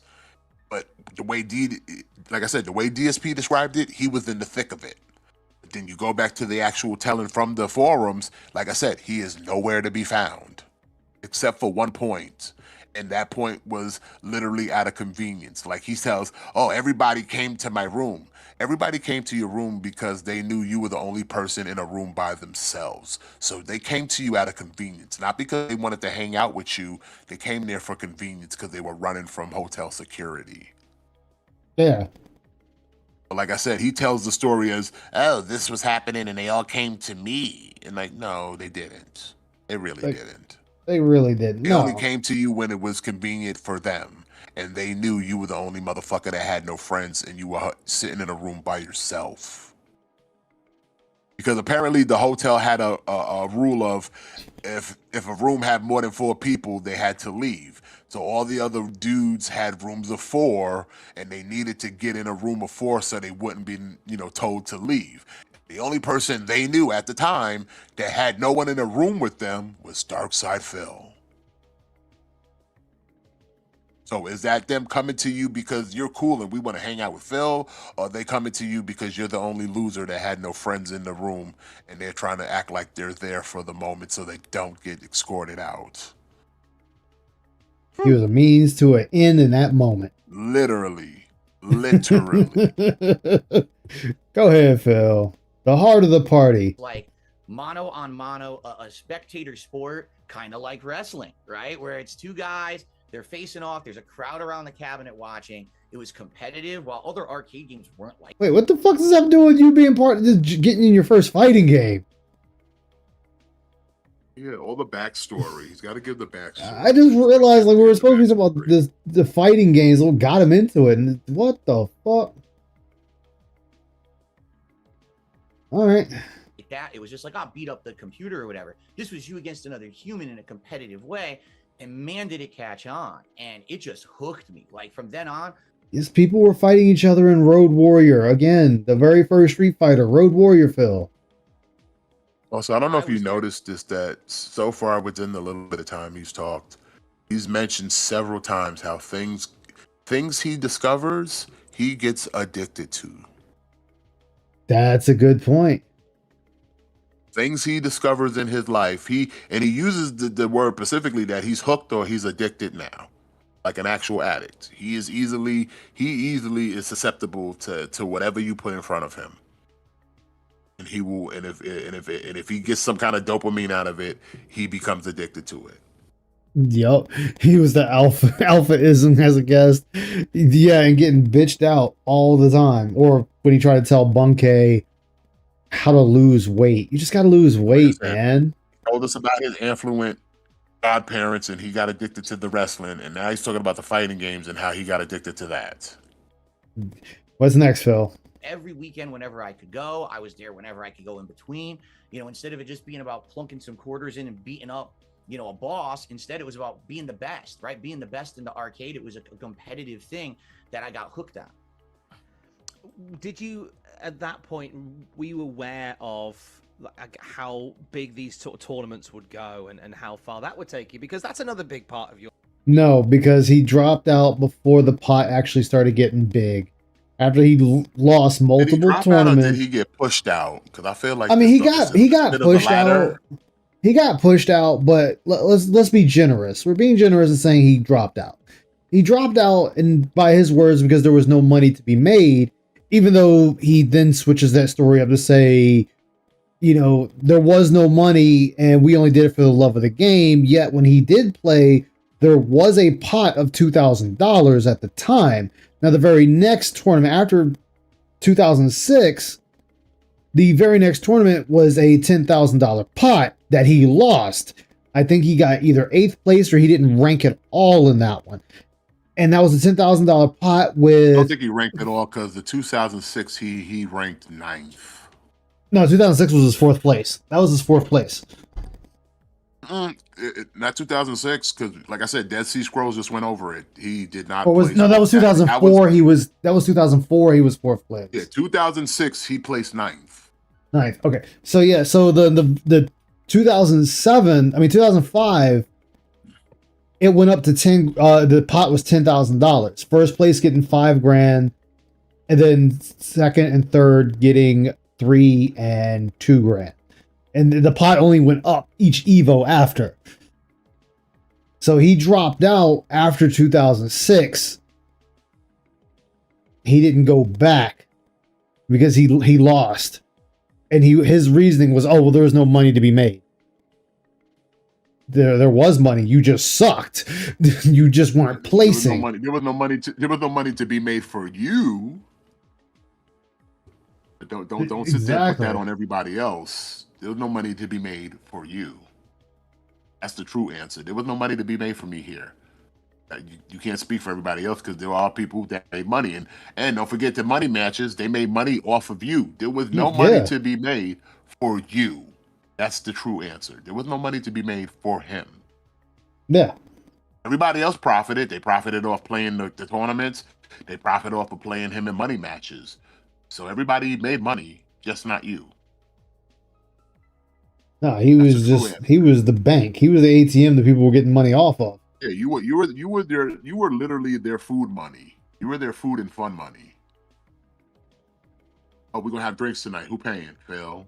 Phil, Are we he taking out to still the owes bar? me. No, we just gonna clean his ass out in money matches right now.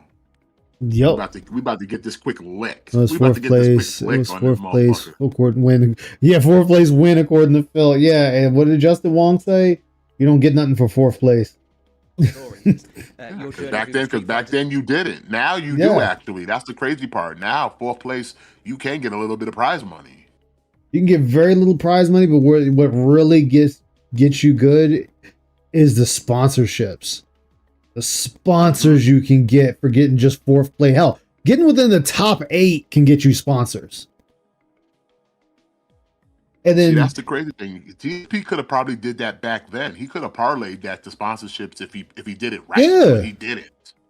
yeah, that's how. And that's like when he always said, "How would these guys always go into these tournaments?" It's like, well, probably because people were paying for them to go, and then they had other jobs. They had jobs they were working leading up he to complained it. about how they treated the Japanese. Yeah, they wanted the Japanese there because they were known as good players. They wanted attractions. They wanted people to come. That's how that shit works. It's part, like I said, for a guy with a business degree, you don't know how to run a business. And it's like on top of that, Yeah, they paid their way. They paid for them. Yeah, but what they got out of it is probably worth more than what they spent just to get them there. yeah, it was like Japan paid for Howard. I mean, John to come. It's an old business term. Spend money to make money. So whatever money they spent to get those Japanese players to the States to play some Street Fighter pales in comparisons to what they made just having them in the building. Yeah, and it's the same with Japan. Japan paid for John to be there. Yeah. It's like they're paying the better players. People are going to attend to see this person. So, like I said, the money they spent to get a person there probably pales in what they're going to make with that person being there. Well, it's just like Phil today said that Evo is not important. It's not special. You know, they got 4 different Evos. Yeah, because there's multiple fighting games now. Yeah, and it's not special to you because you're not a part of it. Exactly, dude. I watch Icy. If Icy was here, she could tell you. I watch all of them. But wait, Ice, isn't it the same dude who thought him having a match with LTG would outshine the place? But if it's not doing anything, why are you trying to outshine it then? If it ain't doing nothing, why are you trying to outshine it? Exactly. I got a genuine question. If Evo is doing nothing, then why were you trying to go out of your way to outshine it? Makes no sense to me. I wouldn't even bother. Yeah. And you know who? So like right now, the Evo pot is over. I think it's $120,000 right now. Might be a little more. Do you know who pays that bill? Like the biggest person there. I would imagine the sponsors, most of it. The Saudi prince. The person that bought Evo. He sits there and puts forth most of the money for Evo. Like Tekken, he pays for all of Tekken. And he sits in the front row during every Tekken Evo. I mean, dude's a fan, I guess. Hey, good for him. Oh yeah, he loves Tekken. He fucking loves it. But it's like one of them things, like this is just things you learn from watching Evo and listening to what the announcers talk about. Basically, all that means is that the prize money is going to go up more. If he's funding the shit, then there's no saying that the next Evo the prize pool ain't going to be like a fucking $1 million. Yeah, like the Saudi prince funds it, and then he turned around and bought Evo. He bought it from Sony, so it's like it can go wherever he wants it to now. Well, you know, the next Evo will be in Saudi fucking Arabia. Yeah. Only thing they did, everything else is in Saudi Arabia. Everything else is in Saudi Arabia. WrestleMania is going to Saudi Arabia. Only thing I don't care for is they make it to where you got to pay for it now, like pay-per-view. But it's only for like the beginning, and then It's like That's it's why the pay-per-view internet and then you provides can us turn around and with. That's why we think the Russians ice, because the Russians they're nothing but fucking pirates. So, I know. Tournament world. so God bless the Russians. No, back then, no one thought about competition. No one thought that anything would become of it. Keep And in mind, who's at no this point, one? the I think it's internet was in just its you, infancy. Phil. You're like I said, you're Yeah. speaking like you're the spokesman for the group. I don't think anybody was thinking that way. I think you were thinking that way. And it's like you can't really say that. Not you, him. He can't really say that when he's not a part of it. Like he stopped you're being not a part of it years ago.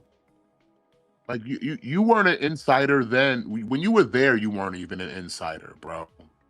Yeah. You So weren't how are you even an going to insider speak then. for it Again, the now? whole notion that everybody hated me because of this is how you don't play. No, those old fucking forum pages, they hated you then, Phil. Couldn't Way stand you before then. YouTube was even a thing. People hated you then. Why? Because you couldn't keep your big mouth shut. You kept trying to put yourself on a fucking pedestal, and then you tried to speak for the group when no one asked you to stand up. Seriously. Yeah. You go back to these forum things. He tried to treat himself like he was a big shot, and then a bunch of people had to come shoot his ass down. Like, who the fuck are you, bro? Like, you're not that guy. Sit the fuck down. No one asked you to stand up. Sit down. Yeah, Saudi he loves Tekken. Like he loves it. Like they said the last thing 3 to 4 years he was fronting the money for the Tekken championship for Evo. Like it was just all his money. And then on top of that, what has Phil done for the Evo community even back then? Besides help run that bitch into the Not a damn ground. thing. Like, he helped run into the All he's ever ground. tried to do, is exploit it for his benefit, but no one bought into that shit. Yup. Like I said, for a guy who claims he was a popular guy, why is there literally a post on the old forums where people were talking about getting rides to go to the next tournament and nobody wanted to take you, DSP? No one wanted to ride with you. Literally, nobody wanted to go pick up Phil. Nobody wanted to ride with DSP. But you sit there and claim like you are part of the group when the group literally doesn't even want to come get you. If the group wants you, leave them the hell alone. Yeah, like nobody wanted to. Like I said, that whole the internet only hates me because this is how you don't play is one of his biggest lies. Because the FGC, nobody liked you then. That's And before you still got on don't the like internet, dude. Like I said, you can sit there and go, the FGC is jealous because I'm on the internet. But like I said, history shows they didn't like you or care about you when you were there before YouTube was in play. Yeah. Nobody was jealous of you. Jealous of what? And then to find out he was kicked off, he was banned from the forums a couple of times. This dude kept making accounts to come back. Yeah, because nobody wanted to deal with you, bro. So like I said, you were hated way before YouTube. You were hated pretty much all your life because you're a piece of shit. That's just the way it is. You're a piece of shit and everybody can smell it. And that's why they treat you the way you do. They do because no one wants to stand around a piece of shit that stinks.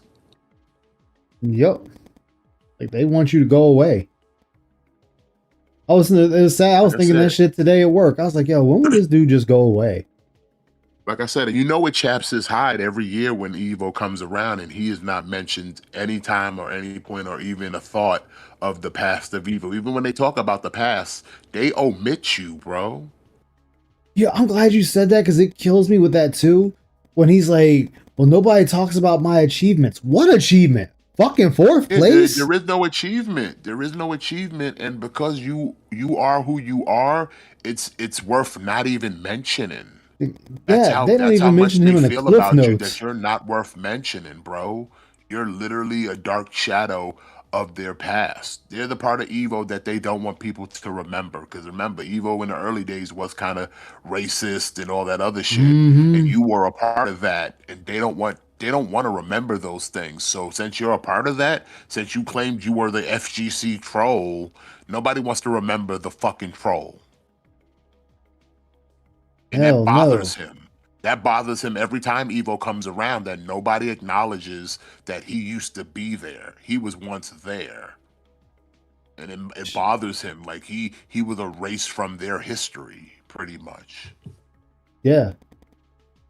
And like I said, and it hurts him the most because not only did they erase him from history, but they still celebrate his contemporaries that were there with him. The Justin Balls, the Arturos, the Daigos, the Taquito, everybody, all the people that he was coming up with, they still acknowledge these people's existence. They still acknowledge Jaha, and they don't acknowledge him. No. That's why we were literally trying to outshine Evo, because they don't acknowledge that he existed. And that bothers him. That bothers him every time. Every year it bothers him. He don't say it, but you can just see it in his face that shit bothers him, that they've literally just erased him from Evo's history. Even though, like I said, he can sit there and go, oh, fourth place. They don't care. They don't care. It's not worth talking about. And not only that, like, you know, he basically kicked himself out by being that dude, being that asshole. Like, being that asshole, being abrasive to everybody, thinking, oh, I'm gonna be the heel of the FGC, and it's like, look where it got you. And again, no one asked him to be it. No, he designated himself to be the heel of FGC, and nobody asked you to take the job. Nobody was looking for applicants. You chose to do that, and then got mad when people weren't playing along because they were like, bitch, who are you? Who are you? Like, you're some fucking little fat boy from Connecticut. Who the fuck are you? That no one wants to be around. Not a single person. Fat pudgy boy from Connecticut sitting here going broke because you trying to make friends and put on airs like you're somebody. Well, all you did, you're sitting there trying to he's sitting there trying to scoff at, oh, all these people were putting their money together. Yeah, because they were on a budget where you just went broke. You put yourself in debt. So is that the flex you think it is? Oh, these guys were smart enough to pool their money together and share amenities, where I'm just over here being Mr. Bourgeois, putting myself into debt to look like I'm affluent. Like, no one told you to do that. You chose to do that. No one told you to do that. You chose to try to throw on airs and present yourself as something you weren't. Once again, putting yourself on a pedestal and not living up to the expectations. Nope. And that's why I said now, this dude made over $2 million in life, and all he got is a fucking car and some Pokemon cards. All he got. And a fat wife. Yeah, and a fat wife. Yeah. Ranked number 1 North American player. Just to get pieced out the following year. No one really had any way to talk about this kind of stuff or brag. It was just about, you're the king of the local scene, right? That's another thing. I grew up on arcades like Phil, and never once. Who dubbed him that? Who dubbed him the king of the local scene? You dubbed yourself nobody. That. Same way you dubbed yourself the king of hate. No one put these monikers on you, Phil. You put all these monikers on yourself. You know what makes that even worse? The Philomania t-shirt. No one calls you Philomania. No one's ever said Philomania, but you put these monikers on yourself and then get mad when people laugh at you about them. But you gave yourself the name the King of Eight. No one dubbed you that. Nope. And you know what makes it even worse with that? You bequeathed that to yourself. The actual person that was the king of the arcade back then was actually what's his name? T was the best one. Well, yeah, you didn't. When T died, you didn't inherit the crown. You did not inherit the crown. But for some odd reason, he's acting like he did, and it's like, no, you didn't. Like I said, it's easy to say this shit when the people who were there aren't in the room to tell you that was bullshit, Phil. It's easy to do that now. To sit here and revisionist the history and retcon that shit to be like, I was the top guy, I was the man. You weren't, though. You weren't. And even if you were, King of look the at dance. you now. Here's the thing: if that was the case, look at you now. Yeah. Like I said, if any of that was true, you'd be in a better place. Oh yeah, Phil's Look at you definitely now. insane. Yeah, and like dude, most of them dudes got families. They're participating in multiple Evos. They're still going, and Phil's over here No, but still begging. here's He's the still most begging prime the example I internet. could give is Justin Wong. Justin Wong is what DSP wishes he was today. 'Cause Oh, look what Justin Wong absolutely. does. Justin Wong has taken Street Fighter and parlayed that into a career where he's getting sponsorships from like fucking White Claws and shit. You know what I'm saying? Like he's doing the thing that you wish you were doing right now, Phil. He is, like I said, he is in a better place. Justin Yeah. Wong is in a better place. And it's everything you wish you could be doing right now, but you're not because you never could see ahead of what was in front of you. He still never got out of his own way. He's still in his own way right Yeah. now. Yeah, you Like, never got out of your own way. Right? So you wanted to be king of the castle. You wanted to be the one that dominated the cabinet and be on there for hours on end one night while everyone else just has to keep lining up and plunking their quarters in. I remember it was actually a few of my friends from the arcade who had He's convinced looking up. me That means he's eventually to lying. start yup. traveling outside of my comfort zone locally and go to like an in-person tournament event around the end of the 90s. And that was a big step for me because I never thought that I would care about traveling to play Street Fighter or anything like that. I just thought it was kind of a fun hobby that I had. But, you know, I'm glad I did. You know, when I started traveling, I got exposed to people from all over the United States and further because some of the tournaments And you've lost every tournament. I went to had people from Europe. And all or those people Canada or Japan. you met, you have no connection or friendship with today. So again, Yeah. your point being, like I said, you did all these things, and all of these things are now just what you say they are. They're in your past. Like I said, you have no real connections or real friendships with any of these people. As much as you'll claim I still have friends in the FGC, clearly you don't. They don't. Yeah, Clearly they don't. you don't. They're gone. Because where are they Like I now? said, you Why are said they not here right now the talking people, to you? the people you claimed were your friends, literally, as you said, passed you around in Street Yep. Fighter. Those are friends. That's how friends treat friends. They pass them around. Dude, like I said, he got passed around like a fucking cheap whore. And got laughed at The every fact that step he of the even way. used the term. He himself used the term that they passed me around. It's crazy. Yo, it's like, my guy. Like, how did you think that sound good? You're not like Phil. You're not supposed to say the quiet part out loud. Exactly. He was the cheap whore. And then he got mad because people were laughing at him for it. And he's like, I said they were my friends. Like, no, you got mad at them, dude. You got fucking mad at them before you knew who they were. Yeah, when the moment that dude teabagged you, you were heated. You were heated when he teabagged you. The moment you found out that they were somebodies from the FGC, that they were former contemporaries, all of a sudden they're my friends. They were not your friends. They were literally doing what they did best. They treated you like a walking ATM. They passed you around the same way they used to during those money matches. They passed you around. Like I said, the only difference was you weren't pulling out your wallet. That's the only difference between then and now. You didn't have to pull out your wallet after they were done with you, Phil. Trust me, if that was in an arcade and they passed you around, you would have emptied out your wallet. Yeah. Well, it was he tried. That's like today. Somebody mentioned those guys today, and he was like, "Oh, well, you know," he said he was like, "Yeah, they said, you know, they watched the stream, and I was very heated." And he's like, "Yeah," and I told him, you know, it's because I just haven't played anyone good, and I haven't played anyone offline. I'm like, wait. So you haven't played anyone good, and we're watching you constantly get your ass beat, and you haven't played anyone offline in 17 years. So those are your reasonings for being pissed. There's a big Swiss cheese hole in that story. So if you didn't play nobody good, you were just playing somebody good. Yeah. You raged at them.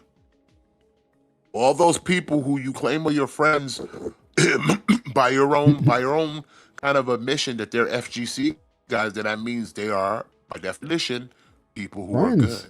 Yeah. And No, then no, on top take of the that, oh friend yeah, part no, out yeah, of no, not even friends. Yeah, they're just because good. his excuses, I haven't played anybody good. You did play good people, and you got mad. And you It got was only until constantly you stomped found out. out until you found out who they were and decided to try to lick boot. They were good. And by your definition, you weren't playing good people. You just weren't up to code. You were behind. You're not good. So like that's a weak argument to go. I haven't been playing up against anybody good, but like I said, your definition of what good is very skewed. So you play good players all the time and you lose to them. You're sitting there playing grandmasters. So you're literally playing the best players. So how? Like seriously, how? You can't sit there and go, I need to play good players. You're always playing good players, and we know you're playing good players. How? Because you lose to these people. Multiple times. It was like that one dude that he beat the first time. That's like saying, And that that's dude like beat the dog you shit ask on me the right next now, two. is if is Raw Phil or Piece a good Street Fighter player? I say they're a good Cammy player. Why? Because when they play with Cammy, they can beat you, Phil. Yep. It beat the shit out Which of makes you. them good players. So that I wasn't playing good players. How would you know who you're playing? You didn't know who those people were until somebody told you. Yeah. So that definition, that whole excuse is flawed as fuck because by all accounts, like I said, if you were playing good players and you didn't know, so how do you know? How can you tell? How can you tell who's a good player or who's not? How do you know you're not playing against an FGC player? You don't know it until someone actually tells you. And that's what gets me is someone has to tell him. Or you recognize their screen name, and then you'll just stick your tail between your legs and take that ass whooping like a good bitch. I got another one for you, Dwight. Another one. You want a good laugh? So remember, he always said he can't stand the new Street Fighter because you can't tell who's who by how they're playing. That you could back then. Yet he couldn't tell those friends beating his ass in SNK 2. I said that shit the other day. Like he said he could tell who's playing by their style. You couldn't tell any of those dudes playing by their style. You would just focus. You were more focused on them beating your ass and you raging than you focusing on this style. So you clearly couldn't tell because you didn't tell. Like I said, you didn't know until somebody told you. Yep. So like I said, all of the excuses are just that. They're just excuses because your excuses don't even make sense. Like I said, by your own logic, then you should have been a better player. Like it's the same way he goes, I'm not using my best players, and then he switches to his quote unquote best players, and you still lose. So did it matter who you picked? Because you still lost. The outcome was still the same. Yeah. When he fought that Storm why Magneto are you using a person. lesser player? Like why does he think he's blessing somebody by trying to quote unquote hold back? Motherfucker, you might as well just use your best player. Stop sitting here and pretending it like you slumming it and use your best player. So that way when you get your ass whooped, there are no excuses. You're already your best player. Yeah. Because his only other excuse was, I'm not even using my best player. Okay, so go use your best player. And then you did, and the outcome was still the fucking same. That's why I was laughing when he's like, "Oh, I'm gonna switch to my actual team and I'm gonna whoop this guy's ass. I'm gonna show you how bad he is." Yeah, and you still proceeds lost, to and the get outcome was still the same. Yeah. Yeah, so it's like he doing somebody a favor by using a lesser team. Motherfucker, if you gonna get mad because they beat you with the lesser team, you might as well just use your best team then if you're gonna get that baby like with it. Yeah, you might as well stick with your best team off rip. If you're gonna sit there and cry about it the whole time. Can't do the block. I can't do the thing. The lag. The this. The that. And it's like a motherfucker. Just either stop playing or switch to your team. That's it. No, that's your only choices. Stop playing or switch to your better team that you think can win. And then what gets me though is okay. So you're tryharding. You're tryharding because you beat me. Nobody in the FGC is gonna recognize you. Well, then what the fuck is it when you beat them? Is that you tryharding? You're gonna sit there and say that person's tryharding, then you gotta be tryhard. He tryhards the most. He try hards the most though. That's the crazy part. You do more try harder than anybody because you keep Yeah. losing. So all it does is literally make you try harder. Try harder and And eventually, angrier. once you finally scrape out a win, you're sitting there going, "Oh yeah, see, now I fucking showed him after getting your ass with like a half hour. Now I showed him like that's not the flex. You won one match out of 10. You won one Yup. match out of 10. I'm down. I'm the fuck down. Shit, we ain't getting that with Phil. You didn't even take it through the wild cards, man. Calm the fuck down. Who were coming over, and I was exposed to different cultures and different things, and it was a pretty awesome, I would say an awesome time in my life, although also pretty expensive and grueling because it was all kind of grassroots. There was no money. Looking at his So, like, face. you're spending thousands of dollars out of pocket to travel around and play at these tournaments with no real prospects of making any money, even if you win. Because a lot of that was, and this is something that's been covered quite a lot, because so much of your life has been reported, Phil. This is something that was reported was that you took on these tournaments, these Street Fighter tournaments, and you did so using credit cards and money that hadn't been earned yet, and that must have put a lot of pressure on to be able to. And he's the only idiot that was doing that. The only idiot. He was affluent. He wanted to look affluent. Man, like I said, they went to his room because he was the only lonely loser sitting there, had a whole room to himself because he had no friends. Because he wanted to be Mr. While everybody else was pocketing, everybody was pooling their money together to share rooms. Mr. Affluent here chose to go to debt to get his own room. I think that makes sense. Exactly.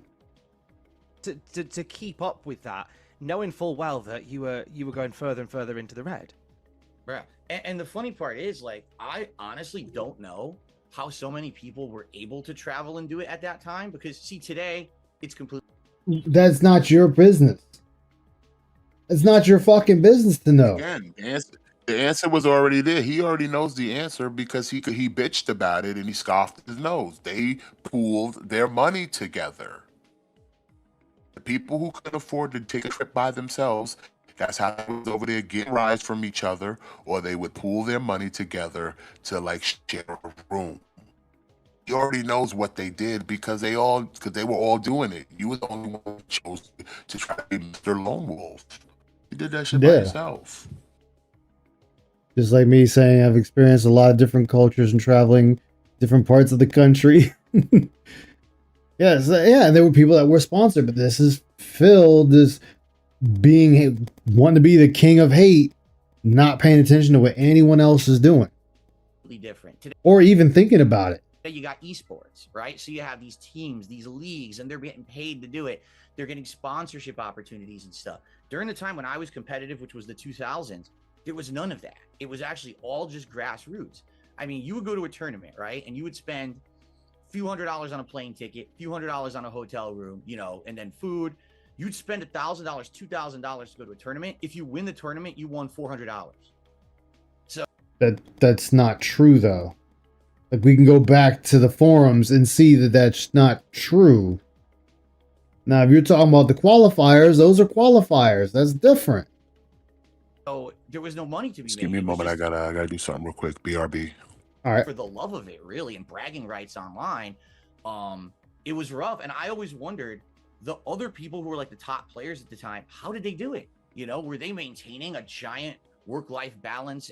Plus, they were doing. I didn't get it, because for me, like, I always maintained a job, and that money would go to pay for those trips. And then, like, later on, absolutely, like the biggest tournament I ever placed at was Evo, which is the nationals in the United States, and I got 4th place, and I went way into credit card debt to do that. Like, I just racked up everything to be able to afford to do it. And I didn't make any money. I don't even think I got like $50 for getting like 4th place, if that, you know? So yeah, I don't know how people pulled it off back then. I was always jealous because there was always. There you go. You were always jealous. People who were able to go to like every single tournament, every single event.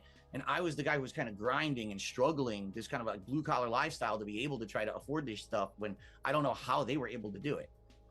What pushed you to keep doing it? Well, let's see. Number one, I love competitive Stupidity. fighting. I really get that. You get that burst of adrenaline. You get that burst of competitive itch that, you know, it feels good to compete in something, to be able to beat someone in something that you feel like you have skill. It's not just a game of chance, it's a game of skill.